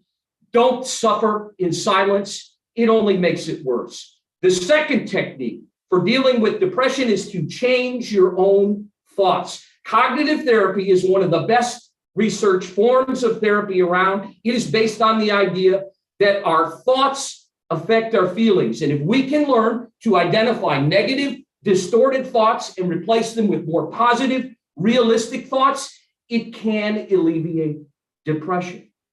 This has helped me. One thought I had after my breakup was that I may be alone forever. In hindsight, I realized that this was a distortion. It was possible to meet someone else and have a nice relationship.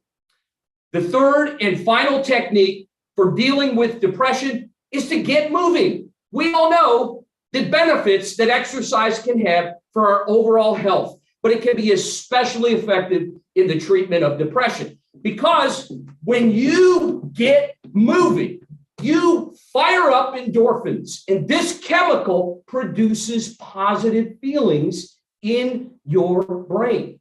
Some studies show that even moderate exercise can be as effective as taking antidepressants for someone with mild depression. But again, check with your doctor. I am an avid bicyclist, and I feel so great when I do a long bike ride. My brain is in a positive place, and it is difficult to be depressed. My fellow Toastmasters, I was hesitant, to say the least, to share my experiences with depression because I thought I might be judged. But we don't judge a diabetic who uses insulin. Why should we judge someone who has depression, who may need treatment? There is so much stigma talking about it, but there doesn't have to be.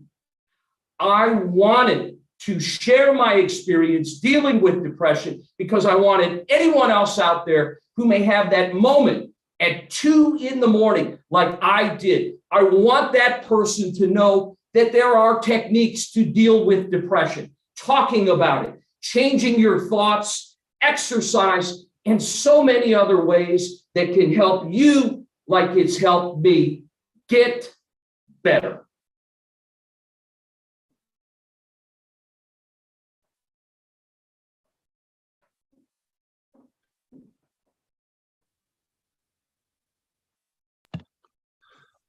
Timers, please give me 1 minute of silence so we can have the judges fill out their ballots.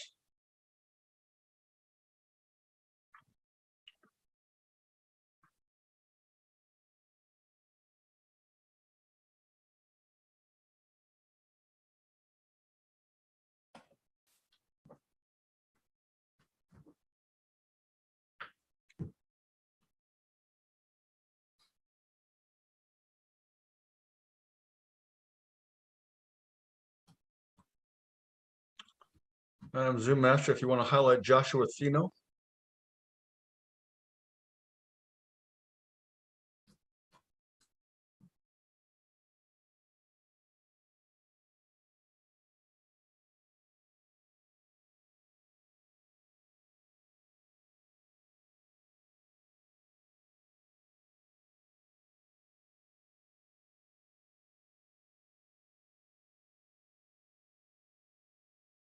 Thank you, Madam Timer. Joshua, do you want to give us a sound check to make sure your sound's okay, and let us know that you can see the timers fine? Test 1, 2. Can you hear me okay? Wonderful. Thank you very much. And our next contestant. Did you have something, Josh, you wanted to say? Timers? Can you see the timers okay? Gotcha. Okay, just making sure. Good. No, that's exactly what I want you to do. Perfect. Our next contestant, Joshua Thino. Barriers and bridges. Barriers and bridges, Joshua Thino. We build too many walls and not enough bridges. Sir Isaac Newton. Well, what are bridges? Bridges are a construct that gets you from point A to point B over an obstacle. Well, what are barriers? Those are the obstacles. They can be man-made, such as a wall. They could be natural, such as a river or a chasm, or they can be intangible, like race, creed, color, religion, age, sexual preference, language, culture, so many more. And I am uniquely qualified to be able to break down some of those barriers and build some bridges. For 2 reasons. 1, I'm a United States Army soldier in a unit that's their goal was to win the hearts and minds of people. The other one is I have 2 titles, Prestidigitator Adept, which comes from Latin, presto meaning quick, digitation meaning hand movements, or my preferred title, Army's Magician. I'm going to tell a couple of stories about my life as the Army's Magician and hopefully give you a small piece of my soul before this is through. So I deployed to an unspecified location in Afghanistan. So there I was in Middle Easternburg, and a bunch of children started walking me while I was out on duty. They walked me about 100 yards, saying, "I protect you." This was my first time out in the combat zone, so I was very nervous, and I didn't expect it, nor did I expect them to ask for money or candy or a soccer ball, because all of those things everybody else was ready for. All I had was a deck of cards in my left ankle pocket. And so I did the only thing I could, and that's a magic trick. And I went, "Hello guys, watch this, very close." And all of a sudden the children went all the way around me and were like, "Yay!" And then the oldest one came by and stole my deck of cards like he was being chased by an angry squirrel. He came back just a minute later, as if to say, "How'd you do that? The cards are real." And just like that, cultural and language barriers that I was a soldier and I had a gun, they're all gone. And I ended up giving the kid the deck of cards on the hope that he wouldn't shoot me one day, and 12 of would like it. But that's what building bridges is about. And sometimes the barriers they break are intentionally put up. One of the other times, I went to a wounded warrior hospital. I didn't realize how war ravaged people, but they were missing limbs, missing eyes, but all of them were really down. They built walls, an obstacle that nobody could get past because they thought people were looking down on them. And so I have a magic trick for that. And I went, "Okay, guys, you are my heroes, but you probably look at yourself like this in comparison to a normal person, in comparison to the rest of the Army or other people. And I'm telling you that you can't tell the difference between us. Can you? You may think so now, but you can't. Because on paper, we're all the same. There's you, there's you, and there's you. So, all of this time, all you had to do was, you guys were always bigger than we are. And I'm telling you, you can't tell the difference. Even if you were cut down, you're still my heroes. And you know what this means? Because you do this, you make the impossible happen. Believe me when I say you're my hero. And we are all the same. You can't tell right now, can you? But we're the same, we're the same, we're the same. Can't tell. But there could be anybody, and anybody. And all of a sudden, their barriers were dropped. We started talking, we started laughing. They started being people again. Just like they were before, those barriers down and bridges connecting them.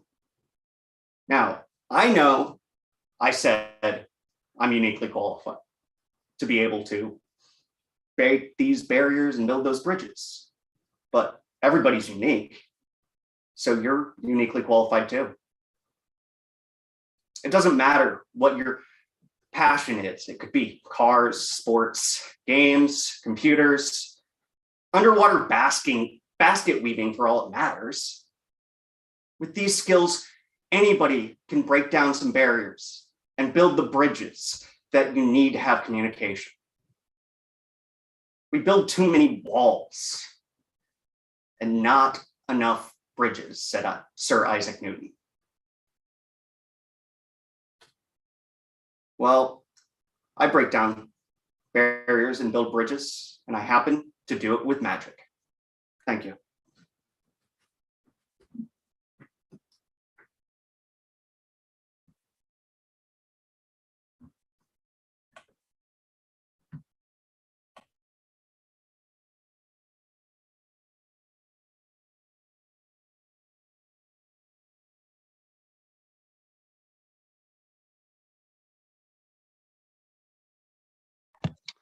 So we'll have 1 minute of silence while the judges prepare their ballots.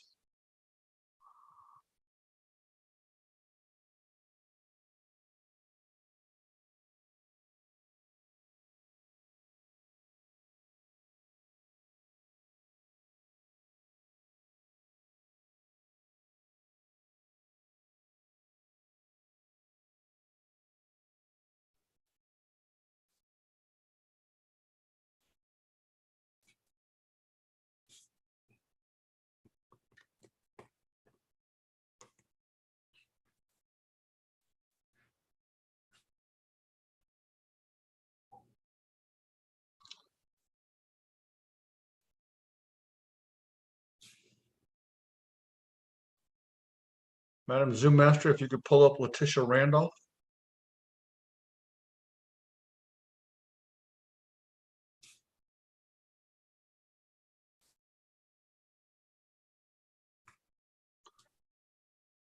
Thank you. Letitia, you want to give us a sound check and let us know that you can see the timers okay? Yes, sir. I can see the timers okay. Can you hear me all right? Very well, thank you very much. So I'll do your introduction. Give me a second to go on mute. Letitia Randolph, who do you think you are? Who do you think you are, Letitia Randolph?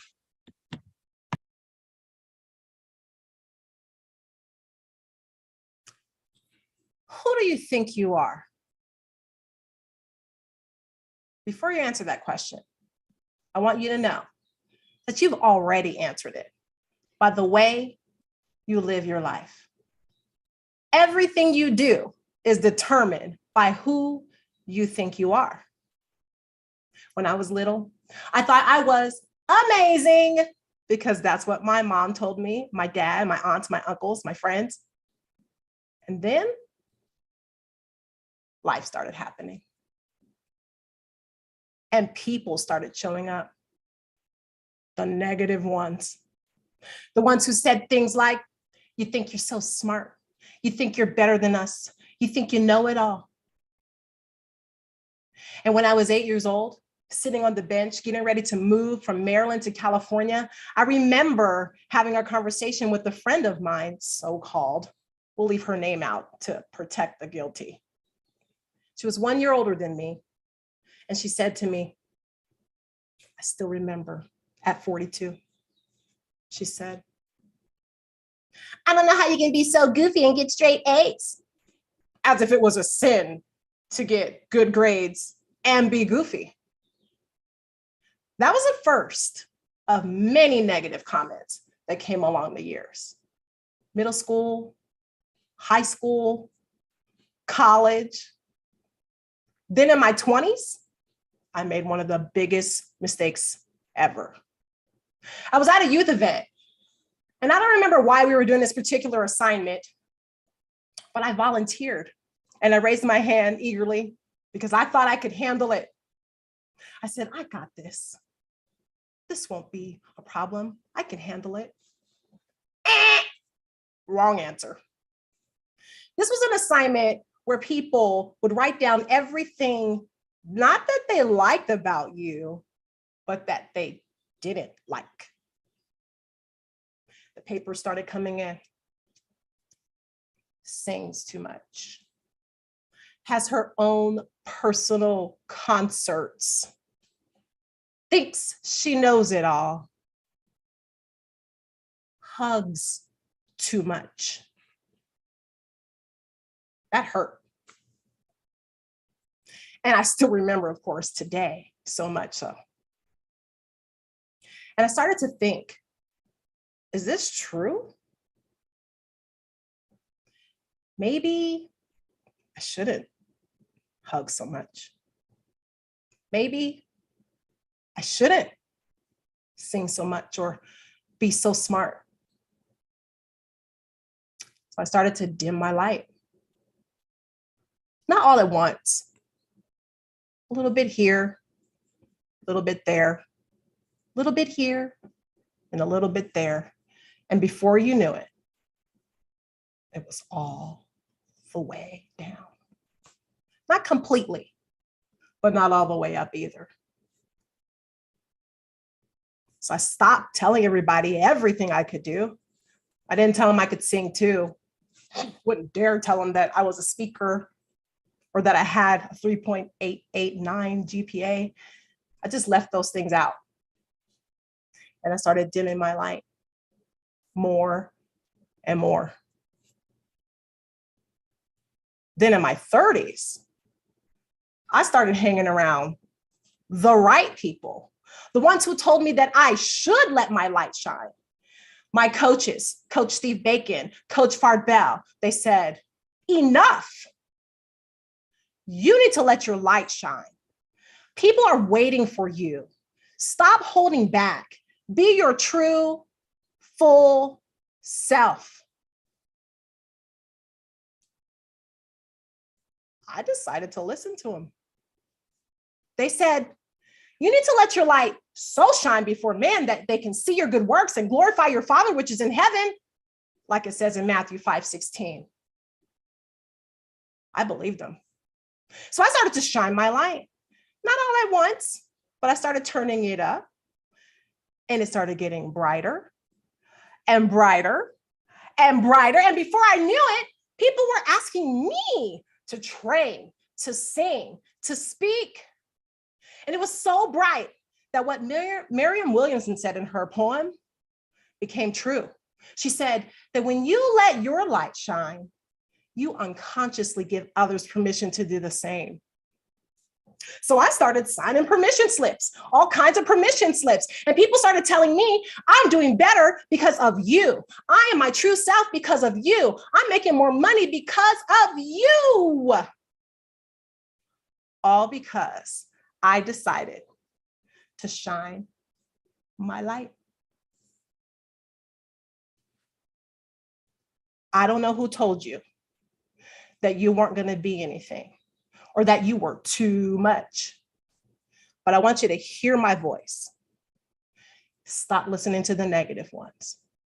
You are somebody. You are important. You do matter. And we need you to shine your light. I want you to remember what my childhood preacher used to say to me. He said, everybody is somebody. And if everybody is somebody, that includes you. Stop believing those lies. Start believing the truth. Who do you think you are? Don't rush. Sit with it. Start living in that full potential that you know that you have. You are who God says you are. Who do you think you are? Remember, the way you live your life, you'll be telling us.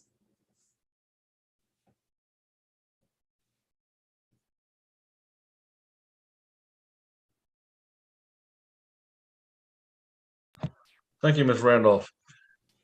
Madam Timer, please give me a minute and give the group a minute for the judges to complete their ballots.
Thank you, Madam Timer. Could we spotlight Matt Plank now, please? Matt Plank. Hey, Matt, could you give us a sound check, Matt, and let us know that you can see the timers well? Check, timers. Great. Can you see them okay? You can see their hands? Yes, sir. Great. Great. Our next contestant. Matt Plank. Fear is a lion, or is it? Fear is a lion, or is it Matt Plank?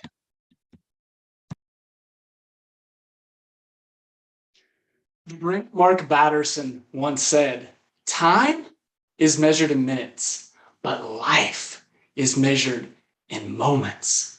Good afternoon, Mr. Contest Master, fellow Toastmasters, esteemed judges, and guests.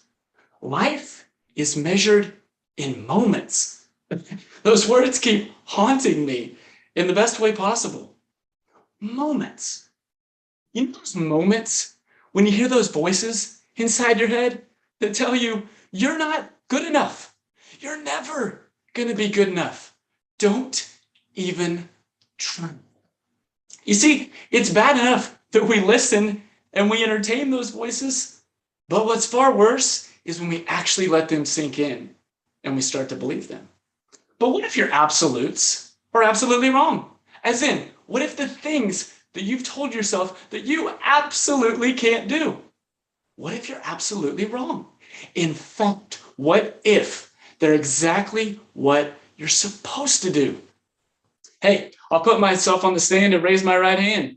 My name's Matt, and I confess I've listened and entertained those voices. I've let those voices sink in and started to believe them. Those voices that tell me, you can't be a great public speaker. You're not good enough. You're never going to be good enough. What are you doing even trying? Guys, I'm 37 and I have let fear control far too much of my life. By the way, do you know what the #1 fear was in the BC era before COVID? Right here, public speaking. #2, death. Jerry Seinfeld said it best. We would rather be lying face up in a casket than standing up, giving the eulogy at someone's funeral. Why? Because fear is a lion. What do I mean by that? Maybe this story will help. Legend has it, this guy in the middle of Kansas discovers a lion on the back of his property. So he calls the police. Yeah, I need to report a lion on my property. Son, how much you had to drink? We ain't got no lions in Kansas, but try animal control. So he does. Yeah, I need to report a lion on my property. Well, hello, sir, a lion? Believe it or not, that is not the strangest request I've ever gotten. I'll send 2 of my finest boys out to you. Honestly, I have no idea why she's British. but these 2 guys, brave, maybe a little crazy, they get out on this scene and they're going after this lion. And they get closer and closer. And they realize this lion is just luring them in, just waiting to pounce. Or as they get closer and closer, one of them actually takes this prod and pokes this lion. And it falls over. Someone had put a stuffed lion on this guy's property. Now, why do I tell you that story? Because fear is a lion. And it's a lion to you, telling you things that aren't true. Fear. F-E-A-R. False evidence appearing real. Fear, like that lion, is stuffed full of imaginary intimidation. Here's the thing about fear. Fear often does all it can to keep you from where you're meant to go. Hey, I'll take the stand again. Back in 2017, I joined Toastmasters. But then that moment came where fear just stopped me in my tracks, dropped me to my knees, and I quit. And then this other moment came where, thanks to my amazing Toastmaster family and this Holy Spirit stirring inside, who said, no, my child, get up. You were made for more. And you weren't just meant to survive, you were meant to thrive. And you weren't just put here for ordinary. You were created for extraordinary. And that this is not the end, it's the beginning. And I discovered this great quote by the founder of the Methodist Church, John Wesley, who said, "Catch on fire with enthusiasm, and people will come for miles to watch you burn." And here's what I discovered. Nothing fires me up more than encouraging others. Nothing fires me up more than helping people unlock what they don't even know is inside. Nothing fires me up more than helping people discover their God-given purpose and use it to bless the lives of others. Now, who am I talking to here today that struggles with fear? Don't misunderstand me. There is healthy fear. For instance, gentlemen, please listen up. If a woman asks you to guess her age, oh no, sir, be very, very, very, very, very afraid. Do not do it. And if you do, guess at least 10 years younger than what you think. You're welcome. That's for free. Guys, on a serious note, I'm talking about this fear that's keeping you from what's stirring inside. It could be just this desperate plea to ask for help because you're just riddled with depression and anxiety. It is okay not to be okay. Please ask for help. Or maybe you just need help unlocking these man-made limits that you're putting on your life. Or is there this dream deep inside, but it's just dying a little bit more each day? Proverbs 13:12 says, "Hope deferred makes the heart sick, but a dream fulfilled is a tree of life." I plead with you, do not die with your dream still inside, and do not let fear keep you from what you were created to do. Ask yourself, what if your absolutes are absolutely wrong? Friends, life is measured in moments. May this be your moment. Mr. Contest Master.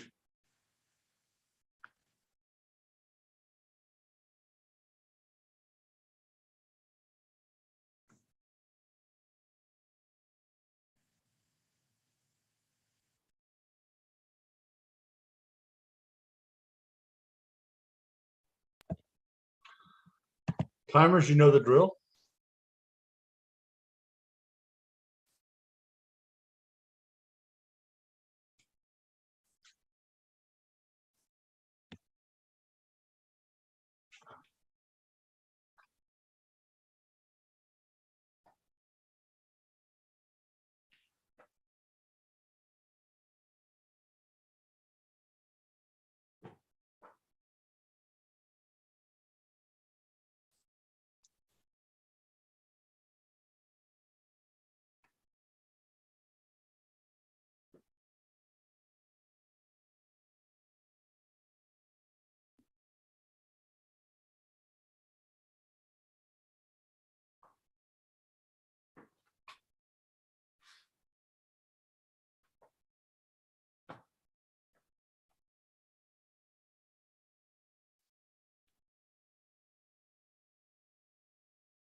Thank you, Madam Timer. Madam Zoom Master, could you bring up Rebecca Garcia Cook? There she is. Rebecca, you want to give us a sound check? Make sure to let us know that you can see the timers okay?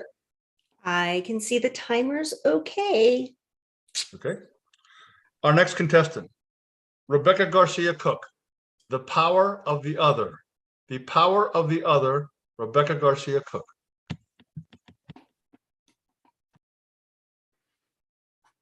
There are moments in life that mark us when what happens outside changes everything inside. This time, it happened on the basketball court, where 2 points was more than 2 points. My son and his team were playing against the championship team in the area. Surprisingly, our boys pulled ahead quickly. As the sole 7th grade team in a 7th, 8th grade division, these boys had struggled all season against young men with facial hair and deep voices that would sometimes crack. But in this game, basket after basket went in, balls were intercepted, fast breaks worked, layups worked, the score was trending upwards. The real possibility of a first win was feeling sweet for them. Their 12 and 13-year-old faces were alive with joy at this longed for accomplishment. And this joy was not tempered by the fact that the championship team was down to the minimum number of players, not their starters. COVID. My son's team developed a comfortable lead, but rather than rocket the score higher, our starters began to feed the ball to our team's other players, boys who spent most of the time on the bench and rarely got the ball. And these boys experienced success. For them, 2 points was more than 2 points. They were part of this team too. Now, among the 5 players on the other team was a redhead who was new to the game. His inexperience had been capitalized on. His passes were intercepted, his shots blocked, the ball was ripped from his hands. And at this point in the game, his strategy was simply hold the ball and wish for a whistle before it could be taken away from him. His demeanor defeated. Our 7th grade boys noticed the situation and they huddled. Hey guys, he's not played before. Yeah. Give him space. Don't steal the ball from him. Hey man, let him shoot. Break. Pass. He gets the ball. No one stole it. Tentative dribble, pass. No interception. Fans on both sides began to notice what was happening. This young man was being nurtured by the other team. Dribble, pass, shot. He rebounds. He looks for a while. He passes, dribble, shot. He shoots. Why, he makes it! The whole stadium erupts in cheers. And he trotted down the court. His teammates are high-fiving him. He's got a big grin. His shoulders are back. His chin is up. For him, 2 points was more than 2 points. Cheering for him, I was reminded of my first 2 points that I scored in a basketball game. I was 10 years old. It was my first season playing.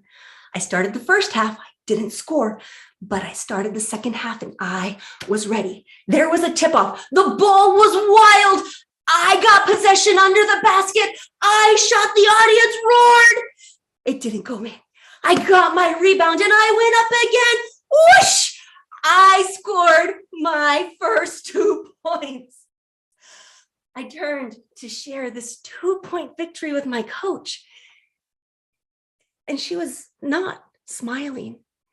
Her face was red and her brow furrowed, and she took her clipboard and slammed it on the floor. You out! On the bench, I turned to my teammate. What happened? What did I do? Rebecca, in basketball, you switch baskets at the half. I realized my first 2 points were scored for the other team. That coach rarely played me again. And if she put me in, that one's our basket.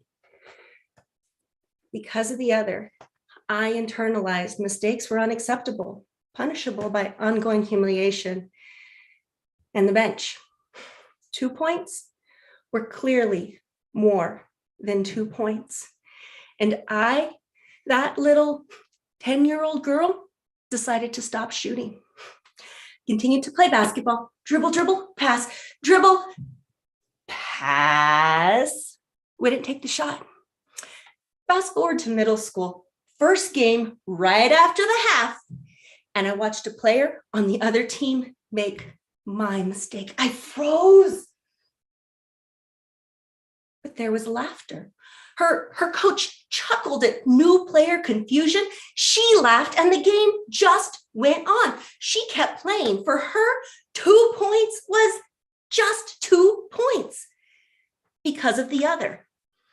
And because of the other, I considered that maybe I could shoot again. You see, it wasn't 2 points I forfeited in order to protect my heart. It was every risk, every opportunity for years.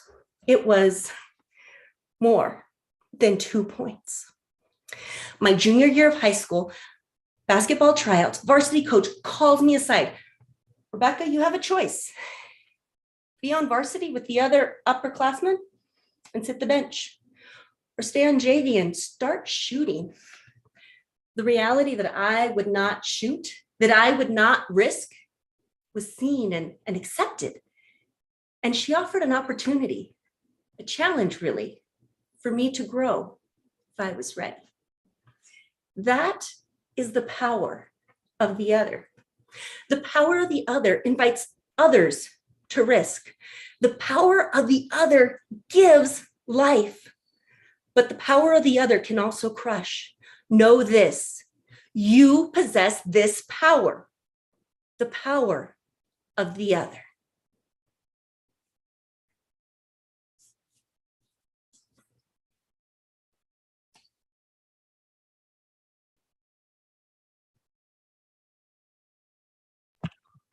Thank you, Rebecca.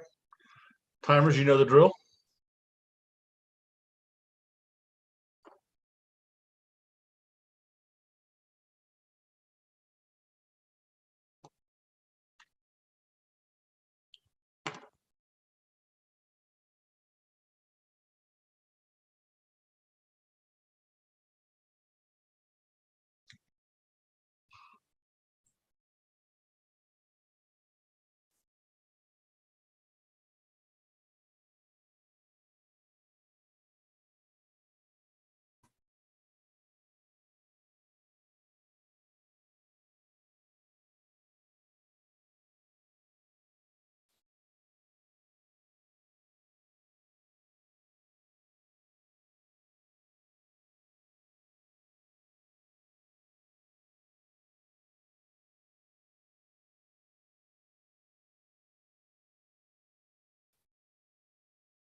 Thank you.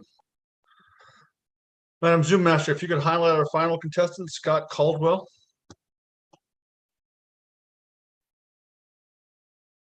I think you pulled up Scott Spilkey. We want Scott Caldwell.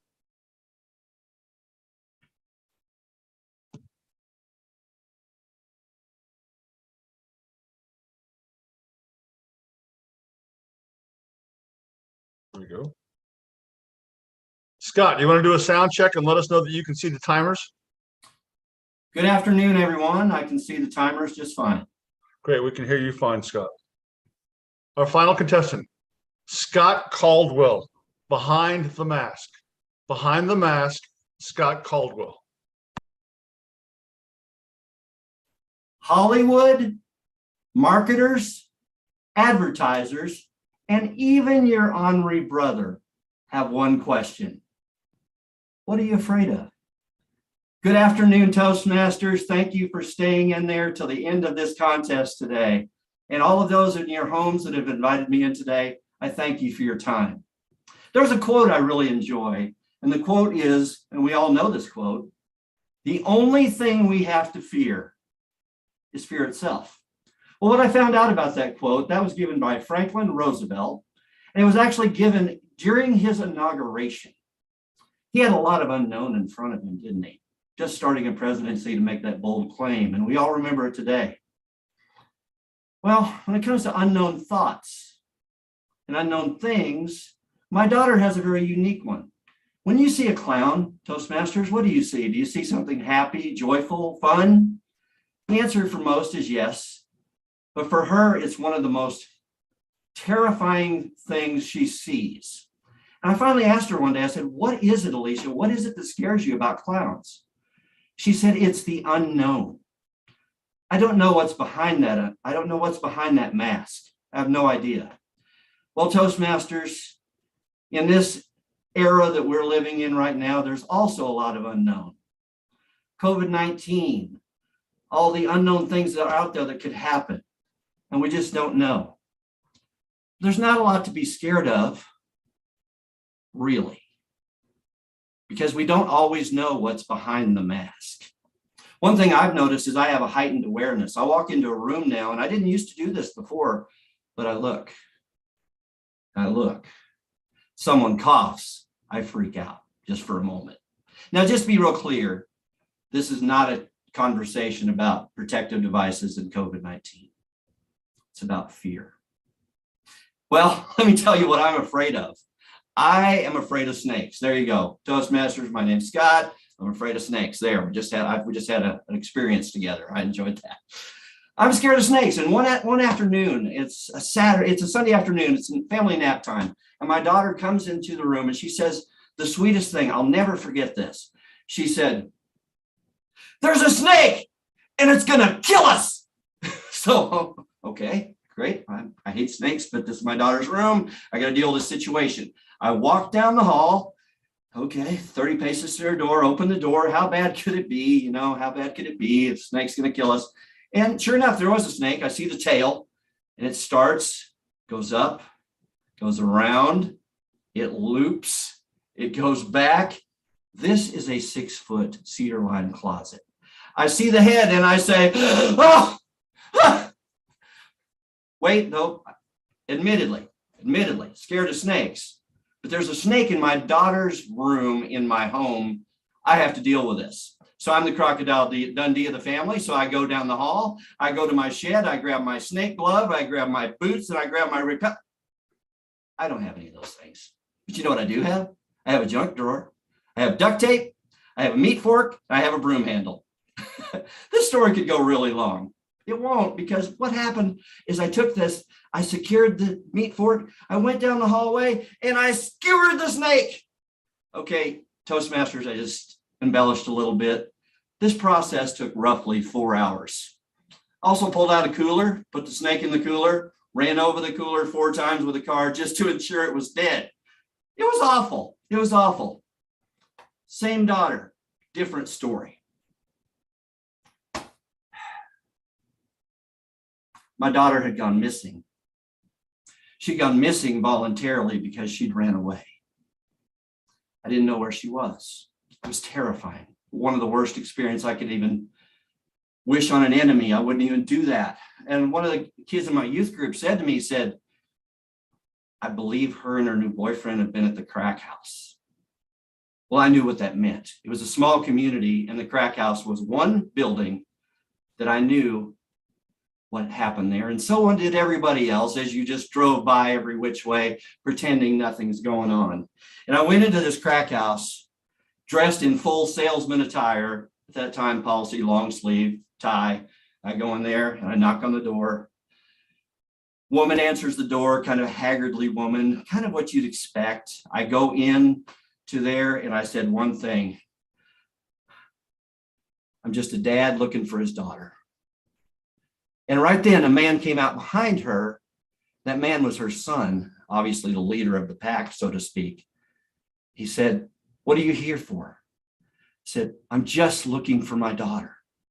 At that moment, roughly 5 guys came in behind me. And as they're standing behind me, one of them said to me, said, "Do you know where you are?" And the leader at that time said, hey, it's cool. It's cool. He's just a dad looking for his daughter. And I respect that. You know, sometimes you have to face what scares you the very most. sometimes you get to face what scares you the most. I've always told my daughters, whatever puts a pit in your stomach is definitely worth exploring. Well, the very things that we think we're most afraid of could very well be our destiny. So what about you? What are you afraid of? What are you afraid of? Besides a snake, let's all get on that page together right now. What if it's promotion at work, a family matter, or here's a radical one, public speaking. We're all doing it right now. We're all doing it right now, and accomplished people in this room. And I know the one thing we enjoy more than anything else is helping someone else get to where we are, speaking. I love that. When you face your fears, when you really get there, you cross over that bridge, you say, you know what? It's scary, but I'm going to take the step. Your destiny awaits. It's a beautiful thing. I've experienced it time and time again, and you never want to do it. Public speaking. Did any of us really want to do this when we got into it? Maybe, maybe not. But as I've got into this, what I've found is my career's got better, my life's got better, my communication skills have got better. So Toastmasters, I have this that I'd like to propose to you. The only thing we have to fear is never knowing what could have been.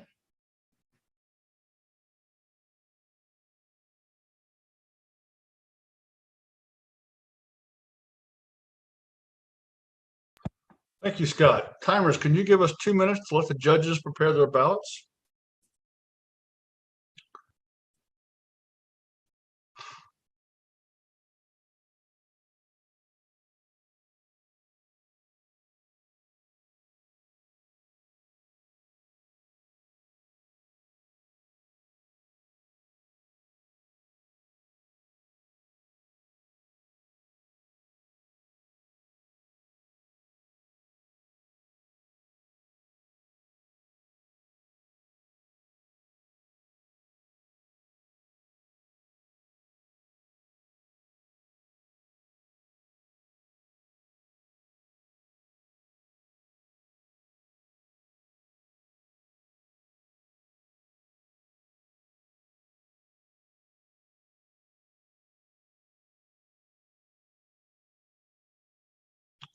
Thank you, Terry Ann.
Thank you, Madam Timer. First off, I'd like to thank all the people that helped bring this contest to light. Kathy Draper and Joanne Monroe, who are our timers. Clarice Maceberg, the brains of the outfit, who tells me what to do.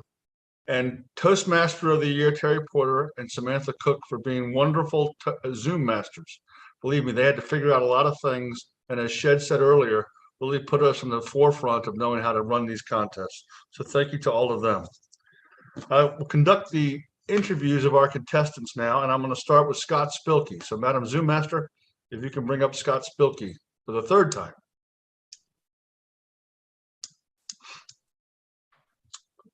Scott, can you tell us what club or clubs you are in and brag about your clubs for us today?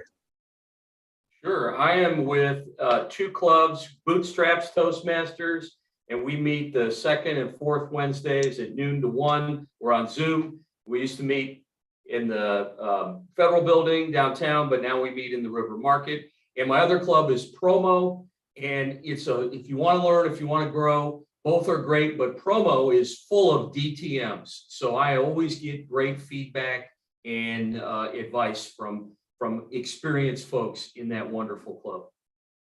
Great, Scott. I'm going to ask you the question I asked this morning. How long have you been in Toastmasters? And when you joined, I'm sure you had some goals. What were they then? And what are they now? Well, I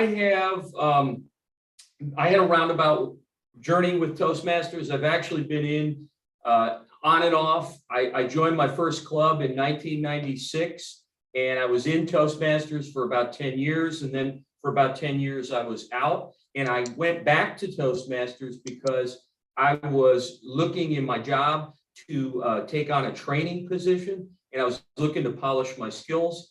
And I've certainly been able to do that. And the other thing that I think sometimes gets neglected is the way that you can build your leadership skills with Toastmasters. I've been president of a number of clubs and had a bunch of other officer positions. And there's a lot of growth in taking on those roles as well. I was a Pathways ambassador, and there's developing your communication, but also tremendous leadership growth in Toastmasters.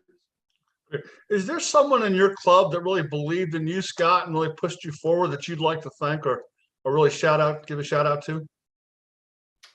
I would really like to thank, honestly, I can't name a single person, but I would say with Bootstraps, what was an inspiration to me was Ashton Botts, who has competed in this contest before, and I wanted to do it. But there's so many other great people in that club that have a lot of experience, like just a great feedback that I've gotten through the meetings. And I don't want to call anybody's name out, but given the topic, I've had a number of people share with me directly that this is a topic that I gave that resonated with them. And then in Promo, Kim Myers was just wonderful. She suggested coaching sessions and practicing that really helped me improve my speech. Thank you, Scott, very, very much. And congratulations on winning the division. A great speech today. Good luck. Thank you. Madam Zoom Master, can you bring up Joshua Thino?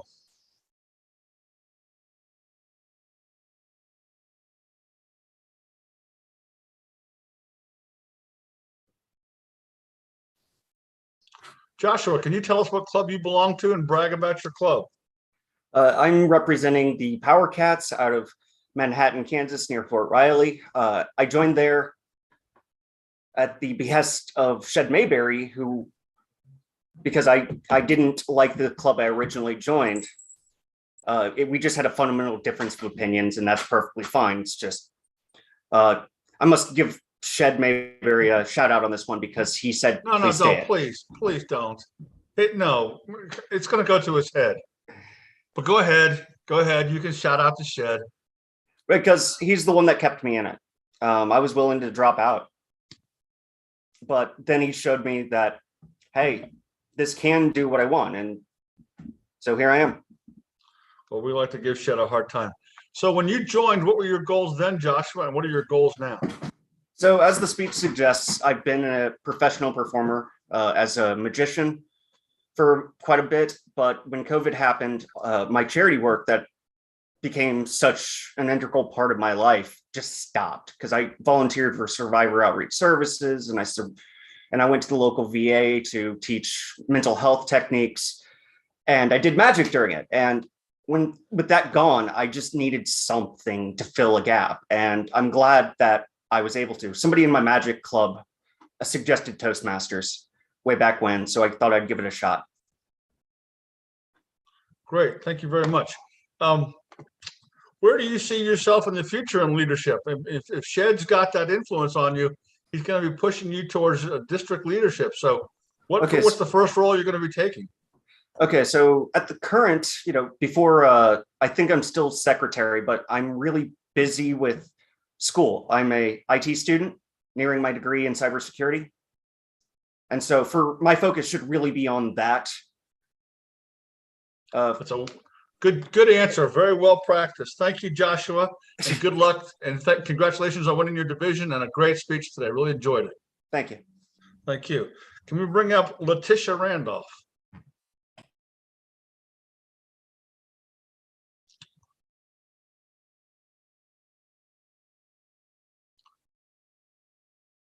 Ms. Randolph, can you tell us what club you belong to and brag about your club?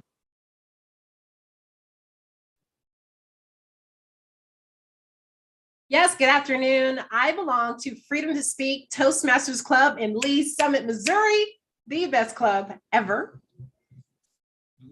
And how long have you been in? What were your goals when you joined? And what are your goals now? I have been in this club for 4 years and a little bit. This December will make 5. My first goal was to sharpen my speaking skills. I am all about personal and leadership development. I need it for my job, for my life, for my church and ministry. So it started off just really kind of for fun, just to grow and learn. And then I discovered that I really like public speaking. It was through Toastmasters that I realized how much I enjoyed that. Kind of wish I had taken communications now in college, but that's okay. Toastmasters has helped me make up for that. So now I really have decided to pursue, not at a complete your whole life level, but public speaking as another source of income and enjoyment. Now, for all of our guests out there, Letitia brings more guests to our club than anybody I have ever seen. People will say, I was in the line at Starbucks, and the next thing I know, she's got me coming to a Toastmasters meeting. So Letitia, tell us how you do that. What's your spiel? How do you make that happen? What makes you the magnet for Freedom to Speak Toastmasters? The real key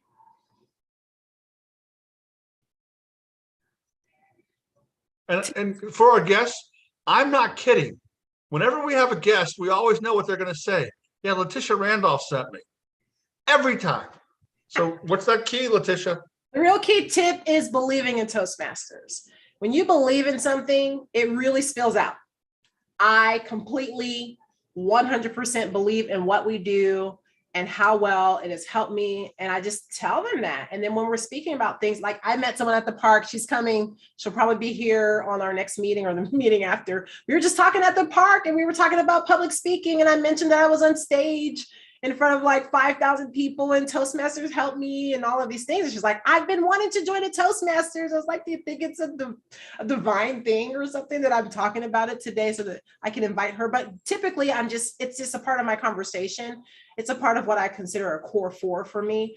It's one of my main things that I do. Okay, so everybody, you've heard the shout out or the challenge from Letitia. Talk to people and preach. And I think that's what she does for our club. And really, she's one of the things that helped us get through the pandemic. Congratulations on winning the division, Letitia, and a great speech today. We're all very proud of you. Thank you, Rick. Thank you, Letitia. Can we have our next contestant, Matt Plank?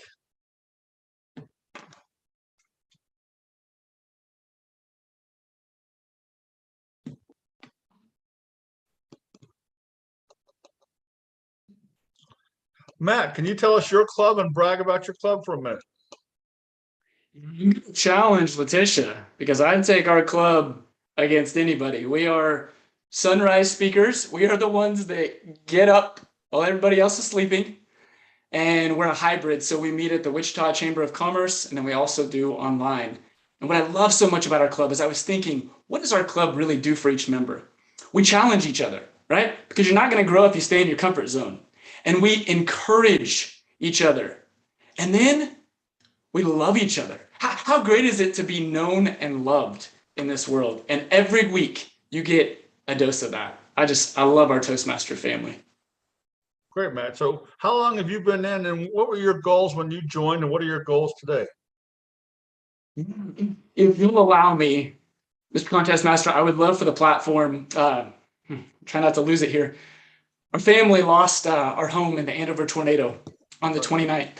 And you would not believe the opportunity, the immediate speaking engagements that I've had when I walk up to our house and I go hug someone and I say, thank you so much for what you're doing for our house. And they say, I'm so sorry. And I said, don't be.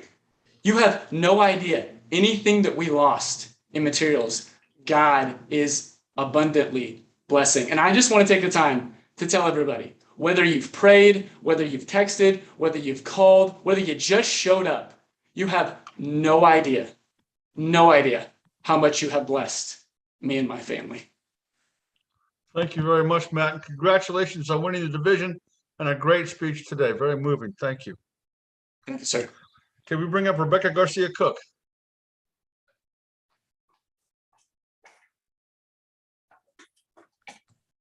Hi.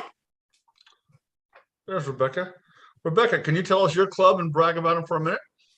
My club is Lenexa Toastmasters, and I think Matt was actually talking about Lenexa Toastmasters instead of his own club, because our club is loving and caring. You're seen and you're known and you are encouraged.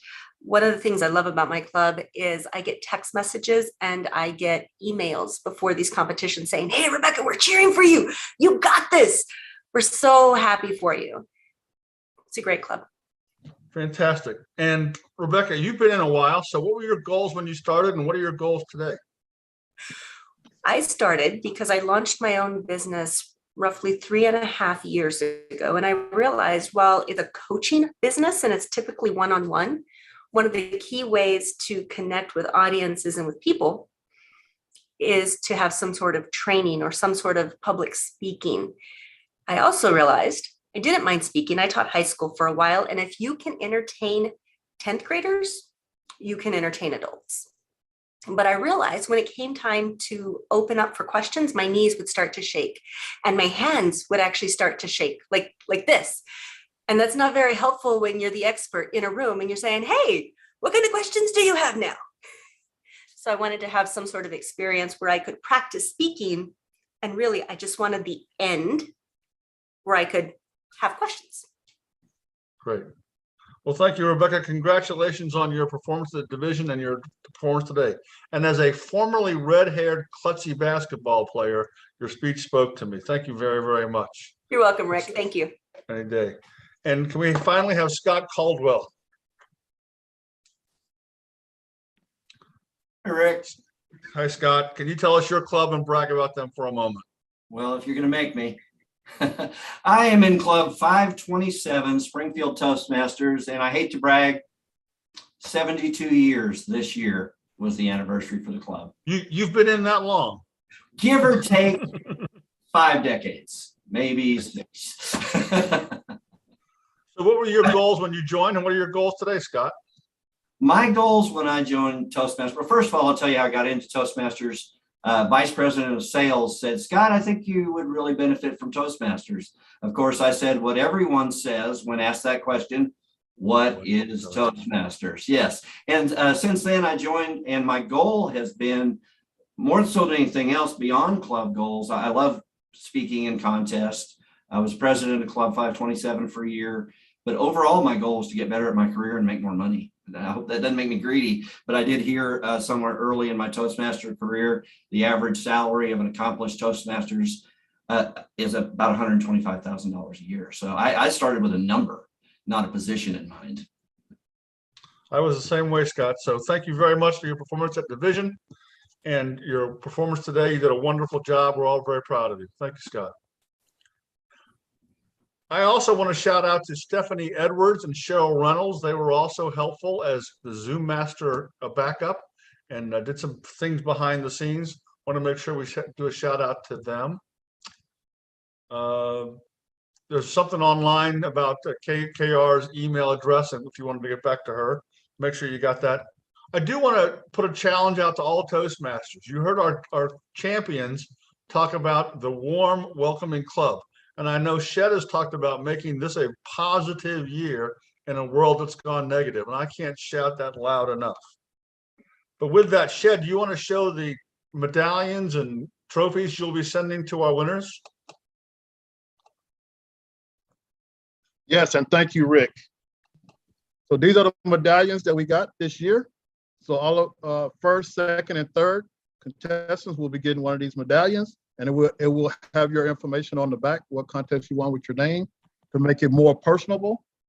And also, traditional trophies that we'll be sending out to you are not plated yet, because once again, we want to make sure to bring excitement is to put your name on here so that it's more personable, just what contest you did. So those are the two things that we'll be ordering right after this contest. And either you get it in the mail or I will be out personally to present it to you. Great. At this time, I'll announce the winners. Our third place in the 2022 District 22 International Speech Contest is Matt Plank. Matt Plank is our third place winner. Congratulations, Matt. Second place in the District 22 2022 International Speech Contest, Rebecca Garcia Cook.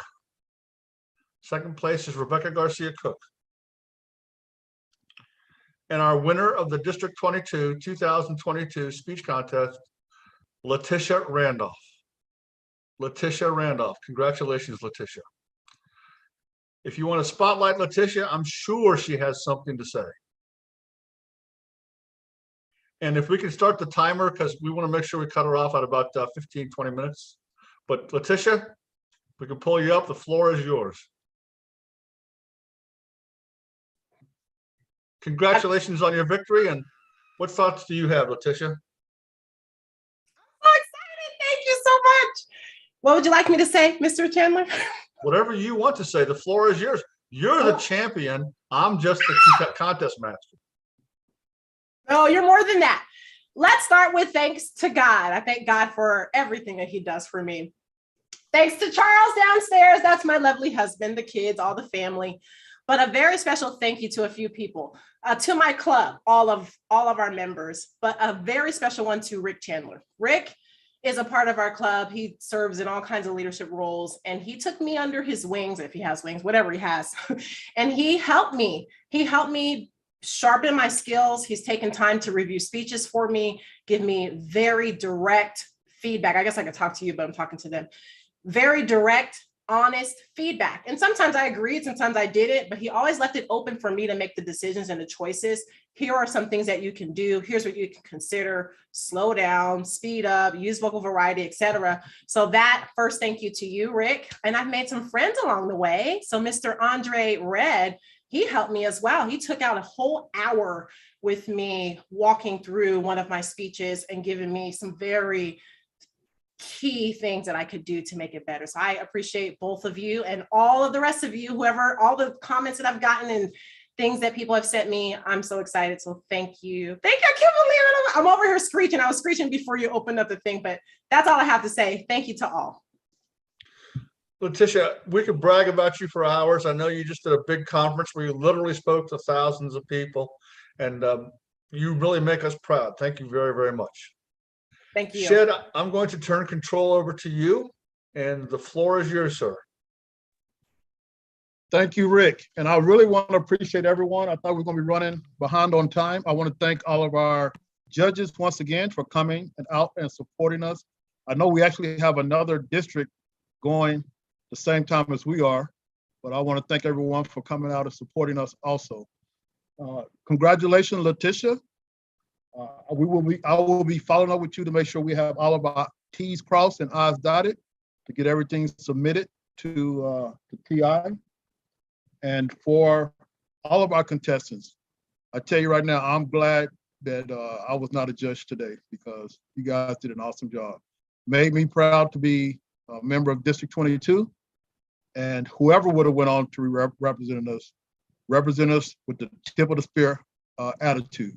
So that's what you go to when you're representing us at the regional level and then the international level. With that, we're going to take a quick break. At 3:30, we're going to turn it over to Dan to introduce our incoming district leadership, and then we'll do our induction ceremony, and then we will call it the evening after remarks and the tip of the spear award.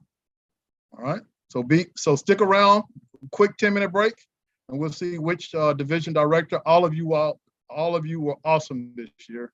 It was a tough decision, but we had to pick our first Tip of the Spear Award. So for those that do not know about the Tip of the Spear Award, it's something that we came up this year, and you will get to see exactly how we do it. So, all right, so we'll see you back at 3:30. 3:30, please take a quick break. Get your strength back up. Thank you, Rick. Thank you, Clarice. Thank you guys for an awesome job.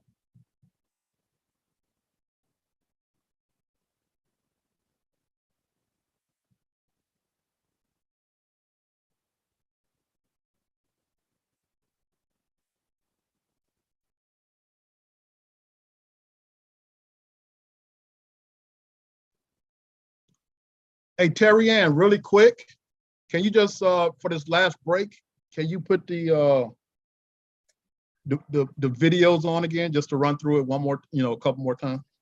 I was just thinking that very same thing. Thank you, ma'am. Which video, Terry Ann? Is it the banner one or what? Yes. Yes. Okay. Do you want to do it? I can. Hang on. All right. Thank you.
Thank you, Terry Ann. I think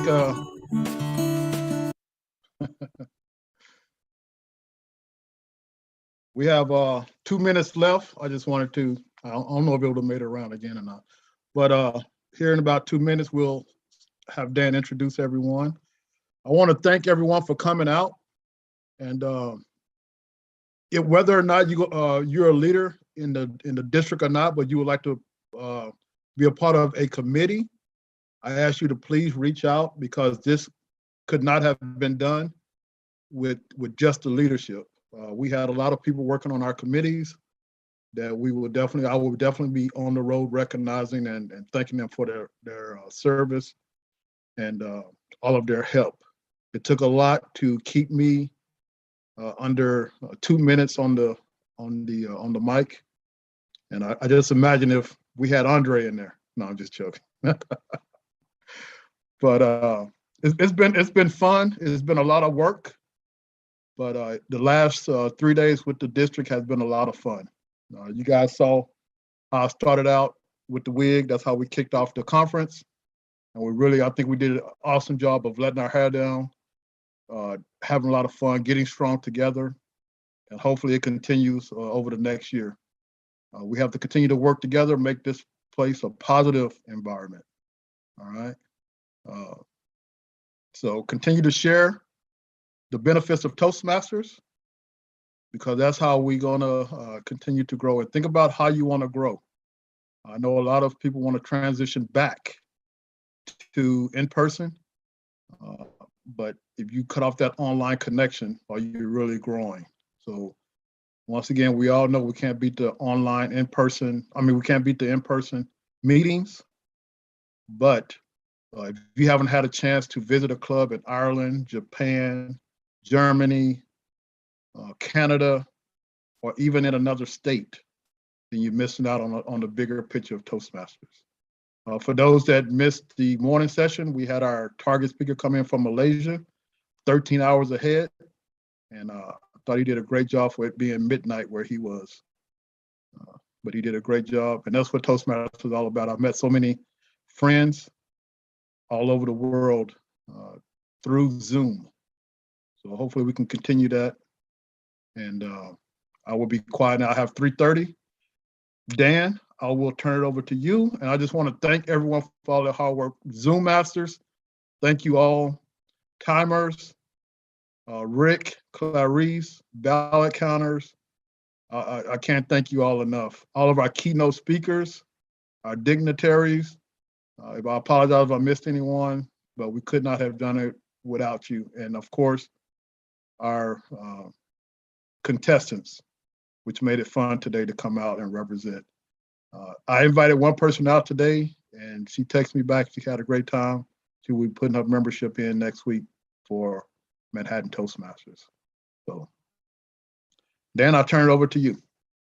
Well, thank you very much. And as Shed said, thank you to everybody for all of your hard work, whether you're behind the scenes or on camera. Congratulations to all of our contestants. It's been a wonderful 3 days. Letitia, thank you for being the person that will represent us going forward. And for everyone else, this has been a great day. I have the honor of doing two things, two introductions. It's an honor and a privilege to introduce those people who will be your district leaders starting July 1st.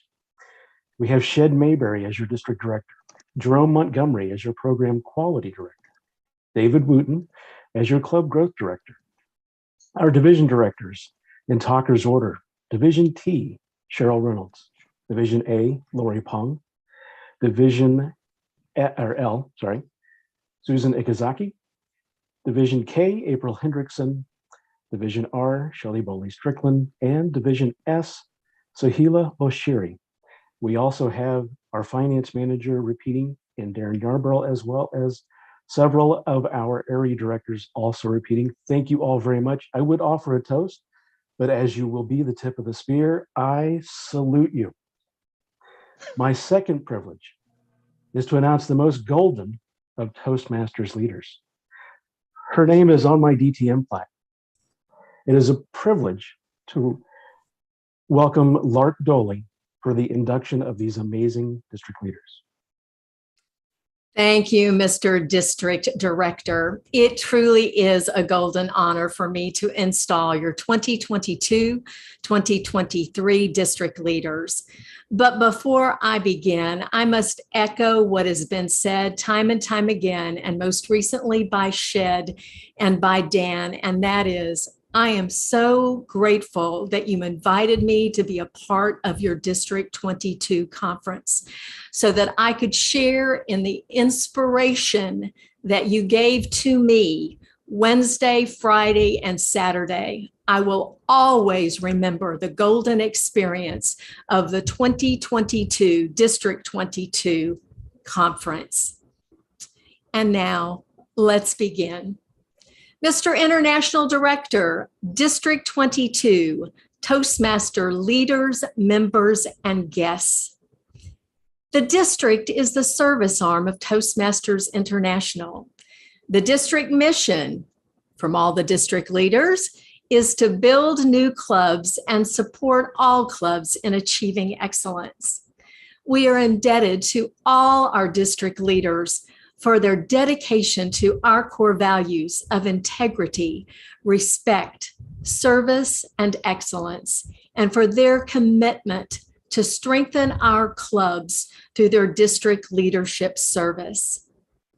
First, I want to thank all those who are serving in elected or appointed district leadership roles this current year. Would all those serving in a district leadership role this year please turn on your videos and raise your hands in the chat for all of us to recognize you. And Zoom Masters, will you please spotlight District Director Dan Arbuckle so that again, we can acknowledge his leadership service this year, leading his team. Thank you to all of our current district leaders for your service during another challenging year, for adapting and using creative approaches to achieve the district mission.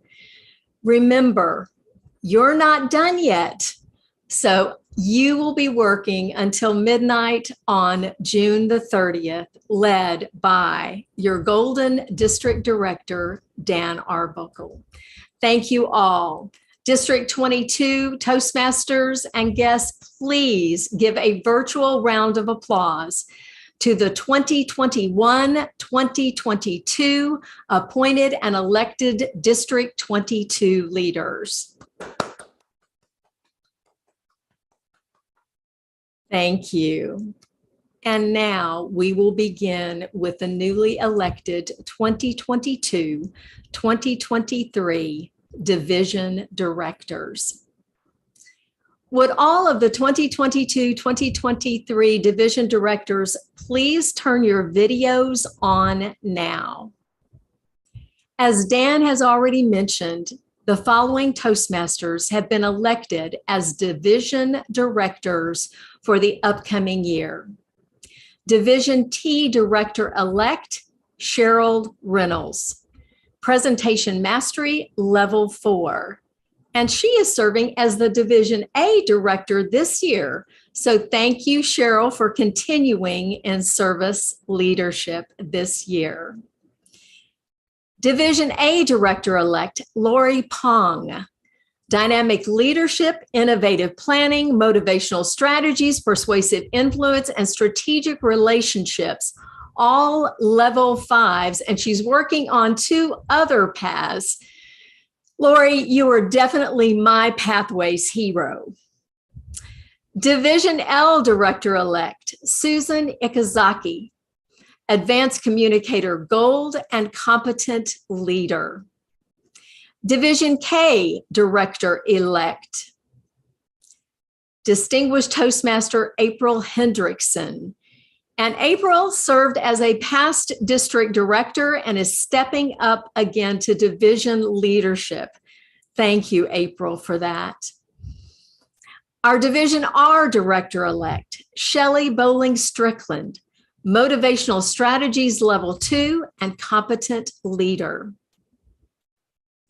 And our final division director-elect, Division S director-elect, Zohila Bosheri, Motivational Strategies and Persuasive Influence, both Level 5, and Strategic Relationships, Level 2. Division directors, your primary responsibility is to build a cohesive, collaborative team of area directors to support your clubs in achieving excellence and to share more gold by chartering new Toastmasters clubs. You serve your division clubs by providing district support and resources to your area directors to ensure that every club realizes its mission and fulfills its responsibilities to its members. To achieve this, you set division goals, you conduct division council meetings, coordinate division activities, and assist in the training of area and club leaders. Now, I will introduce each of you to answer a table topic. I love the superhero questions during the candidates showcase. For this table topic, I want each of you to share your vision for your division role this coming year in one sentence. One sentence. Does everyone understand? So I want you to share your vision for your division this year in one sentence. Cheryl Reynolds, please unmute yourself. Zoom Masters, please spotlight Cheryl Reynolds. And Cheryl, you have the floor to express your vision in one sentence.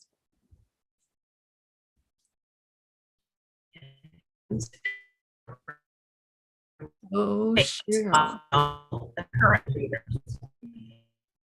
Cheryl, we're having a connection issue. Can you restate that? And if not, we can come back to you. But your connection isn't strong. All right, try it again. Can you hear me now? Yes, I can. Hear me now? I'm hearing. Yes, go ahead.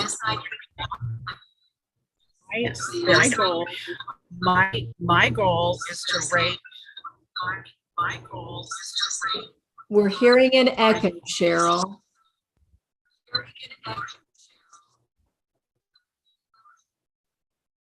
Okay. Any better? Yes, much better. My goal is to raise up leaders to replace myself and every other leader in the division so that we continue to rise. Thank you, Cheryl. And you can mute yourself again. Thank you so much. Lifting up leaders, a golden vision. Thank you so much.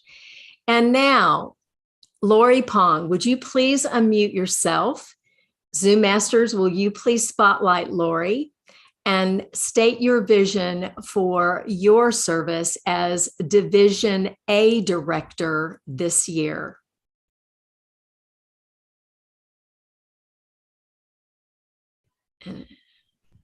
Okay, I hope you can hear me.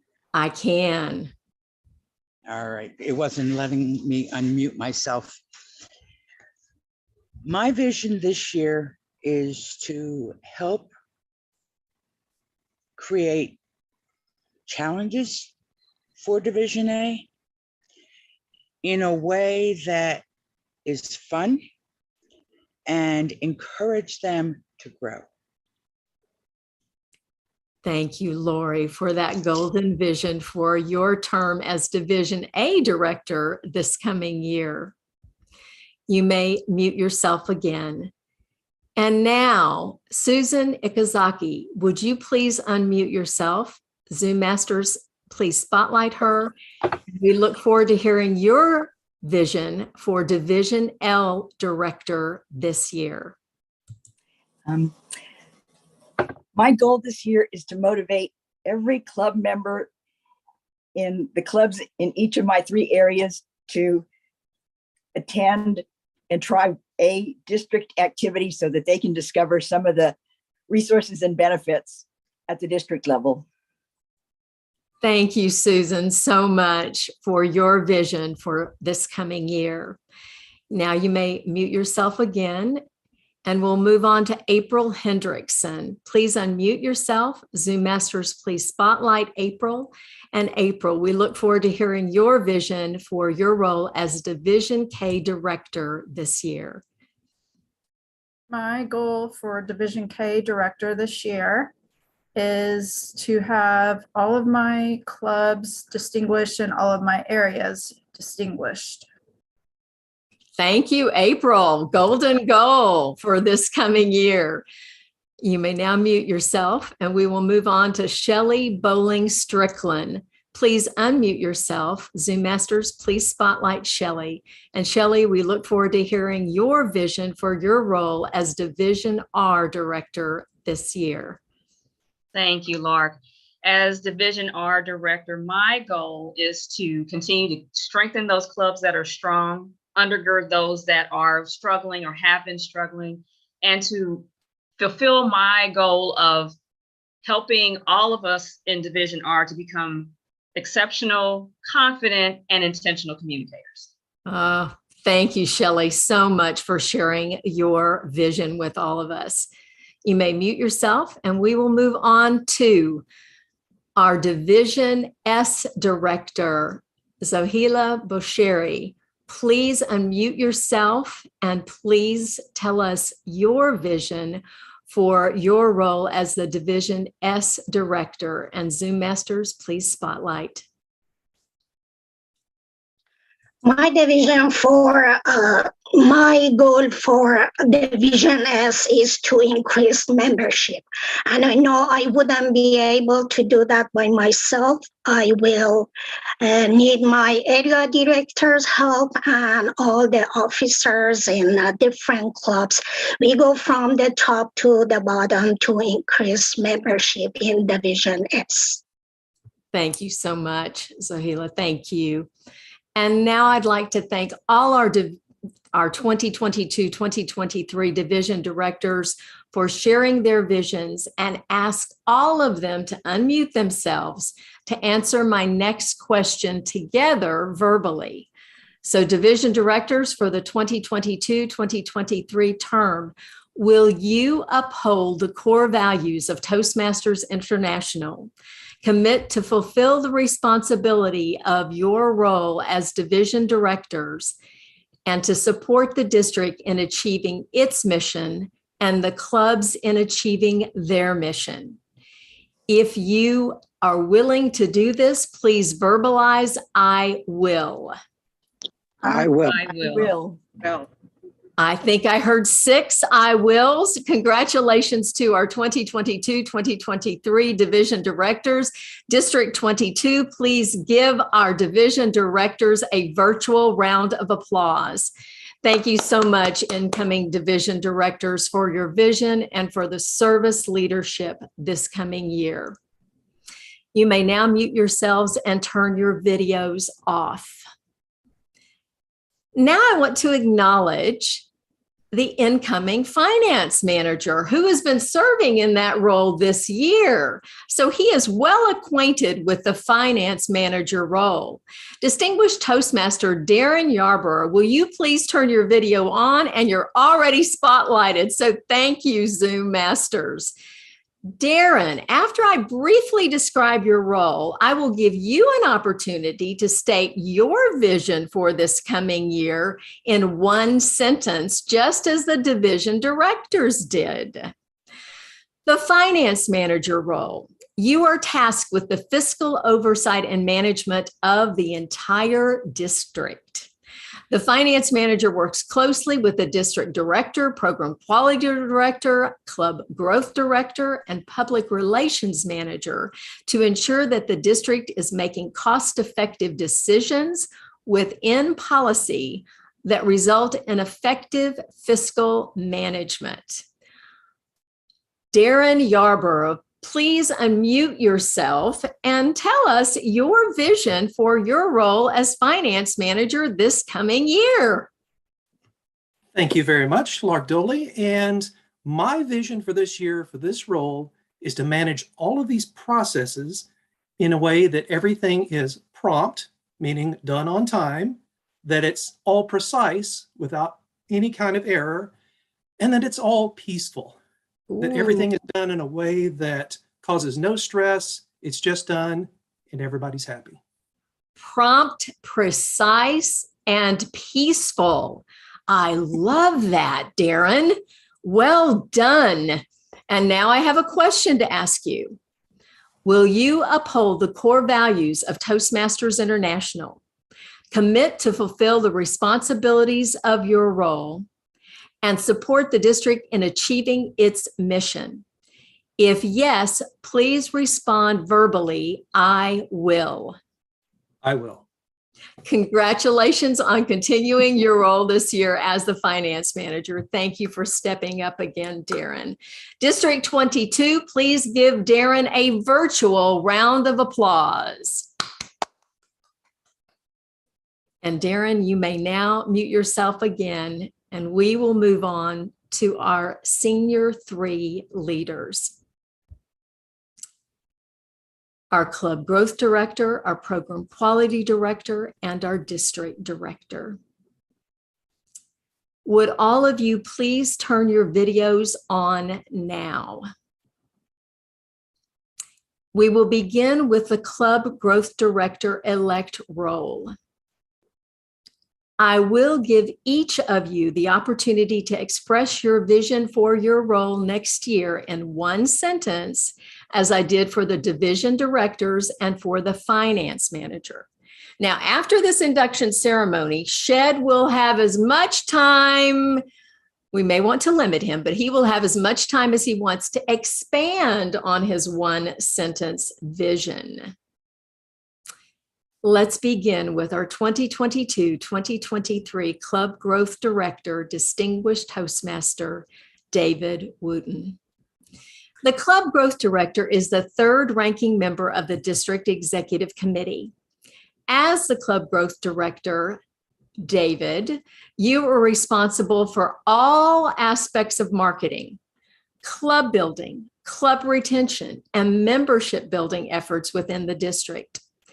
As the Club Growth Director, you need to develop a marketing plan in conjunction with other district team members to support the district in meeting membership growth and club growth goals. This includes defining an overall marketing strategy for the district, developing outreach and retention efforts and with existing community and corporate clubs, and penetrating new markets. Not a big task at all. As the Club Growth Director, you will train, recruit, and supervise a strong club building team to charter new sustainable clubs and a club retention team to provide resources such as club coaches to support struggling clubs. David, please unmute yourself and express your vision for your role in one sentence. Thank you.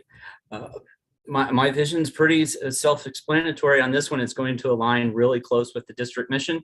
And the district mission, for those that don't know, is we build new clubs and we support all clubs in achieving excellence. That's my vision as well. Well said, David. What could be simpler than that? And I wish you golden success in your role as Club Growth Director this year. Now, my question for you. Will you uphold the core values of Toastmasters International, commit to fulfill the responsibilities of your role, and to support the district in achieving its mission? If yes, please verbally respond, I will. I will. Congratulations, David. District 22, please give your 2022-2023 Club Growth Director, David Wooten, a virtual round of applause. Thank you, David. And now you may mute yourself. And we will move on to our 2022-2023 Program Quality Director, Jerome Montgomery, Dynamic Leadership, Visionary Communication, and Persuasive Influence Level 5.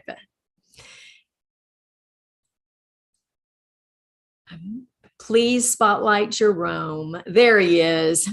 Jerome, the program quality director is the second ranking member of the district executive committee.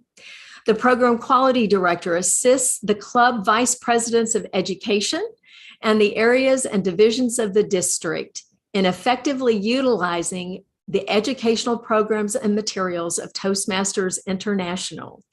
And you have responsibility for training club, area, and division officers, promoting and supporting club quality, pathways enrollments and completions, and member retention, formulating specific educational recognition programs, supervising and coordinating district-wide speech contests, and coordinating these incredibly inspiring district conferences. Jerome, please unmute yourself now and express your vision for your role as program quality director in the coming year. Thank you. So my goal and my vision is to make sure that there's a streamline of knowledge amongst the district so that the quality of our clubs and district improves. We're better together. Oh, I love it. Stronger together. Thank you so much, Jerome. And now I need to have you answer the following question. Will you uphold the core values of Toastmasters International, commit to fulfill the responsibilities of your role, and support the district in achieving its mission? If the answer is yes, please verbally answer, I will. I will. Congratulations, Jerome Montgomery, on your election and your installation as the Program Quality Director for the 2022-2023 Toastmasters year. District 22, please give Jerome a virtual round of applause. And now, Jerome, you may mute yourself and we move on to our District Director-elect. Distinguished Toastmaster Shed Mayberry, my fellow Texan. As District Director, you are the CEO of District 22. Or as I like to say, with my lighthouse in the background, you are the captain of the District 22 ship.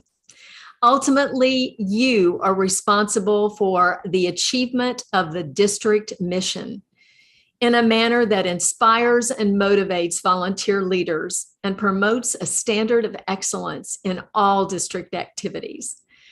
As the district's chief executive officer, you will direct the district in a way that fosters quality clubs, grows new sustainable clubs, retains and increases membership, and advances educational completions in the Pathways program to serve the needs of every member of every club. You will support every member in achieving their my why, their reason for joining Toastmasters. I have seen how much District 22 focuses on fun, and that is a tenet of our founder, Ralph Smedley, who said, "We learn best in moments of enjoyment." I expect golden achievements next year from District 22 as you and all the members of District 22 enjoy their journey of skill development through Toastmasters. Shed, please unmute yourself. And right now, just in one sentence, give us a preview of your vision for this coming year. Thank you, Lark. My vision, where leaders are made, and it is my job to create and maintain a positive environment for young leaders to step forward and move us forward in the future. So that is my job, to continue to set the example and the environment for leaders to step up. I have no doubts that you will model leadership. Thank you for sharing your vision. And now I ask you to answer the following question. Will you uphold the core values of Toastmasters International, strive to achieve the district mission, and fulfill all your district officer responsibilities? If the answer is yes, please verbally answer, I will. I will. Congratulations. the 2022-2023 District Director, Shed Mayberry. District 22, please give your incoming District Director a virtual round of applause. And now I want to speak to all the members of District 22. You, the members of this district, have elected your district officers for the 2022-2023 program year. You have placed them in these leadership positions, and you have the responsibility to support them. The success of the district is a responsibility of each and every member of the district. So I want every member of District 22 to unmute yourselves and answer this question. Will you support the district team to be successful? If yes, please answer, we will. We will. I think it's unanimous. Thank you all. Yes. And now I want you to spotlight Shed Mayberry again. I want to congratulate all the incoming 2022-2023 district leaders. And in honor of Shed, I'm putting on my cowgirl hat. Oh, no. And I am ringing the cowbell. Oh, no. All right. For the fun that I know you will have this year in achieving your goal. And now I turn it over to a Texan, incoming district director, for a few more words about his vision for the coming year. Yeehaw! 2022-2023 district director, distinguished Toastmaster Shed Mayberry, the floor, or should I say the ranch, is yours. Giddy up. Thank you. Thank you, Lark. First of all, thank you, Lark. It's been a pleasure for you to be here and do the induction ceremony. Before I go into my vision, I want to thank Yolanda and Janine for an awesome program. It could not have been done without them. And I want to thank everyone that sat in on the committee and assisted. Whether you had your face in the spotlight or not, we had a lot of people behind the scenes. I appreciate you all. What I want to do next is represent the Tip of the Spear Award. All of my division directors, you did an awesome job this year. Couldn't have done without you. Rick, I appreciate you stepping up, even though you knew you were not getting credit, and you said, I don't care about the credit. I'm here to lead the members of my division. And you stepped up and did that. But for this year, the Tip of the Spear is a symbol, is symbolic of leadership and dedication to those that follow. All of our division directors have done an awesome job, but there can only be one tip of the spear.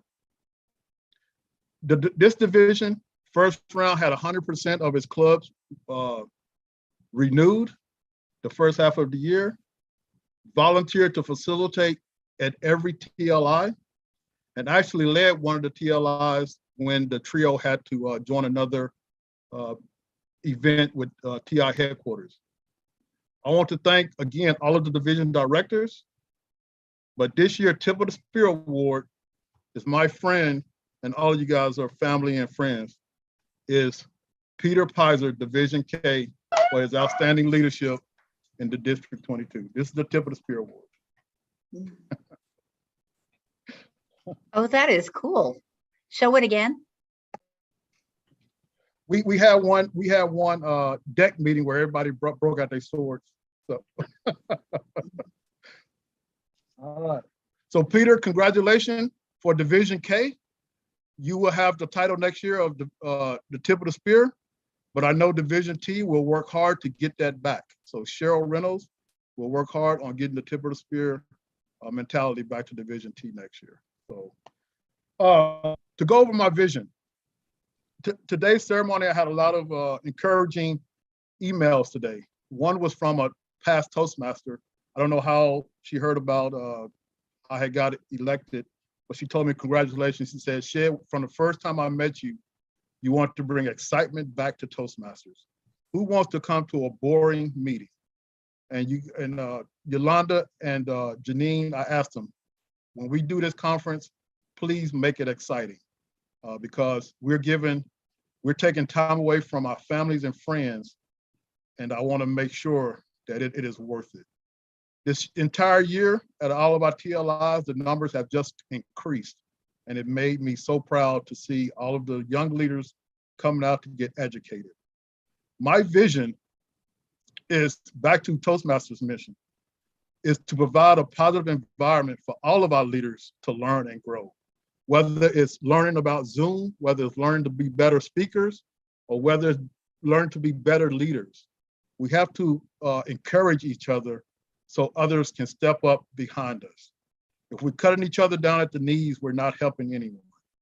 I'm gonna tell you right now, I told Dan, Joanne, and Stephanie when I first met them, the one thing I promise you is I will be here at the end of the year. And I hope that it is a positive environment that we continue to create. I am here to support all of my leaders, but our mission is our members at the club level. That is our strength. And we have to try to encourage them to do whatever we can to make their club strong. So although we can encourage and recommend, we cannot force anyone to do anything. Just continue to be that positive example for them to follow. That is my mission. I will put more in our emails as we go forth. And of course, whoever takes on the PR role, I love doing videos and putting things out there for our members to get back into signing up for our email distro list. We are in an organization of communication, and it hurts me, it pains me when we have members sign up and then they cut off the email traffic. They don't want it. I would rather over communicate than under communicate. So that is if you think you're getting too much emails, just open it up. Nothing pertains to me, and then delete it. But so many times we get questions outside of our meetings that could be answered if you could have read that email or attended trainings. So I will always answer those emails, never turn them away. But I just want to say we are in the business of communication, so we should be getting that back up there. My responsibility is the safety of every member in District 22. As we start moving back to in-person meetings, I plead with everyone to be safe. We're going to end our meeting tonight with 2 members that passed away this past year due to COVID. But once again, it is my responsibility to make sure we have a safe, positive safe environment for us to practice our speaking skills and our leadership skills. So with that, Dan, I don't have anything else. You're still my boss until the 30th of June. You always be my boss. But I just want to tell everyone, I appreciate everyone, all the mentorship over the years, all the mentors that I had this year to keep me in line, and just everyone that came up to me, whether it's a member in Toastmaster or a leader outside of the district, just to continue to provide praise for everyone. It's been a great year. Next year is going to be even better. We brought some good processes up, even in the region, on how we're going to continue to support each other districts, which was very important to me as a PQD. So I will continue that to try to push that as a district director to continue to assist each other, even if it's outside of our district, and bring new ideas to District 22. I want to bring new, fresh ideas. Once again, I talked about having a mentor, sponsor, anywhere in the world. I would love to have a mentor come from Ireland and just continue to show me how to continue to make things fun in Toastmasters. So I want to end with that. But Terry Ann, could we show the 2 pictures really quick before we end? Yeah. So these are the 2 members we lost due to COVID. Terry Duckworth out of Wichita and Mike Winkler, who came in Toastmasters when I joined Toastmasters with True Talkers.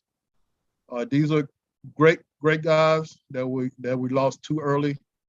And just think about as you start transitioning back to in-person make sure we have a safe environment for our members to do our thing. With that, Terry Ann, thank you. With that, the last thing I want to say is, Letitia, Godspeed to you as you go forward. Tip of the spear mentality. And I saw your background with all those trophies in the back. And we were looking to add one more back there, exactly with your name on it. So we're trying to bring more excitement to Toastmasters. We'll get you another medallion here. And for everyone, looking forward to ending this year off on a strong note. The 23rd of May, be ready to put those memberships in so we can get those clubs back into good standing, those 12 that are ready to go, and get those educational awards so I can put another dent in our budget by sending out those Triple Crown awards. All right. So I told Dan at the beginning of the year, I would love to have a problem at the end of the year where our budget is representing all the great things we've done in Toastmasters. So continue to do those great things and maintain that positive environment. With that, I salute you all. Dan, how do I end every meeting? About family. That's right. So please go back, give your family a hug and say thank you for allowing me to come out and play with Toastmasters today. Truly, for them to give you your time today, a full Saturday, please give them a hug. So, thank you all. Hope you had a great conference, and we couldn't have done it without all of you. Thank you all. Let's hear it again for Shed, Jerome, David, and all the incoming leaders. Woohoo! I tell everybody that listen that I work for Shed. And July 1st, hopefully you'll finally understand that that's true. I work for you. Thank you, everybody, for being here. Lark, Harold, everyone. It's been a great day. Thank you for putting this all together, Shed, along with the amazing folks that helped you out. Shed, we put it in the chat, so it's official. We're adopting Lark and Harold in District 22, so they have to come back now. Absolutely. That sounds like a deal. Thank you. I'm all in. I'm all in. Let's do it. We're gonna negotiate with Lark and this Cowboy Dallas. I'm feeling the Dallas Cowboy spirit, kind of. We'll work on that. And I do have cowboy boots. Kim asked me, but I don't have them on right now, Kim. Yeah. Listen, Lark, you have enough energy to light up the U.S. So we love you, Harold. Always a pleasure. Well, love you guys, and I'm telling you, I want to be Letitia and Shed when it comes to adding new members. You go, guys. Go recruit. Yes. Oh, and by the way, for those that have not heard, all new clubs at the charter ceremony, I will come out and dance. So I want to see 20 new clubs. Oh, well, hey, let's get on the phone then. Let's go. I'm telling you, take him We up have on that on that. recording and on YouTube. That Those is dances courageous, also Shed. need to go on YouTube. How many clubs do we have to induct for you not to dance? Wow. That is a good one. Right there. That was awesome. I think you should dance at all the distinguished clubs, Shed. Yes. I think Rick Chandler, because we have one on the shoot right now trying to get chartered. Rick told him, due to national defense, I cannot come to Whiteman Air Force Base and dance. I'm so glad to see a club forming there again. So, I'm going to go ahead and stop recording. I think we're done. Is that the official goodbye? Yes, thank you all. Thanks, everyone. Couldn't have done it without you. Zoom Masters, Yolanda, Janine, just all the support. Once again, when I close out the meetings and you still see, 50 people still online, it's just, back in the day, people would have been cut off and left and things like that, but I appreciate it. And for all my mentors, I never thought I would be here. I just wanted to try to uplift Toastmasters in my little community of Junction City. But I want to thank all of those that who has mentored me: Kim, Al, Dave, Rob. Those have all been great mentors when I first joined Toastmasters. So just try to continue to work hard for you guys. We share. Doing it. We were hanging on the line hoping Lark, she didn't put her hat on. We thought she was gonna do a couple of 2 steps for us. If she didn't do that, I'm gone. Look, I'm not the dancer. Shed is, right? Shed is your dancer. Listen, you ought to run for international president, making them kind of There you go. There you go. Hey, Audrey, I'm gonna tell you a story.